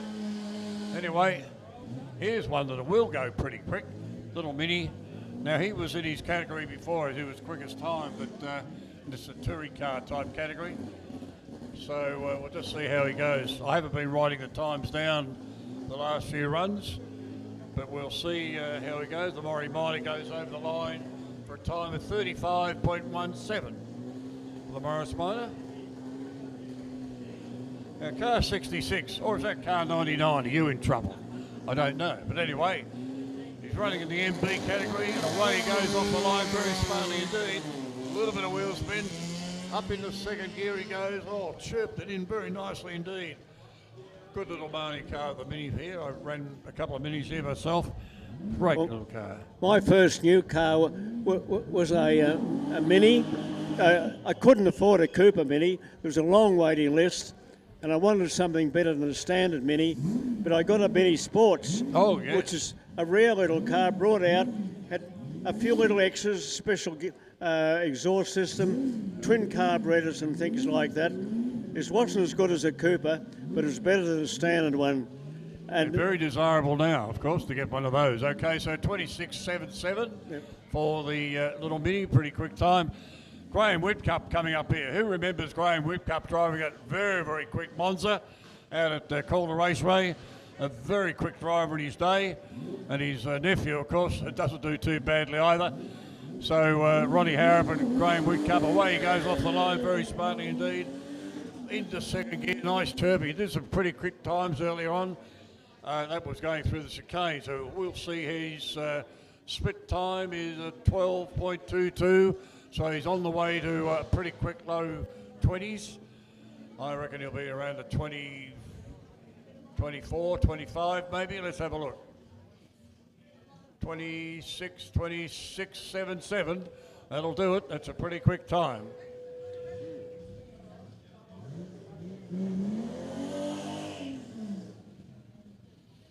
Now here's an old Hillsvillian that's decided to move away as well. What's happening at Hillsville? Everyone's moving. But anyway, this is Jeff Vernon. Jeff's opened up a lovely boutique sort of a coffee shop and lovely food outlet down there in the Bensdale, I think he's gone.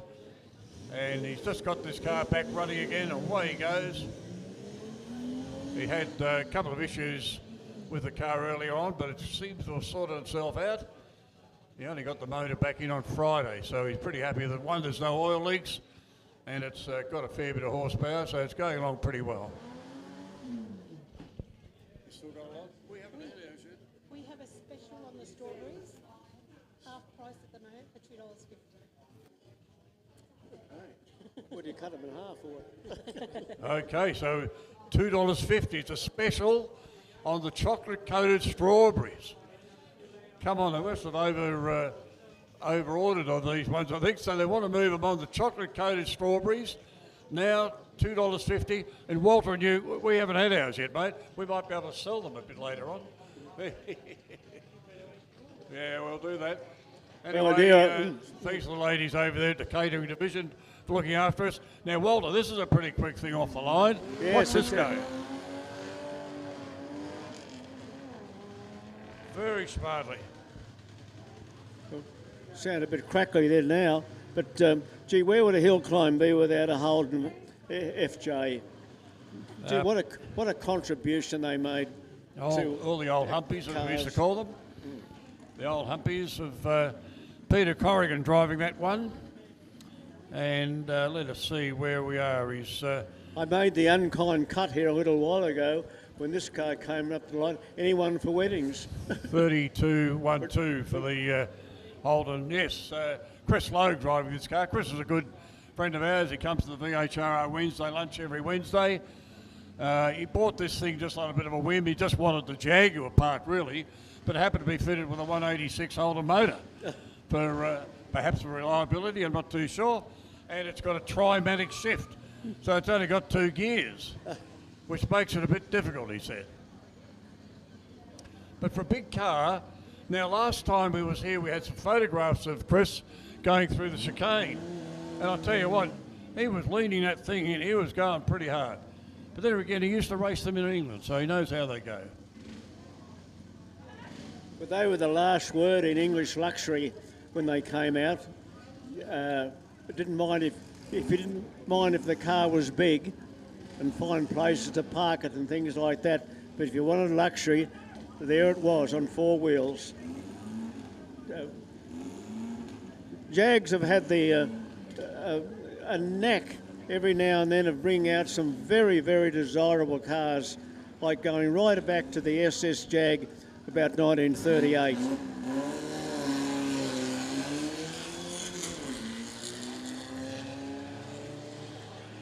The impact of the XK120s and then the impact of the E-types. People marvel, how could you put a car like that on the market as cheap as that, as good as that? And they really haven't let up. So many of the cars have been so good. It's good to see that England hasn't lost all its knack that it had years ago. Here's a famous car on the line now, if you want to see something a bit famous. The Cooper Irving Mark V. Rod North is the driver. Was 4 times Australian Grand Prix champion Lex Davison. He worked along with Phil Irving to get this car in a supercharged Vincent engine and produced 120 horsepower.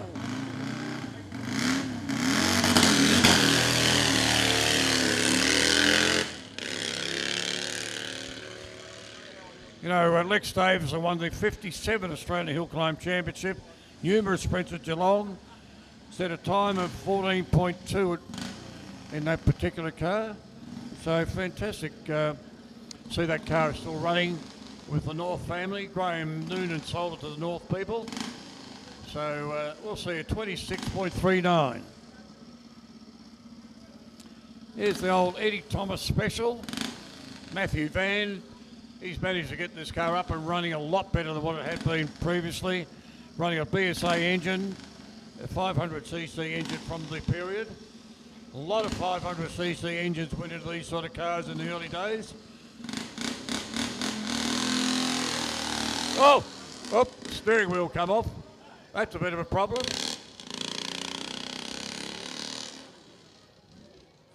I guess it's got one of those lockouts for the steering wheel to get in and out, but it wasn't locked because the steering wheel came off in his hands.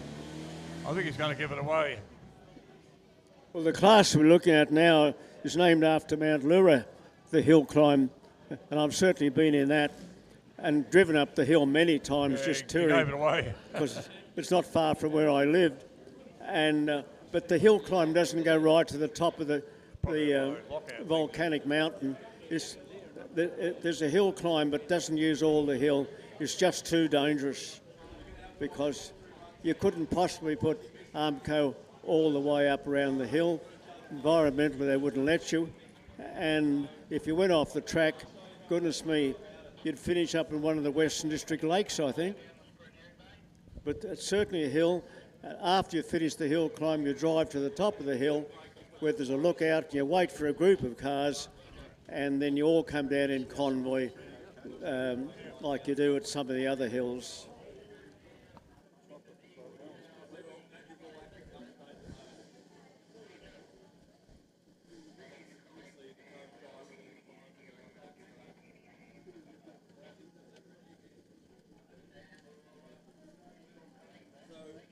Look at one of the Formula Vs. There were dozens of these little racing cars around a while back because they were made to a very strict formula, which they tried to make him very, very difficult to cheat on, but they were made out of Volkswagens. And it was one way of getting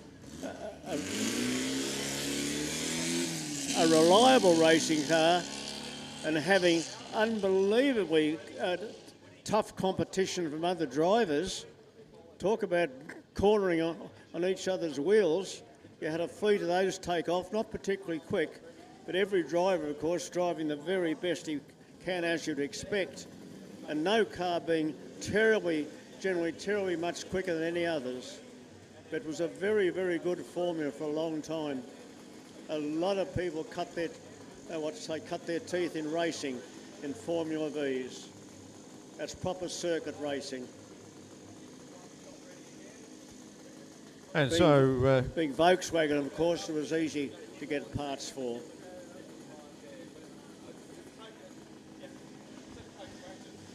Yeah, Craig Webb on the start line in the 1968 Cyclo 500. Triple cylinder, two-stroke. Had a little bit of an off earlier in the day. And there we go, we didn't have enough revs up. He'll be bitterly disappointed with that. Manages to select a lower gear and powers on his way up the hill. Mark Atkinson next up in the Falkenberg. Rolls in another three-cylinder, two-stroke powered car. Motorcycle engine.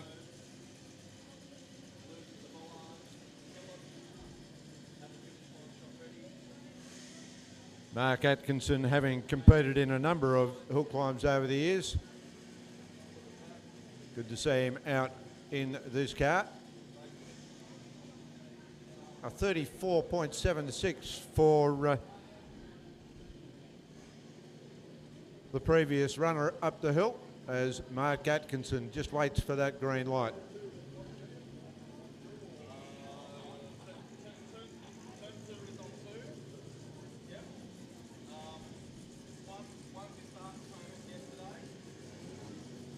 So yes, the Mount Lura category, all air-cooled engines.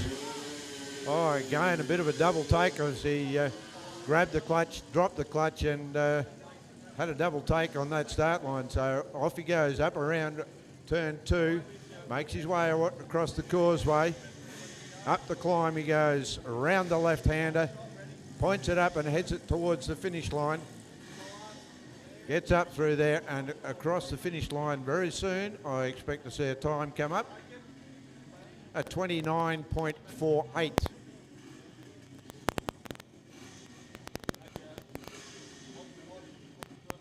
Darren Visser in the Bates Cyclo.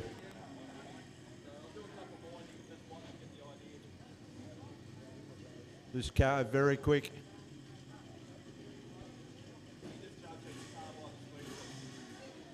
And as you can see, 3 exhaust pipes, 1 for each cylinder. Very quick off the start line. Snaps it into second gear and runs on up the hill. Gets away very quickly indeed. Down through the cutting he goes. Oh, bit of dust and dirt as he squiggled the car further up the hill. I saw on the footage there. A 21.82. So very quick run there from Darren in the Bates Cyclo. Well, that well-known saying when I look at these cars, the older I get, the faster I used to be. Well, I think the older I get, the faster the cars appear to be. They certainly do seem to be getting quicker and quicker. I think the class have been watching are just about a health hazard when you see the smoke coming out of them. But boy, do they look fast and so small. It's like sitting on right of a rocket. So Matthew White now back in the Heidelberg class in the 1937 Austin 7 Wasp Mark III. Don't get stung by the wasp.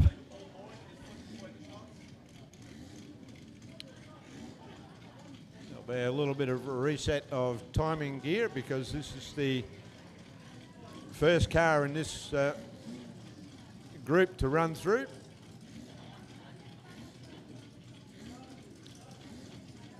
Has the green light, selects a gear,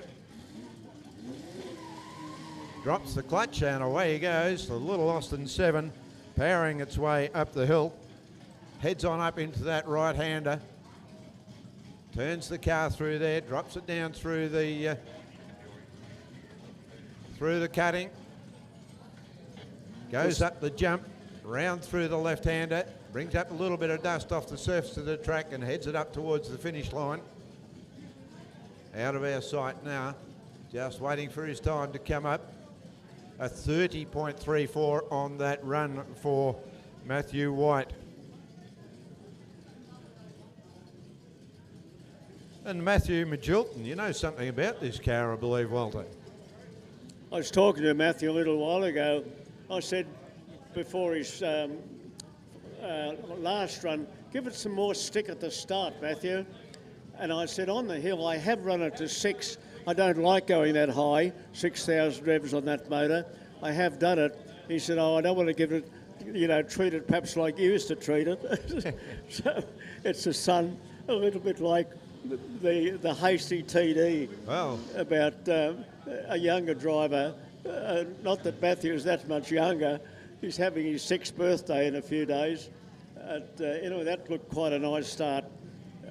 Nice and smooth, and of course this should be quicker because it's the short course.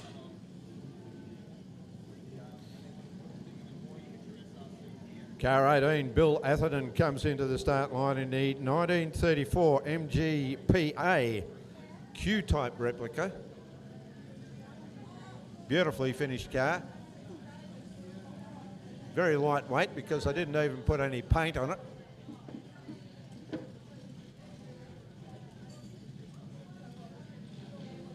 And a 42.26 for Matthew Magilton as he crosses the finish line in the 1934 MGA.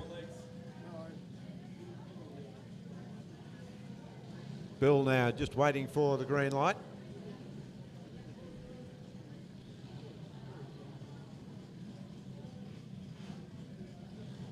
Selects a gear, drops the clutch and away he goes. heads on up the hill. The 1934 MGPA heading on its way up the hill. Rips it around through that right-hander, down over the causeway.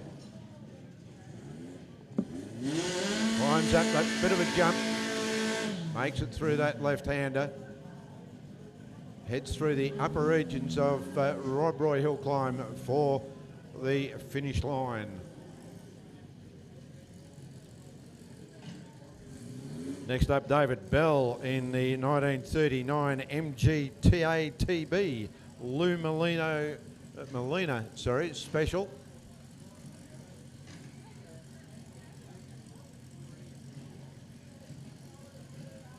He's on the start line, a 37.05 for the MGPA.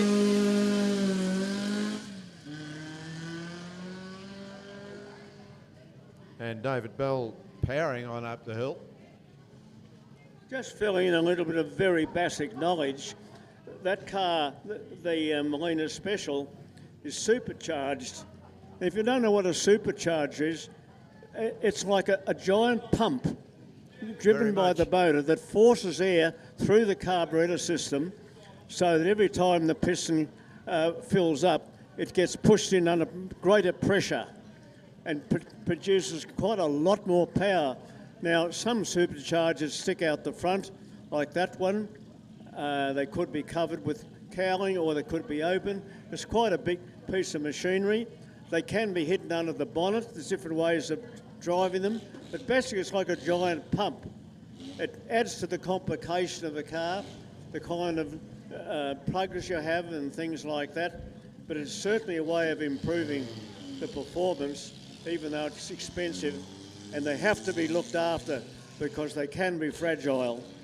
There's different systems. The basically a supercharger, a giant pump. And some cars up here are supercharged and some cars are not. That's right, and Nathan Tasker now on the hill in the 1934 AGP winning Singer 9. But look at this beautiful car coming into the start line, the Ford Model A from 1928, Andrew Hendy at the wheel in car 125. Car was recently purchased by them and they are having an absolute ball in the car.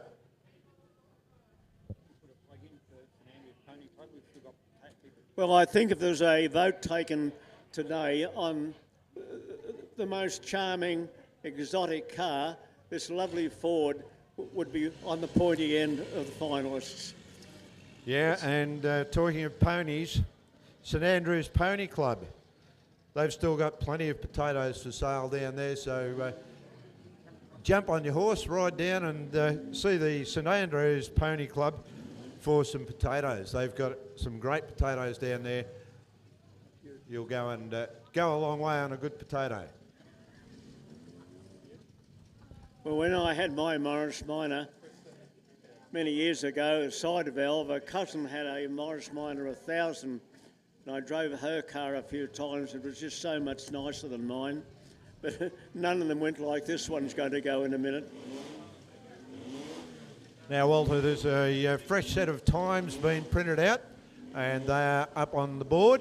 So those people who are looking to find out what sort of times they've done, come up and have a look on the board. They are printed out and there for you to see. The Murray launches off the start line. Bit of a chirp from the tyres from the little Murray Minor as it hurls its way up the hill. Well, we were in Western Australia several years ago to one of our national rallies, and the camping ground we were sharing had a Australia-wide rally of Morris Minors. They came in all shapes and sizes with camping gear. Some have been turned into utilities and things like that. But it's just great to see the pleasure that they got out of their cars. Absolutely. As most car enthusiasts get the pleasure out of their vehicles, I don't think there's too many that get displeasure out of their vehicle unless it breaks down on them.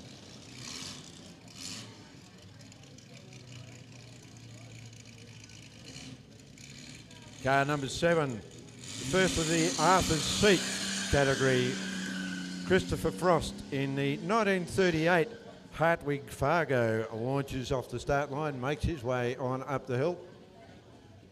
Well, if I had a very, very big garage with lots and lots and lots of cars in it, a Morris Minor 1000 but who wanted the cars, and a Moke would be another one I'd want to put in the garage. They're just such fun cars. Yep, absolutely. But talking of fun cars, there's one on the start line there now, Graham Raper, the 1948 George Reed Ford Mono.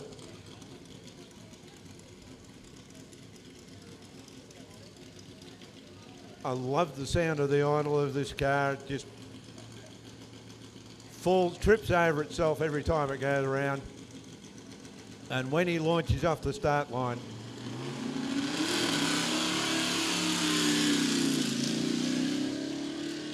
that big Ford flat top V8 just purrs its way up the hill. Very quick across the causeway as he continues to make his way on up the hill. Very quick up through turn 2.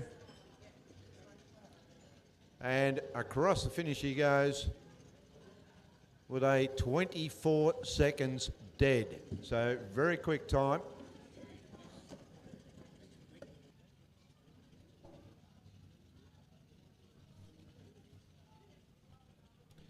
Car 22 on the start line, the Triumph Gloria of John Lakeland. Carrying the spare wheel with him.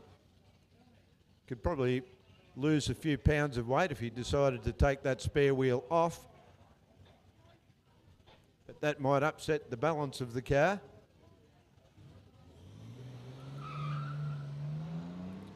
And away goes the Lakeland Special.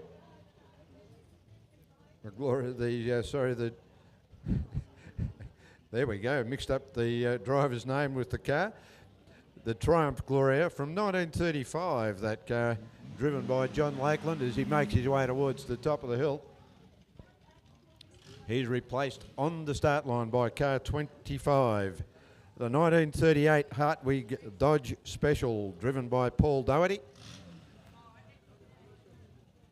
A 31.22 for the Triumph Gloria.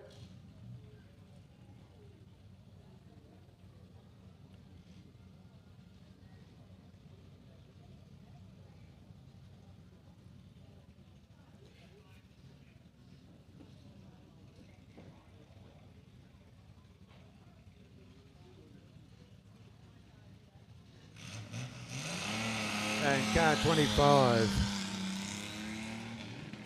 Paul Doherty underway. Scrambles off the start line, up around the right-hander, across the causeway he goes. Through the dip, makes his way around turn 2. And heading towards the finish line, coming up and crosses through the finish line with a 26.91. William Redpath, car 62, a 1954 Redpath Oldsmobile Special.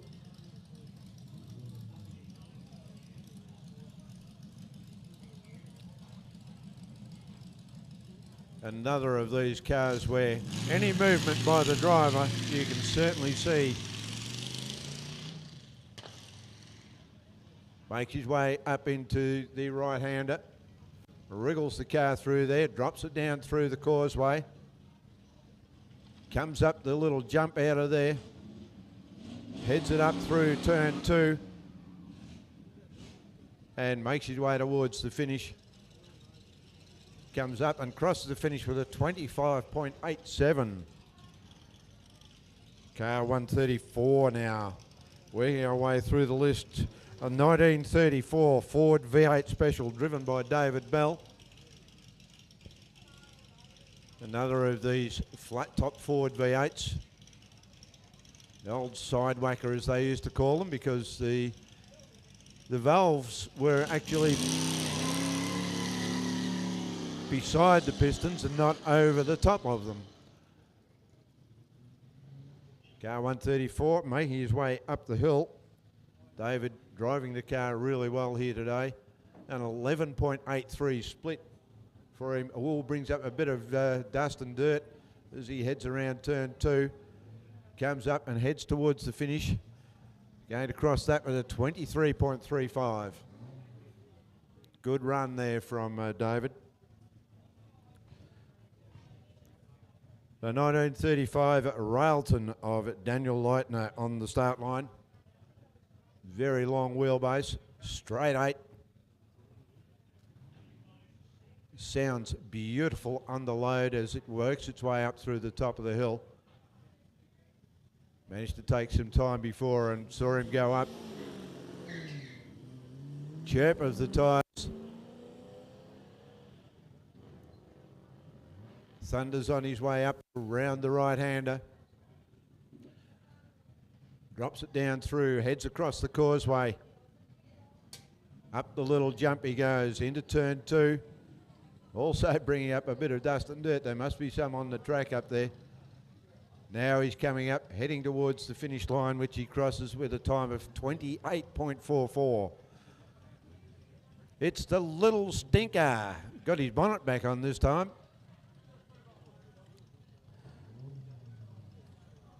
Car 916, the Solar Midget of Ray Sprague.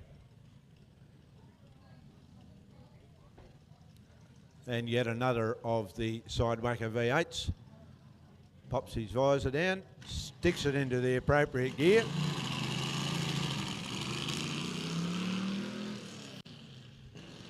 And whips it up through the gearbox. Into that long right-hander. Comes out of that, drops it down into the causeway, wrangling the car up that little jump as he comes out of there, flicks it through turn 2, makes his way on further up the hill, about to appear at the top, heads up and across the finish line with a 28.84. Well, the car on the line now is driven by a very youthful Bill Reynolds. And I'm joking before, it holds the record up here today for blue MGTDs, being the only one competing. But it's his first competitive day, I think. It's basically, it's known as Doug Hastie's Blue TD. If you ask Doug what the capacity of the motor is, he never hears you. Because we believe it's a little bit oversized from a standard TD. It's been up here dozens and dozens of times. It's been probably in hundreds of events in Doug's hands. He's done a fantastic credit to the car, and he's retired now, a bit like myself. He's not as smart as he used to be. And gets across the line with a 20.71 on that run. Oh, sorry, it's not his first event, I believe. It might be his second. But Car 14. Sorry? Next up, Marlon Shan in the 1960 MG TC Milano.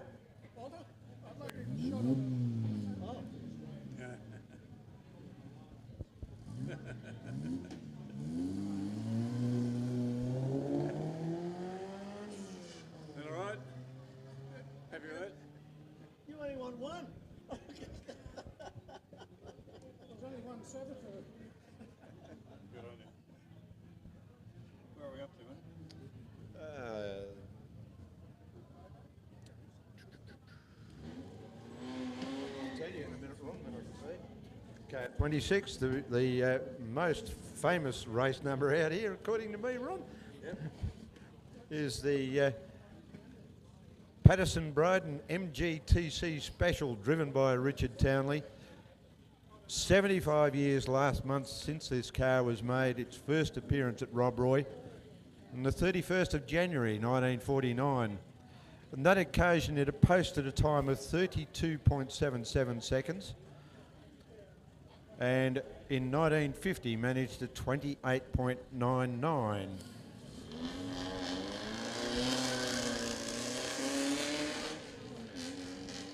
Car working its way off the start line there quite well, Ron. Yeah, certainly, Phil. I'm absolutely noticing some of the times, like a 28.99, they're not doing anything much better than that today, some of these cars. Well, And that's this is right. a beautiful track that we've got now. We won't tell them that, though. No, but Don't let them know. just amazing, really. I was quite surprised to see some of the times. So we'll see what he does. He did a 28.99 in March 1950. Well, there you go. Look at him past that now. He's slowed down with age. 37.81. So Well off his best pace. nearly 10 seconds. Not far off it. He's even slower than he was in 1949. Absolutely. There's the old Jack Moyer car. I remember car 49. It's the Meat Safe Special. Car 49. Van Edgar heads on his way up the hill. And the Meat Safe Special entered in the Rob Roy revival for the first time.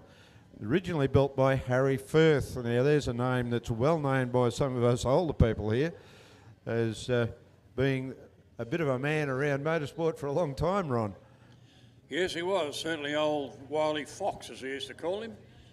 And then, because the Ford brothers, Harry Ford's still going. He's in a nursing home these days, but his son talks to me on Facebook a fair bit. But Harry's always keeping interested in what's going on. And see his old car. They had that lovely little clubman style car too, the MG Special, which is for sale, I believe. Oh, okay. That was a beautiful little car, that one. But anyway, we've got 15 on the line. Now, this was the car that Ken Ennis Irons had for a short time. 1956 Ford Gazelle Special. Not running at the best at the moment. Bernard Andravon at the wheel. Makes his way on up the hill. Yeah. So he's disappeared out of sight, although we can see them on the screen now. There he goes, going over the causeway, or Gazer's Gully as we call it. That's fantastic innovation to see the cars going around the track. It is. Coming up Wonderful a fairly thing. long climb for him now to get up over the finish line. And how some of the guys, I can tell you, from about there, pull their cars up that are doing close on 150 k's over the line. Yeah. The Mike Barkers and that type of car. Yep. I can tell you, every car that I've driven up here at a time, they're not being the quickest cars, but if you're doing sort of 26 or 27s, you're really looking for the brakes at the end, even at that speed. Yep. So that's amazing. He managed a 36.41 on that run, Ron. Very good. Car 27 now heading on up the hill. That's the 1948 MGTC of Barry Brickland. Works his way up into that right-hander. Long sweeping corner. Drops it down into the causeway. Does the little lip up. Around turn 2 he goes. A little bit of dust coming up there.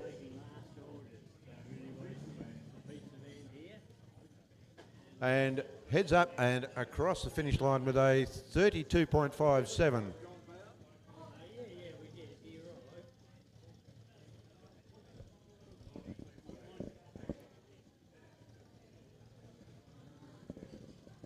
Okay, just a quick mention if you have the feelings of needing another pizza, of course, for the afternoon. He's winding up very soon, so if you want to pop down and avail yourselves of a diet-type pizza, I'm sure they'll be very pleased to see you down there. So go and grab yourself a pizza if you wish, and I'll have a slice up here if you're ready. Okay. Andrew Watson making his way on up the hill in his MGTC Special.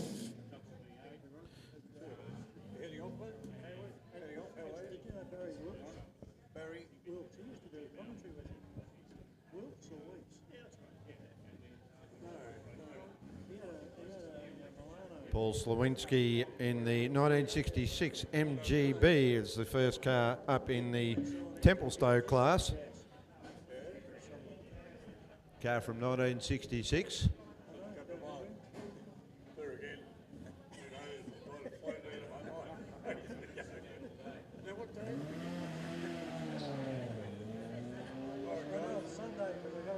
and makes his way on up the hill into turn 1. Reels the steering wheel down to the right, brings up a little bit of dust on the apex of the corner, drops it across the causeway, goes through that little yup, I'll call it, heads it up towards turn 2. Gradually there's less and less dust coming off the surface of the track up there. Heads up and across the finish line with a 27.18. Mike Ellsmore on the 1957 MGA Coupe. Beautiful little car. Sits on the start line. He's just waiting for the green light.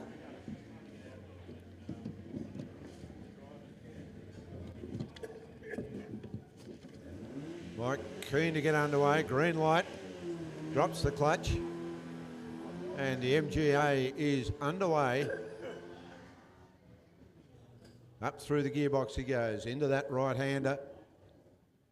Comes out, drives it across the causeway, goes through the up, and he's on the way up. Around through turn 2 he goes, nice and smooth through there.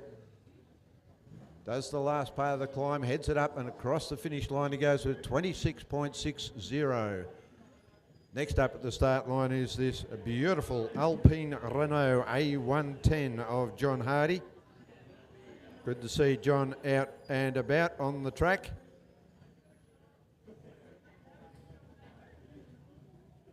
Fairly rare motor car. Performed very well in the rallies back in the day.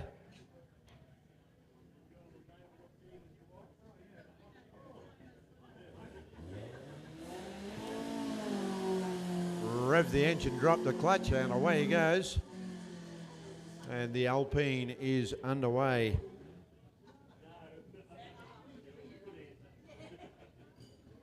You can actually buy almost a replica of these sort of cars now. They look very much like the older car, but with more modern bits and pieces, and also in the same sort of nice blue colours. Yeah, that's right. And it's a Renault Alpine as opposed to an Alpine Renault. Okay, right.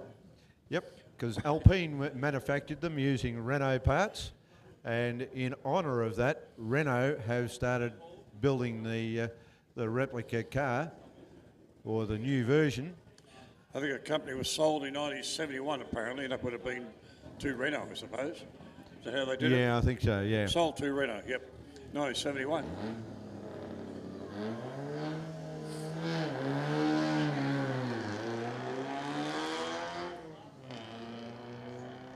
And the Triumph TR2 of David Orchard heads off the start line, a 1954 model car. Drops it down through the causeway, hits the up and heads on the up around turn 2. Comes out of there, does that last bit of the climb and heads up and across the finish line with a 26.55. Car number 40 now on the start line, the 1963 MG Midget Mark 1. David Norris at the wheel of this little car.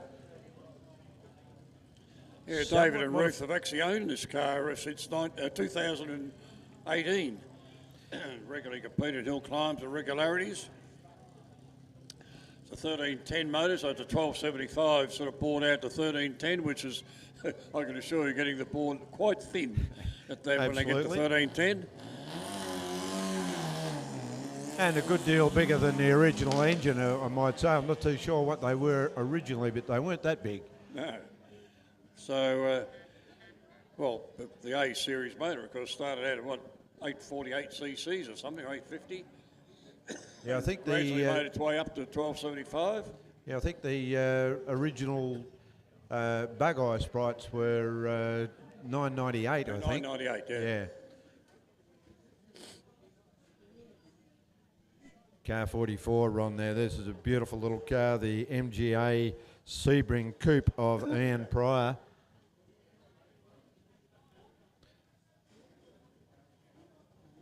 Ian Pryor's was the architect, actually, of this magnificent upgrade that's taken place here at Rob Roy Hill Climb. So a lot of the work that's gone on here Thank you very much to Ian Pryor, who's done a great job. A little bit of clutch slipping there as he got away from the start line. Heads it on up, trundles around that right-hander. Little MGA working hard, drops it through the causeway. Powers up the up, around into turn 2. Comes out of there. Makes his way heading towards the top of the hill. Comes up and heads across the finish line with a 30.23. That brings back this lots of trouble usually Sunday. Europa. Oh, yes, yeah, the old saying, yeah. The Like Renault the old 6. Fiats, fix it again, Tony, and all that sort of thing. Yeah, that's Found right. the tip. Bavarian money wasters. Very quick off the start line, that car, mid-engined. Well, power over the back wheels, which is pretty good. Yep. And that car from 1969, Stephen Harrison, driving that car, powering it towards the top of the hill. And a 25.66 on the way up the hill. Now, I said it before, that's not a car, that's an Alfa Romeo that's sitting on the start line, car 74, the 1954 model Alfa Romeo Giulia Sprint. Quite a desirable car, Ron. Oh, absolutely. I was selling these new, would you believe, in the late 60s. And, yeah, Michael Bugalli, of course, an old racer from way back. Started out in Minis and had Ford Mustangs and things like that. So he's just getting back into the throes and driving a very nice little Alfa with the Italian colours, of course, as you do. So he's only new to that car. It's 4-wheel Brembo brakes, power assisted, twin weavers, of course. It's his first run here at Rob Roy. Now, Phil Smith rolls into the start line in 1957 AC Asica. Cars were produced between 1954 and 1963. They were originally produced with an AC engine, later examples having the Bristol engines fitted. The cars... AC was auto carrier or something like that? Yeah, something like that. Well, oh, the power of this lovely mic. Thank you very much. awesome. Okay, so how many you got left? Okay, so what? My name's Hamish. No, because we're going. That was the last call. Oh, okay, okay, so the last call for the pizzas. We've the power of the persuasion. I see Brett Ramsey eyeing off the pizza here. Come on, Brett, get in. You have to help us out to this. I think Yes. commentary might go quiet for a couple of minutes here on while you and I consume a pizza. Very nice. So we'll share it with everyone that comes along. No, very nice. Thank you to the pizza people, and they're taking last orders of pizzas. Well, I missed out on lunch, Ron, so I think I'm going to dive in first. Oh, go for it. Yeah, go for it, mate. Hop into that. What have we got? The pineapple. Bit of everything there. Fantastic.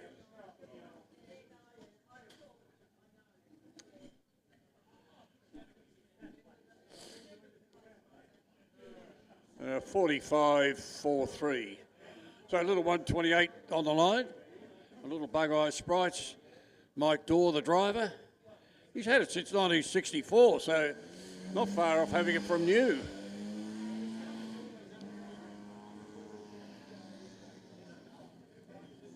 He was actually here in 1965, running at a Rob Roy event. Wow, it's fantastic.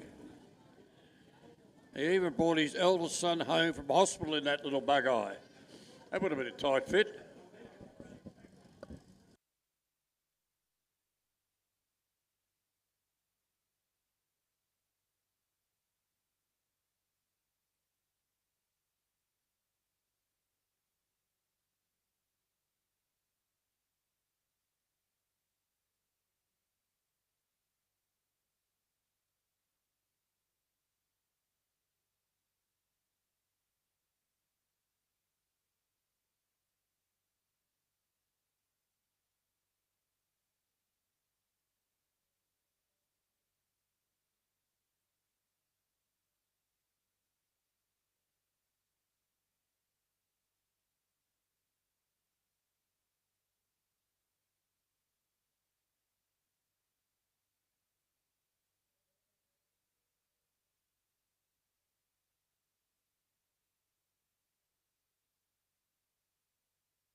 Well, here's a bit of fire and brimstone for you. This is Hooper in the 3,000 plus Healy.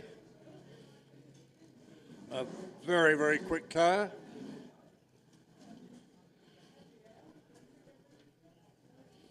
If we could keep him on the line. Nice garment, isn't it? Nice Go. coat. Oh, yeah. It's there. We'll be with you in a minute.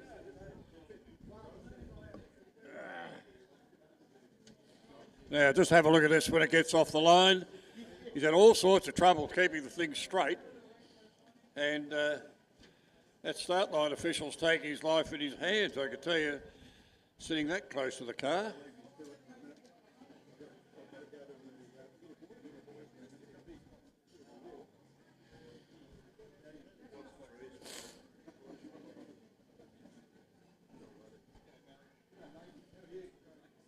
Just waiting for a bit of a break. 30.04, the previous car that went up. This Healy 3000, no ordinary car, and has a capacity of 3.8 litres. Maybe something to rival the Jag engine. So Max used to be pretty competitive. He had the ex-Norm Beachy Nova years ago. There he goes off the line. Oh, really bags it up off the second gear he gets. Up around the top corner there, around turn one. A few bites of the cherry getting it through there. Down across the causeway he goes. And let's have a look at the time. You can see him on the screen. Gets it around turn two, up through the causeway. And we've got a block out there on the screen for some reason. And we'll see him going over the line very shortly. Okay, 26.36 for Max Hooper. Very, very quick time.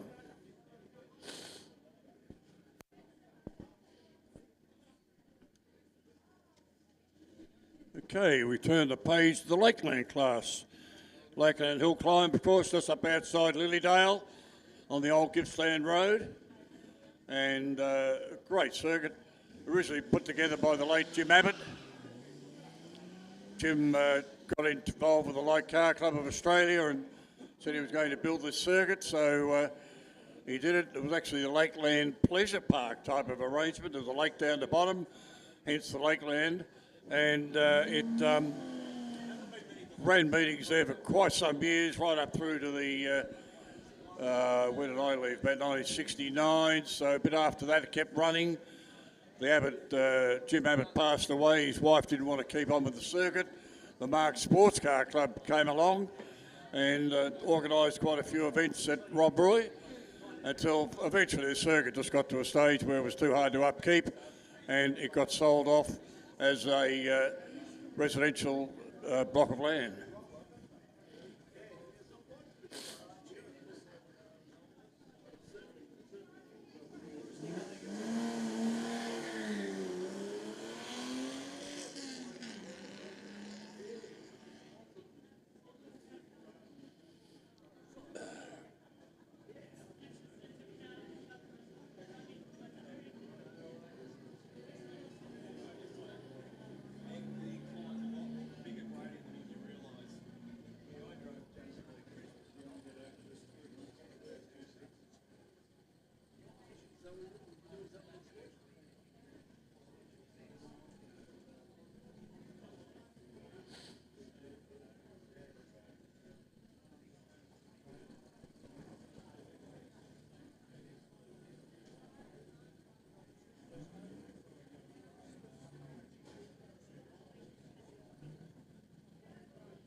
2 runs on the chicane and they had 2 runs on this.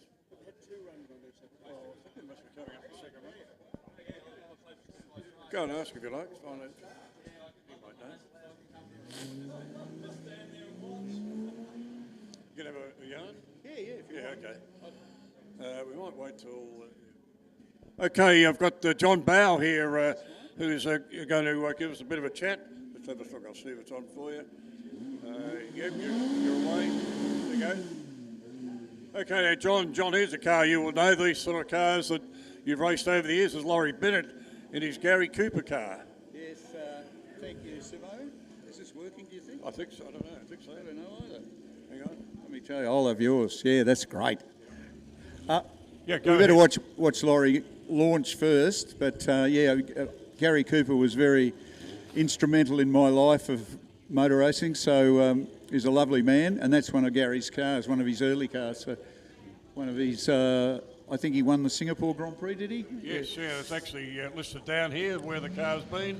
Malaysia Grand Prix as well. Yeah, I used to stay at his house way back in the day, and the trophy was as big as me, nearly. Fantastic, yeah. Good bit of hardware. Laurie really gives this thing a bit of a stick Oh, off look, line. he's amazing, isn't he?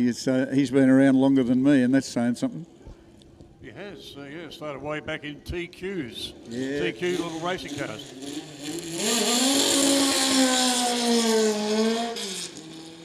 It's fantastic, isn't it? Oh, he's a really good driver. Those cars were, those Elfins, honestly, were world-class cars, and they're fantastic. It's great to see them still, being preserved. I mean, I think Laurie's son races one as well. Yep, yeah, so, Nick gets into one. yeah, very good. They've got a...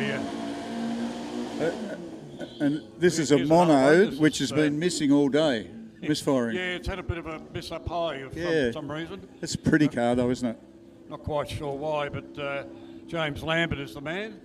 He's been running his car for just a little while now. We haven't seen it for that many times, but really does get up and crank. Gets off the line very well, but as you said later on, up high, it gets a miss. Yeah, it's got Once some they sort sorted of. it out. It might have one of those British ignition units on it. Yeah, it might be.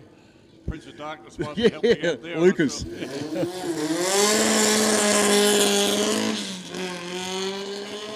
Oh, still there, right up the top. Not What a- quite as bad as it was earlier. What a pretty car, though, isn't it? Is that a 2B, Mark 2B? It says that it's a Mark II. 2C. Oh, wow, it's the very, Yeah. very last of them. Wow. My dad used to dream about cars like that. Yes. There's a Formula Ford, of course. You'll know all about these. And you may have driven against this guy in the past. No, I didn't get out of Tasmania until the late 70s, so, but I certainly know. I mean, he's know of driven him. some, Formula 5000s and all sorts Yeah, of cars. I think before me. He's done pretty well in his day. Yeah, he was a great driver. I suppose he still is. Decided to come out of the woodwork and give it another go. Is this the car he used to race in the day or not? That I'm not too sure. I don't know the exact history of the car, but certainly very similar to the type of car he would have been driving. Was it a T440 or something? Yeah, I think so. I don't know much about Lolas, but, Yeah, but well, you haven't got the limp, have you? look at the paparazzi here in front of us. Eh? You haven't got the Lola limp, so you No, wouldn't know no, too no, much no, about no, them. no. Oh, fair enough, okay. Everyone's a comedian. Yeah, that's right. We don't get paid anything at all. Anyway, yeah, so Lyndon's been putting us some good times. I can't remember what his last times were, but they're in on the 28th. Very, very, the driver position's very well forward in it, isn't it? Like it's. Yeah, quite forward, Yeah. yes, most definitely is.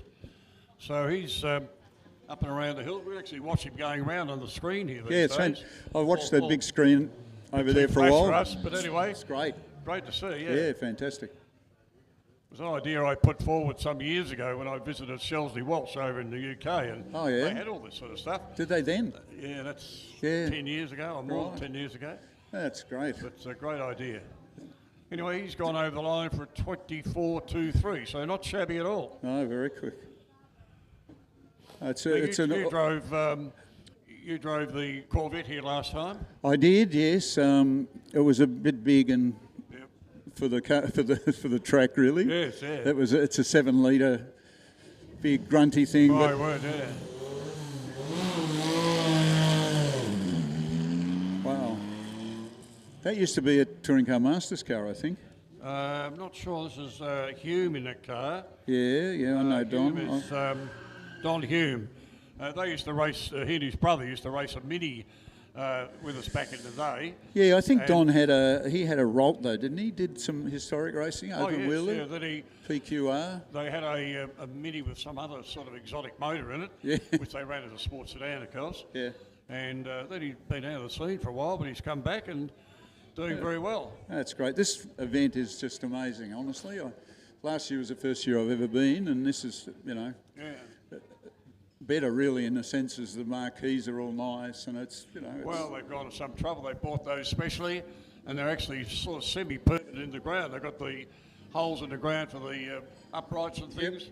Take it all down. The holes are still there. They put a cap over the top. Fantastic. And they can use them all again, which is fantastic. It's, So- it's This is Maury Harper driving this car. Maury goes back to my days when we had what we call the Junior Light Car Club many yeah. years ago. Wow. Light Car Club, because you had to be 21 to be a member. Right. So the membership was dropping off. So they decided to have a Junior Light Car Club and just get signed in to the Light Car Club in those days. But Maury's one of the members from way back then. Right. And as is Gary Ball, Yeah. who's the owner of both of those cars. oh, okay. So is that a The one of the? Shelby Daytona. Yeah, it's a Which who's he's put that together as a replica. Yes. You can buy the whole kit, pretty much. From- Same with the D-Type. yeah. So who makes the kit? Oh, I'm sorry, I don't know. No. The D-Type I know came from Perth. Okay. The kit from there. But Gary, he just enjoys his motorsport. He puts these things together. He's not out there to sort of light the fire or whatever, but just enjoys having a run. Yeah, it's great. It's great. It's like I used to go to a lot of hill climbs when I was a young man with my dad. So I love the hill climb scene. But this is fantastic. This is better than anything else that I've ever been to. Here's another one of our old stalwarts. This is Vic Oh Spiteri. no, look, I know Vic. I've known him for years. Yeah. He's a great bloke. He's an inspiration, isn't he? Lovely guy. Yeah. Still goes into work every now and then, has a fiddle. Yeah, I had an E-Type at one stage that him and his boys used to do some work on. Yeah, young Andrew, yep. Yeah, And Vic's, a keen VHRR member, and yes. even with the demise of his wife a few years ago, he still keeps coming and enjoying himself. No, he loves it. Look at you.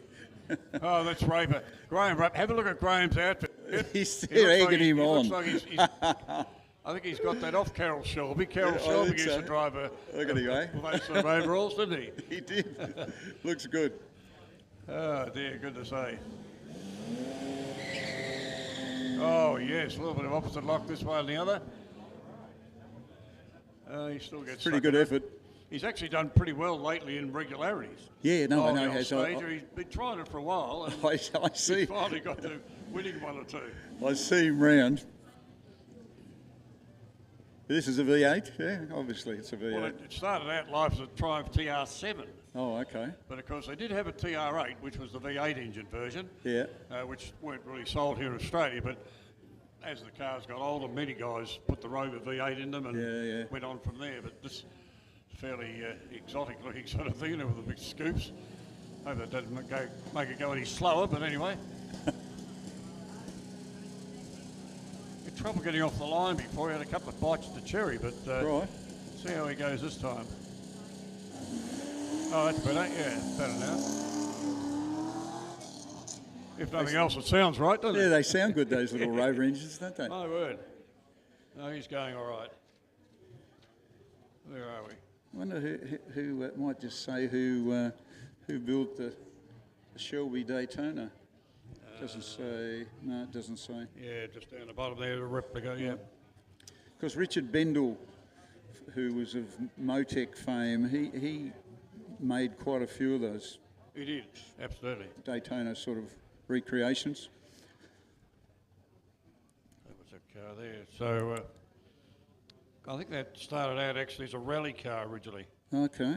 They had quite a few sort of loosely Leyland, sponsored TR8s running. Yeah, I think Colin Bond drove one at one In fact, we stage. didn't actually sell them. I was selling TR7s new, so that gives you a bit of an idea. You were? Were you? Jeez, how'd you sleep? Up at Fist Brothers Motors in Box Hill. There you go. Yeah. I was there for quite a while. Oh, mate, the car trade's a wonderful trade. Absolutely. I still enjoy it just on the fringe, just No, I working with a few of the wholesalers, and just bought myself a nice little BMW coupe from one of my guys, actually. Top Gear Prestige. That's a good name, isn't it? It is, Top Gear Prestige down in Moorabbin, yeah. Yeah, okay. I've met some of the best people in my life in the car trade. I've met some of the worst as well. Actually, by clearing up, I'm actually moving house from Hillsville to Wangaratta, but that's another story. But wow. In my collection of stuff I'm finding, I came across what I was presented when I left Mazda. Yeah. And your signature is on the Mazda RX-7 that you ran in the big races at Bathurst. Yeah. With Dick Johnson, Yeah. yourself, and who was the other couple of drivers? Scaife. Mark Scaife was on it. Yeah, and who else drove that weekend? You guys, obviously, someone would arrange to get them signed, so so that's in amongst my collection. They were good days. Good days. Absolutely. Easier, much easier than now. It was. You try and buy one of those Mazdas now, particularly what they call the SP, which was the one you guys had. Yeah.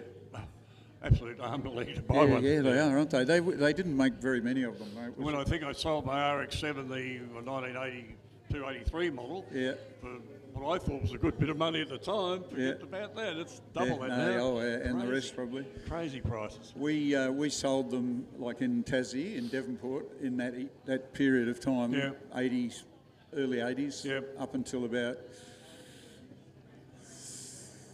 99, so we were Mazda dealers for a long time. Yep. Terrific cars. I used to go from Devonport to Hobart in a Series 2, which is what yours would have been, in an hour and 40 minutes. Oh, wow. That's before cameras and... exactly. Yeah. When you could do things like that.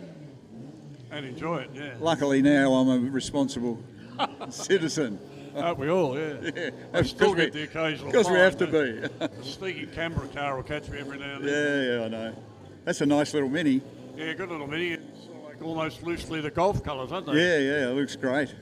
66, I don't know the car, but...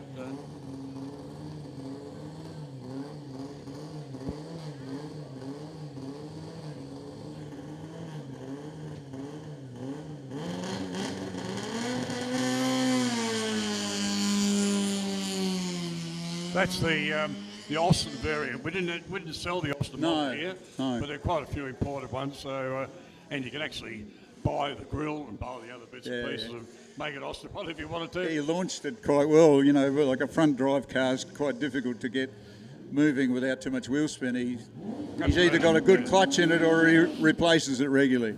I'll send you a photograph of my Cooper S leaving the line here. Yeah. Back to Smoke, tire.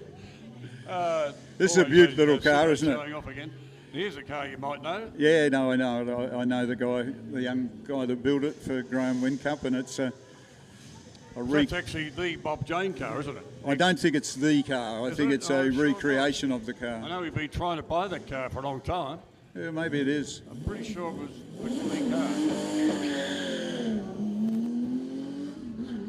Oh, nice little chirp in a second. Yeah. It's quite quick. He's done some quick times today, actually. I think he might have been leading the class. Oh, yeah? If not, he's pretty close to it. The Mini's the quickest up through the bus stop, and they had the bus stop earlier. Yeah, oh, there would be. It's pretty tight. Oh, absolutely, yeah. In the Corvette last year, I nearly needed a No, you wouldn't like that turn. at all, no. Particularly some of the guys that got cami cars, they come off the cam, grabbing first gear and all sorts of things. Yeah, no, the Corvette only got out of first gear once for about a second. Here's a mate of mine, this is Jeff Vernon. He's down from Bairnsdale way. He was a Hillsvillian, he just left Hillsville a while back. Got a little restaurant and a business down there. Right. That's a Fair Dinkum Racing EH. He bought it as a race car. Oh, yeah, right. I forgot the guy's name that had it, but it's been around. Well, 3 on the tree shift. 3 on the tree, yeah. How the days. Well, John, tell us a little bit about your foundation. My what? For your foundation, you're talking about. Oh, your, the cancer? prostate cancer, yeah.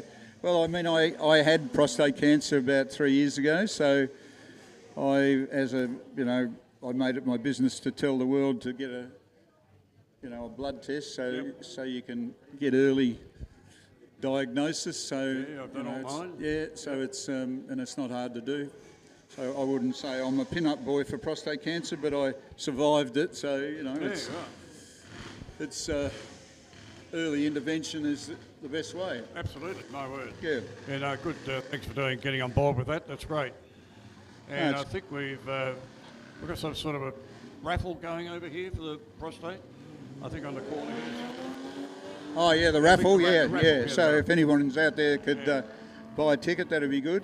See this picture in the front there? That's my Formula Ford, which I had when I was 17. Well, that's Yeah. an Elfin. It's an Elfin, yeah, Elfin Is that 600. One your dad had, or is it? No, it was we bought it off Bruce Allison. Oh, yes, You remember yep. Bruce Allison? Yep. Yeah, we bought it off him. Toyland or something? What do you call Yeah, it? Hobby and Toyland. Yeah. So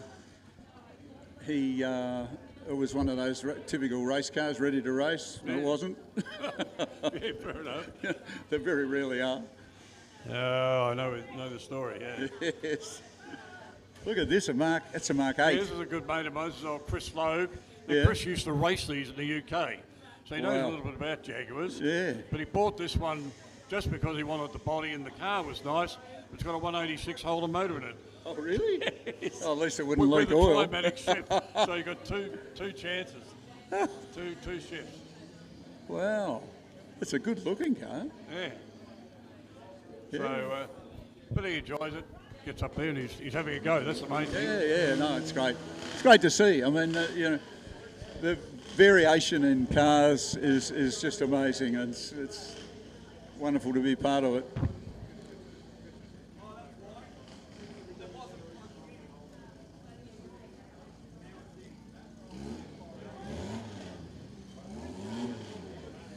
And my first racing car was a Formula V. Come on. Yeah.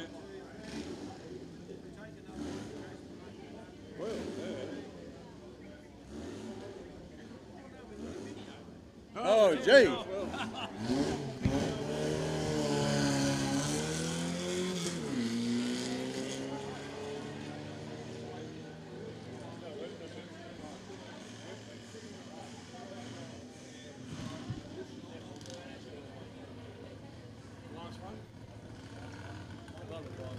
I love this thing.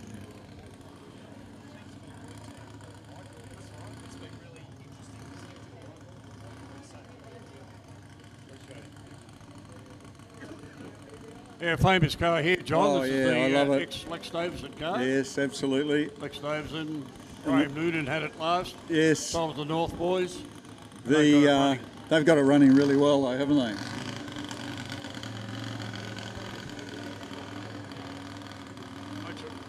It makes a really sharp crack when it gets off the line. Yeah. It's quite a quick And car. exhaust, yeah.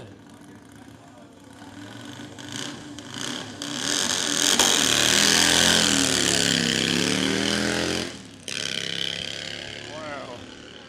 Nicely off the line. Yeah. Very impressive. This is the bloke whose steering wheel came off, isn't it? It did. Yeah. It did, yeah. I saw that. Yeah. Lucky it didn't happen around the bend there. Yeah, you can have it a go. Right away, yeah. Put it in. So is that a an old JAP BSA engine? car. A BSA, is it? And this was the ex-Eddie Thomas, or late Eddie Thomas. Oh, really? Eddie Wow. actually built this car but never raced it. Oh, But okay. it's been lying in a shed. This young boy, Found it. his name won't come to Matthew Band.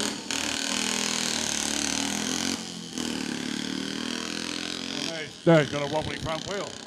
Anyway, he's persevered with the thing and got it going. So. Yeah, that sounds I mean, quite it was sweet. amazing to me, John, with a motorbike engine in a motorbike goes really well. Yeah. You stick it into a car and something seems to happen. Yeah, I remember in my childhood there were a few of them in Tassie. They used to spend most of their life towing them around the pits, trying to get them to go. Well, that's exactly right. Now, this is Darren Visser. Now, Darren Visser is he sort of lives without on the other edge of the square, if you like. Yeah. Builds all these weird things. This is actually the Leo Bates car.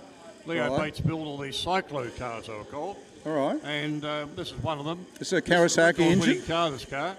It, you watch it get off the line. It just Is it a flies off the Kawasaki road. engine? So with a Kawasaki type engine, I Yeah, think, Wow. Wow. That's quick, isn't it? If you want some excitement, sit in some of Yeah, that, no, thanks. something like that to go up the road. Man, it'll all be happening pretty quick. Yeah, But absolutely. he'll be down in the very low 20s. That'd be, He gets it all together. yeah. So what's Laurie? Is Laurie the quickest so far? Is he the fastest? Wouldn't be surprised, yeah.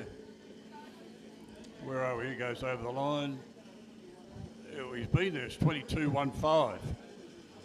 22.15, that's a pretty quick time. Yeah. So this other car here, again, is a Kawasaki style of engine. This is called the Falkenberg. A chap by the name of Falkenberg built it many years ago. A mate of mine had this car. A very easy way to lose. Very easy way to lose a lot of friends with all the pushing and shoving to get that thing to go, believe me. I reckon Pulling so. around the pits, oh God. Anyway, my mate that had it could never get it to go properly, and young Mark's got it going pretty well, Yeah. which is good. That's right. What you say is right. In a motorbike, they're always trouble-free, aren't they? I know, yeah. It's another Formula V. That's a terrific category, Formula V. I might take off if I can. Good on you, mate. Well, thank you very much for your help. You haven't pitched my program again, have you? I wish I could hear Dan slightly better. Which program we got? Hang on, it doesn't really matter. I took times in that one. That's mine, that one. This is yours here. I just want to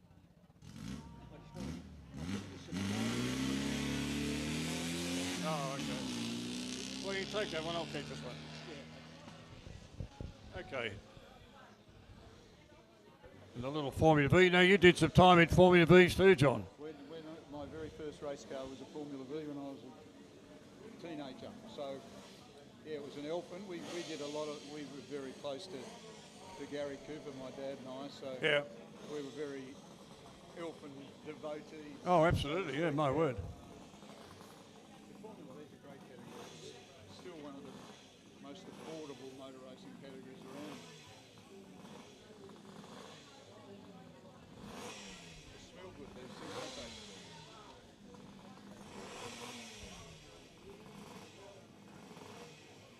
Okay, so this is another Bates car, another Leo Bates operated car.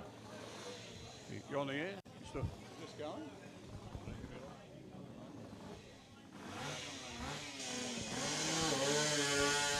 Away he goes. Anyway, that's another quick car. Unfortunately, he had a bit of an altercation early on today, and Oh, that's bumped one of the arm car a ones, bit further okay. up, yeah. So that's another Leo Bates car, another Cyclo car. So Leo built quite a few cars. They must be very light. They look like about absolutely, 300 yeah. kilos. So there's going to be one demonstration lap, and there's going to in that big thing, and there's going to be a couple of cars doing a parade lap on it. And is that you going to? I don't know. You don't know. I don't know. If you don't show up, you don't show up. Right? But it's probably not good for your image. Oh, it's not. I'm not worried about the image. I just worry about buggering the You're going to drive that the T-type. T model. No, No, I could drive that. Yes, I'd like to see that. Oh, yeah. I don't want to ruin it on him. Yeah, so I'll just go up as a parade lap. Okay, thanks. So John Kelso just This telling is us the about end of some our parade runs, laps is it? coming up. And look at this, John. Oh, yeah, I saw it before, man.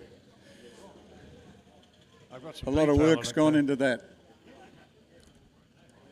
Got some detail on it somewhere. I can't remember what it is, but we know it's two big Ford Mercury motors together.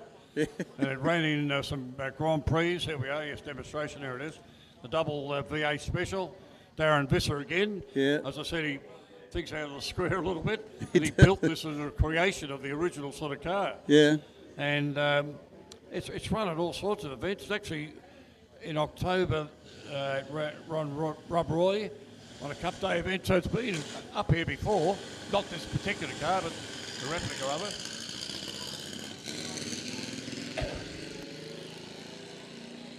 Oh, not running as well as I did before. It's going a bit better than that before.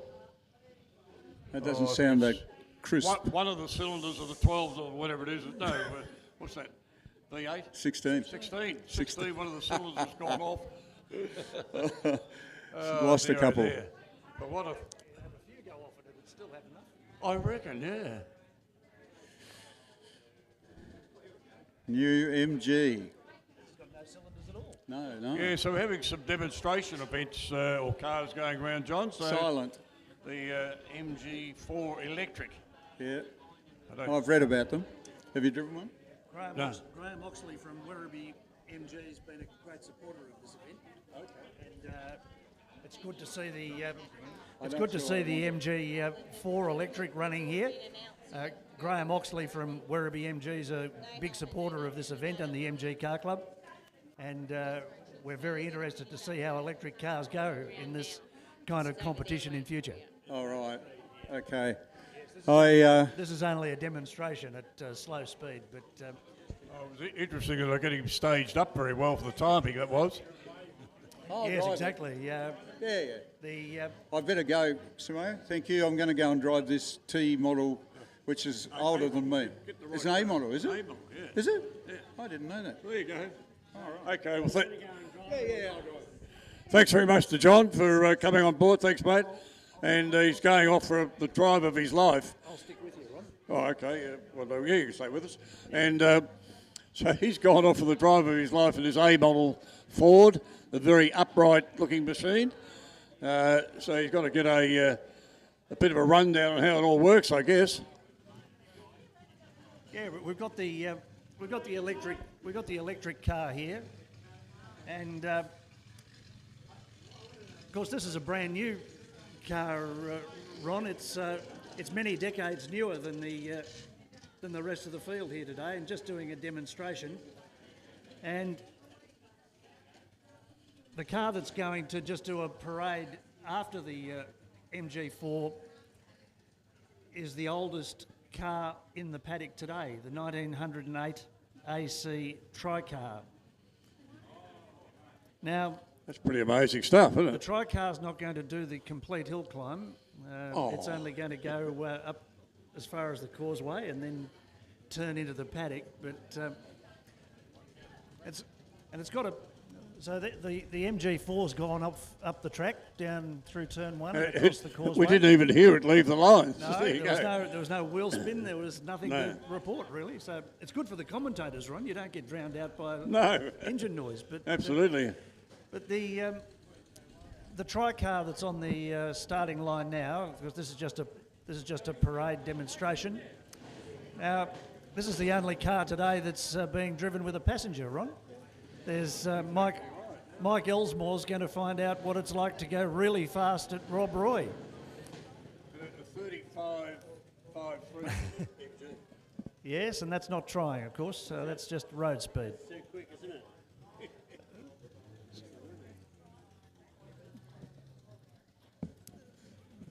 So people won't be surprised to learn that a Tricar's got 3 wheels, and away it goes across the line now. With its, that's not bad for a Tricar. Yeah, Stephen Dines will into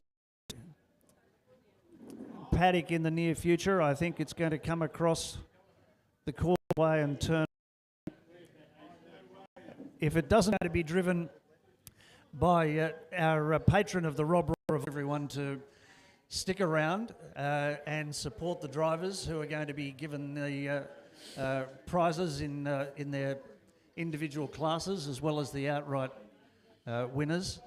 It won't be very long. The officials are tabulating the results right now, and it won't be long at all until we're ready to do the presentation. So, And talking all things officials, of course, yourself included, what a wonderful job they've done. The work they put in to get this event going. I mean, I've for quite a few days watching it on Facebook, all the erection of the marquees, mowing of the lawn, the setting up of everything, and it's just fantastic. And the effort the guy, Paul and the guys have gone in to putting all this television presentation together is just wonderful. Now we can watch a lot of this coming Thursday night on In Pit Lane, and we're on Channel 31. Good old Channel 31. At 9:30, Channel 31, and Brett's going to put a package together. So if you're competing here this weekend, you'll probably see yourself up in the silver screen. So thanks very much, Brett. We've had a few issues here today with the way it all happened, but small things will come into better things later on. It's the first time we've had full camera coverage of this track, Ron, of course. And while there were a few teething troubles with a couple of the cameras, I think I understand they were all recording all day, even if they weren't displaying on some of the screens. Right. Okay. So Yep. we've got good coverage of the entire day. One of the real innovations that we've been able to do for this event is enable people to see the entire track. Previously, you could either look at the area around turn 1, or you could go and walk up the hill and have a look at turn 2. But now everyone can see the entire track, and that makes for the commentators' job a bit Absolutely, it was better quite as good. well. We actually saw a spin that we didn't know anything about otherwise, and different things like that. No, it's been a really good day from that innovation point of view. So great job to everyone involved. So we'll see everybody in another 10 minutes, maybe or so, 10, 15 minutes, Yes, all the it won't be long. presentations. Yes, that's great. So thank you, Ron, for all your work today. Oh, we've got another important announcement. Could somebody who owns a Volvo XCA664, you're just parked in front of somebody's trailer and we need you to move your car. So Volvo XCA664, a silver Volvo, please move your car so that the trailer can get out from behind it.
Okay. Do you do old-timey stuff?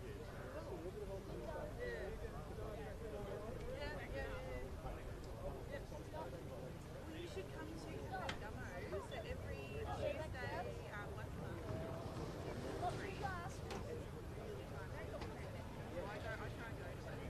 I actually think it's on next week. This is really like a really open discussion like all ages. It's in this tiny bar though, like the disco ball. It's so funny. Like you're playing this old timey banjo in the middle. It's just so feels like it doesn't fit, but it's hilarious. Like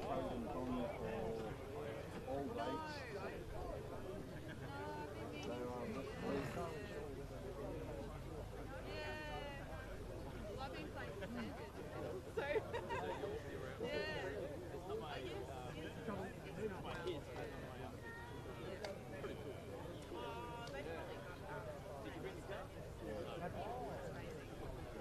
And, you know, the arguments I've heard for November or March or whenever, you know, like for instance, people didn't turn up for this because they were still fixing their cars for the I like it, but I guess but how many people were there that were in that case?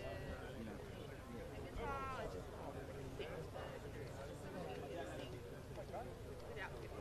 it's like so awkward to see my bandmates are amazing. There we go,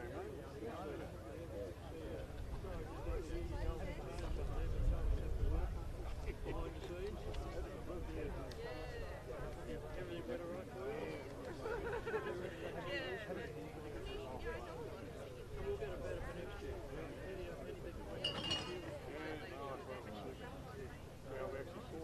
and I think it also depends on which sort of cars are they going to concentrate on MPs next to them. Will those cars be influenced by Phillip Island Classic or whatever? We play together.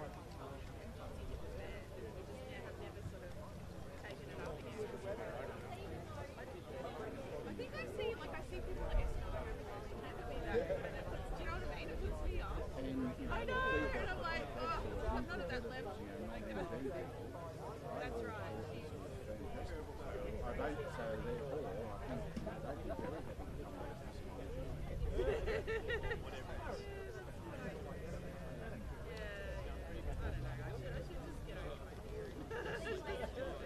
That's really strong, Violet. Wow, you got lots of muscles. Is that ice cream again? Say hello to Andrew.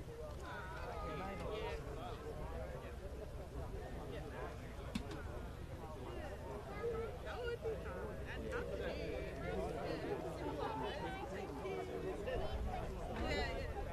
I haven't seen one either. I'll just make things up as I go along.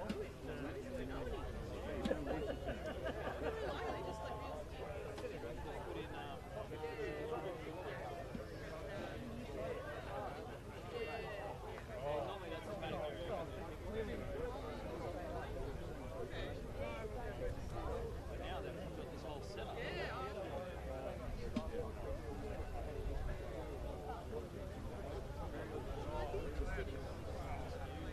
Is that every month?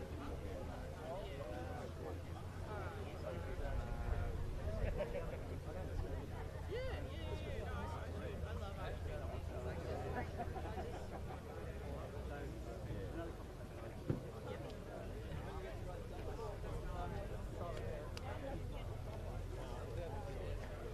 well, that's when they do the Irish.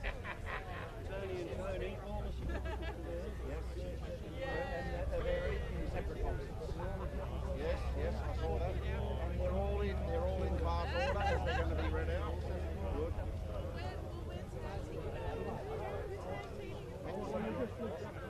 Good.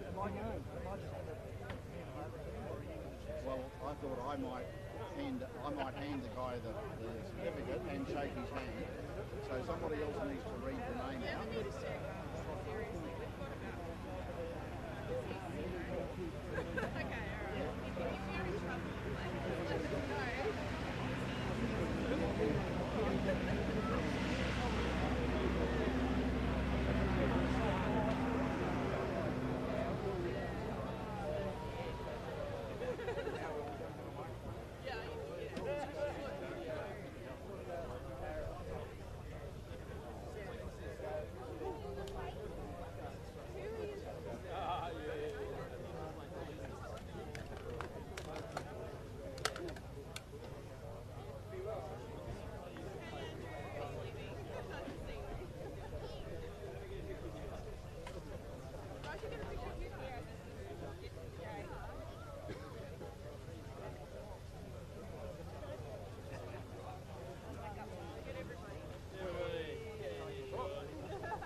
Good afternoon, ladies and gentlemen.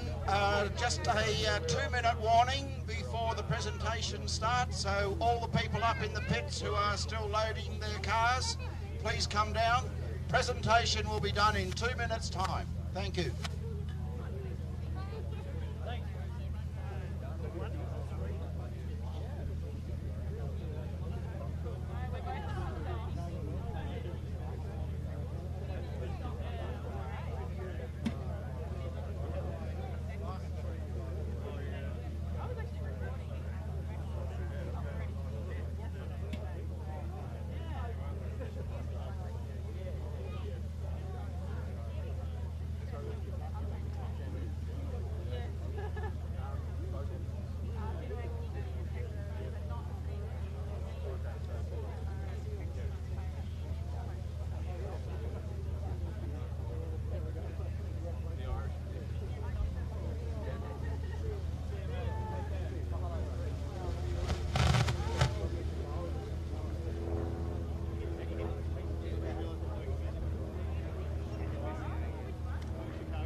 Good afternoon, ladies and gentlemen. Well, the important time of the afternoon has arrived. The prize giving for all the winners today. Firstly, I would like, on behalf of the MG Car Club, as president, I would like to thank all the competitors that came today. It's been an absolutely fantastic event, and it could not have happened without your support. And also, very quickly, I would like to thank all the volunteers that helped make the event happen. They did a magnificent job. And thank you. It hasn't been decided yet when the next Rob Roy revival is. I'm sure that the message will go out, and I'm hoping that all people that came for this event will be able to come again for the next event. Thank you very much. I'll hand over now to Ron Simmons, who will announce the winners and place getters for each category. Thank you very much, Ron. Thanks very much, Tony. Yeah, what a great weekend we've had here. A lot of colour, a lot of nicely dressed men and women. Fantastic to see. Okay, we'll go on with the place getters. And in the group, which was called Heidelberg, the third place getter was Bill Atherton in the MGPA. He here?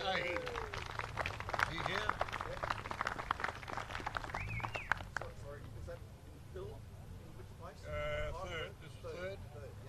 Come up here, Bill.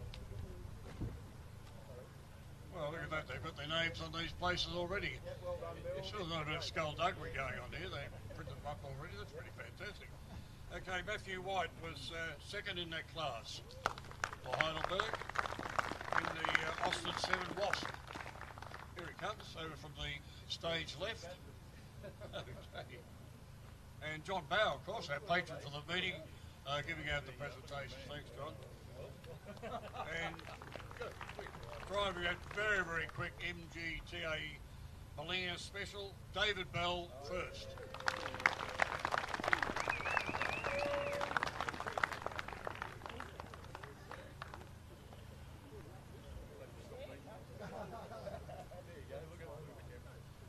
Well done, David.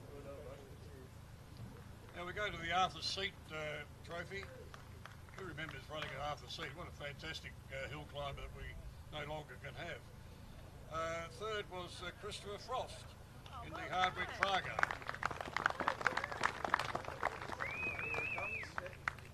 They're all coming from stage left. Up here, Chris. Up the steps. Thank you. Stairways of Paradise. There you go. Thank you, John. Well done, mate. Always nice to receive. Thank you very much. Could have asked David Bell to stay here because second place in the Ford V8 Special. Very good, David. Well done, mate. We called it out, didn't we? Yeah. Thank you very much. Thank you, Rick. Thanks for the invitation. First one, lucky number.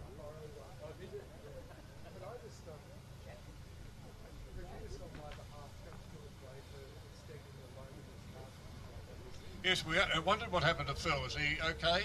Yeah, he's okay. He was a bit off colour. A bit off colour, okay. All right, so thanks to Phil Gray for allowing David to drive that car. Now, first in that category, the Arthur Seat category, was in the George Reed Ford Motorskate, Graham Raper. We reckon he dragged out Carol Shelby's old driving suit, because that looks very reminiscent of what Carol Shelby used to race in. Well done, Graham. Very nice, thank you. Move off, come on, where you go. Jesus, 5 seconds is fine. Hepburn Springs. The third place getter was William Reynolds in the MGTD.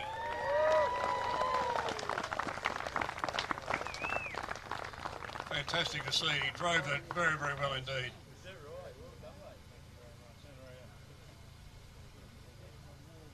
Picture for the trophy cabinet, William. Okay, and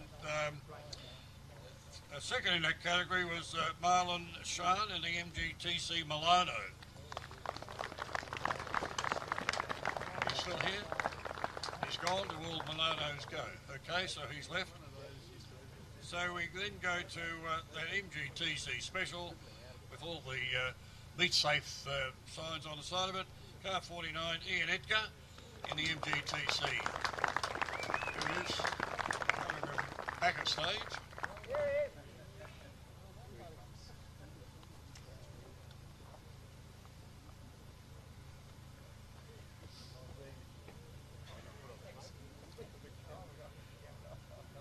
Well done. Old Harry Ford will be very pleased with all that. Good on you. Okay, we come to another, well, Templestowe Hill climb, significant with the old brake shoes up there that used to be up at Templestowe. And those that ever drove there will remember it was a fantastic hill climb. In third place, David Norris, the MG Midget.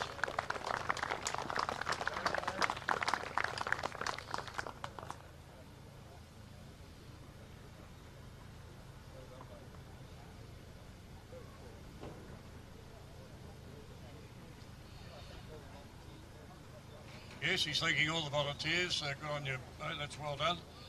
Okay, David Orchard in the TR2 was second.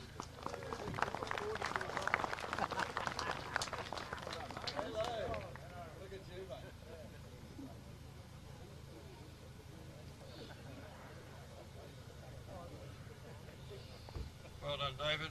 And first in that category was Stephen Harrison in that lovely Lotus Europa. Here he comes.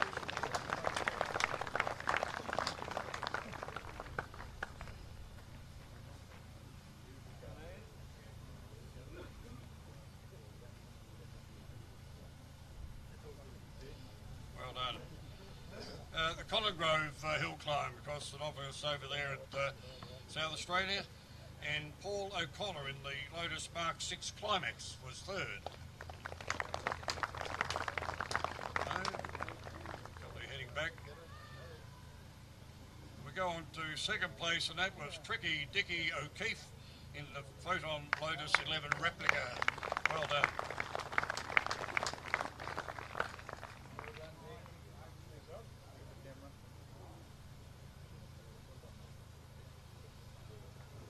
And first in the category for Colin Grove was Alan Mead, the Eltham BMC. Here's Alan coming down there.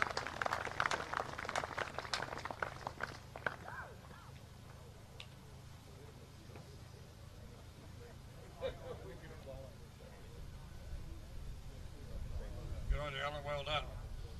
Fisherman's Bend, another probably not so well known circuit to a lot of people, but I ventured there many times in my early days. Car number 181, Stephen Dunham in that lovely MGA Jaguar Special. He's still here.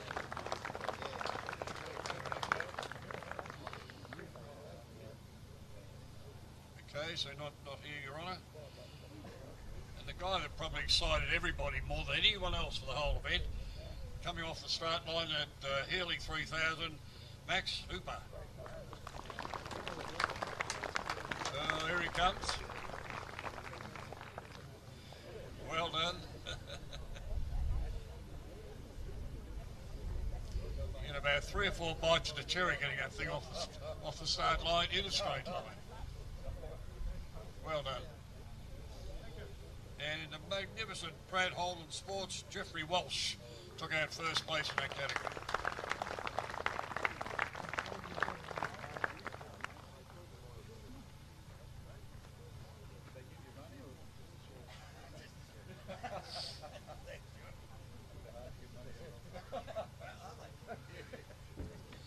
Okay, we go over to another very successful hill climb in its day, Lakeland Park, and James Lambert was third in that category in the Elfin Mono. Is he still here? No, maybe gone home. Second in that category was an old stager from way back, and Lyndon Ardell in the Lola T440. Is he still here? Still 440? No, not here. He's headed back to other places. I just saw him hurrying up, scurrying across from the back of the crowd there. Laurie Bennett in the Alpha 600B was first in that category.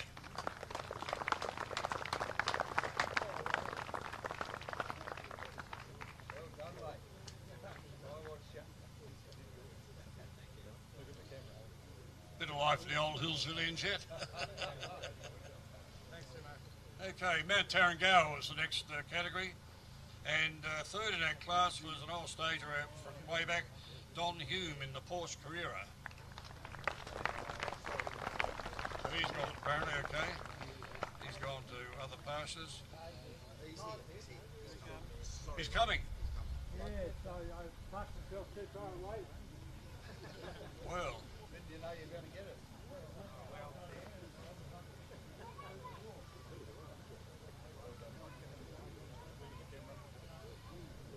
Funny, isn't it? We see all these sometimes slightly infirm sort of people walking around, but put them in the backside of a motor car and away they go. Good on you, Don. Well done. An old stager with all types of things of Jaguar. Vix Materi was second in that category. Good on you, Vic. Well done. Old VHRR stalwart at all times.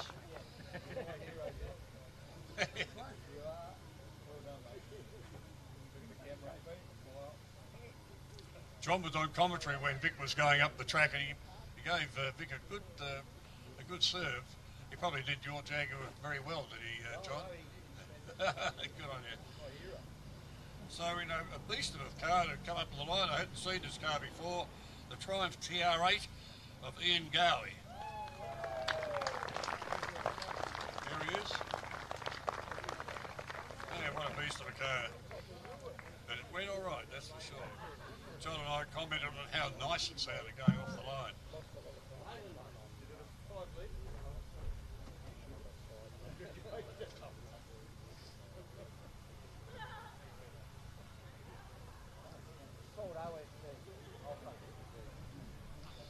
Okay, we go to the Morwell category now. And fittingly, from down that way, Jeff Vernon in the Holden EH sedan. Come on, Jeff. Hang on, Maury, I'll get the 50. He's another old Hillsvillian. Well, migrated down to Gippsland somewhere.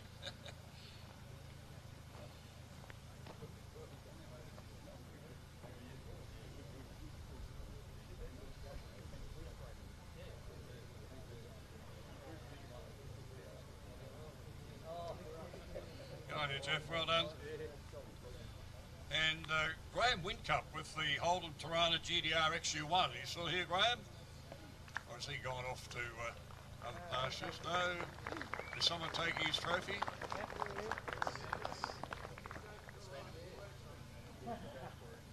Oh, he's got the right sort of shirts on. Gentlemen, what's his name? We'll get a name? Jay. Good on you, Jay. Well done, mate. Wincup Motorsport shirt on. Very good. And one of my favourites, of course, the Morris Cooper S of John Dowdy. Is John still here? Wonderful to see the old Mini getting up there in the first place in the category.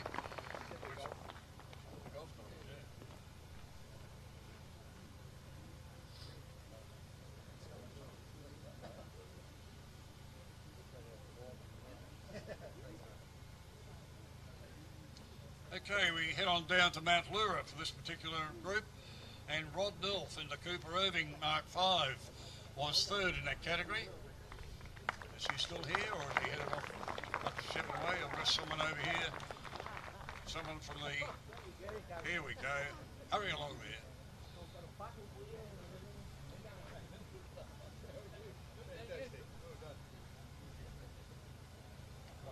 One for the family of them. Very good. Now the Bates family would be very happy about this. The Cyclo 500 with Craig Webb was second in that category. Is he here? Not here? Okay. And again, the Bates family would be extremely happy that Darren Visser in the Bates Cyclo was first in that category.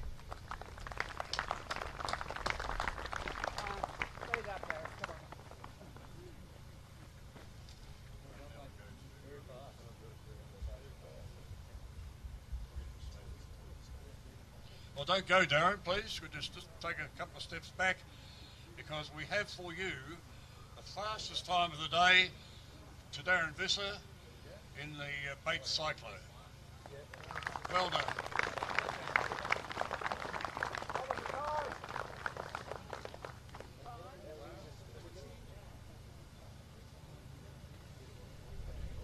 So well done, everybody. Thank you for attending. And unless Tony or someone else has something else to say, we've got the presentations of these. Got some more things.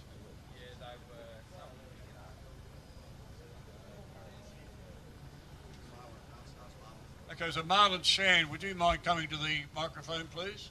Marlon, over here.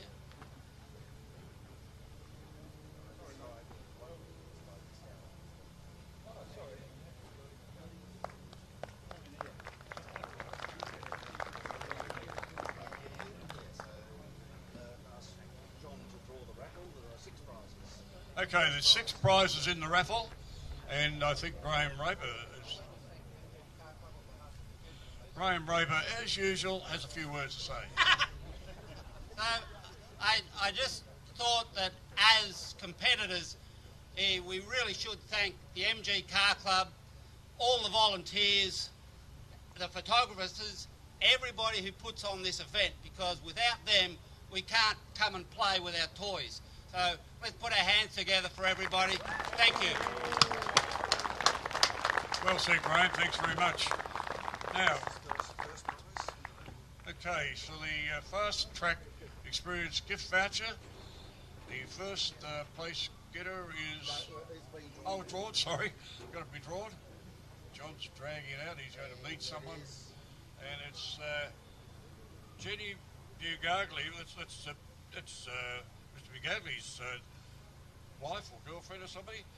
So, Jenny, if you're about, ticket number 084.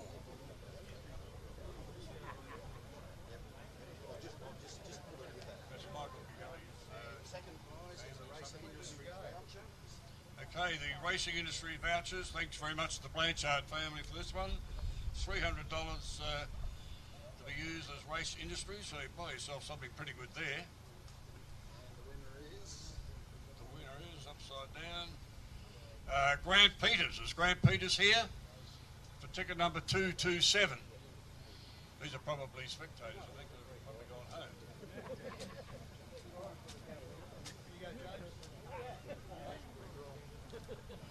Oh, James Lambert in the other elephant. Go on, James, well done.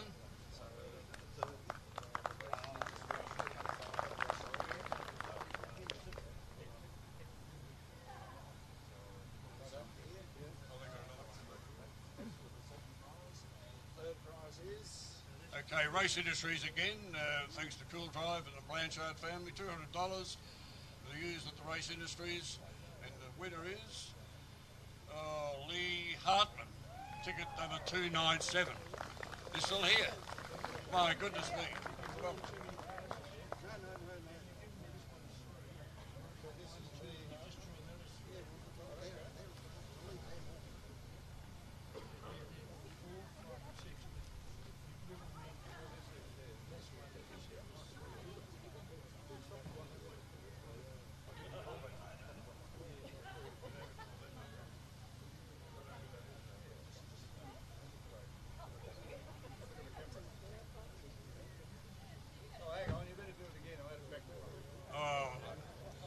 tipped it over. That's what he's done.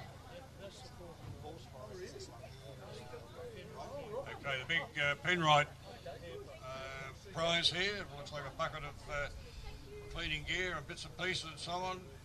So thanks very much to the Diamond family for coming on board with that one. Fourth prize this one is.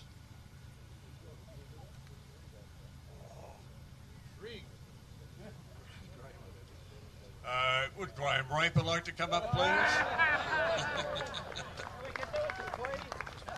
He's going to tell Louise to stay away all the time. He keeps winning the prizes.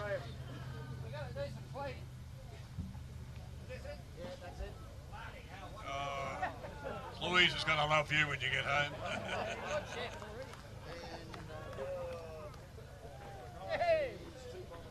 Okay, a bit of oil again from Penrite. Thank you very much for fifth prize. And the winner is Gavin Wood, ticket number 290. Not here, Your Honour? No? We'll have to get in touch with them. Fifth prize coming up, another bottle of oil. There's six. He's coming. Oh, that's a likely story. I can see these going into somebody's car getting serviced. So I say I'll be using that at somebody's service very soon. Last one for prize number 6. Winners, Graham. Looks like somebody Russell, ticket number 219. Come on, somebody out there must be a Russell. Surely you just put your hand up. Okay. Is that it? Okay, a big thank you and a big round of applause for John for coming on board. I'm sure he wants to say a quick hello. So I'd like to thank everybody for their friendliness and kindness today. We've had a great time. We love it here. So well done to everyone, and I'll see you next year. I have to get a car next year. How about it, Laurie? Can you help me out, mate? He's not even listening. No, you wouldn't have been hearing us. Thank you very much. All right, whether Tony wants to sign off. Okay, so Tony, on behalf of all the people. And the bar closes in 5 minutes, so please don't stand for 5 p.m. I thought you said 5 minutes, but there we go. You want a liquid refreshments? Get over the bar. Thanks very much, everybody, for coming. A safe journey home. And again, ladies and gentlemen, thank you for coming, and we'll see you at the next event, whenever that may be. Thank you and safe journeys.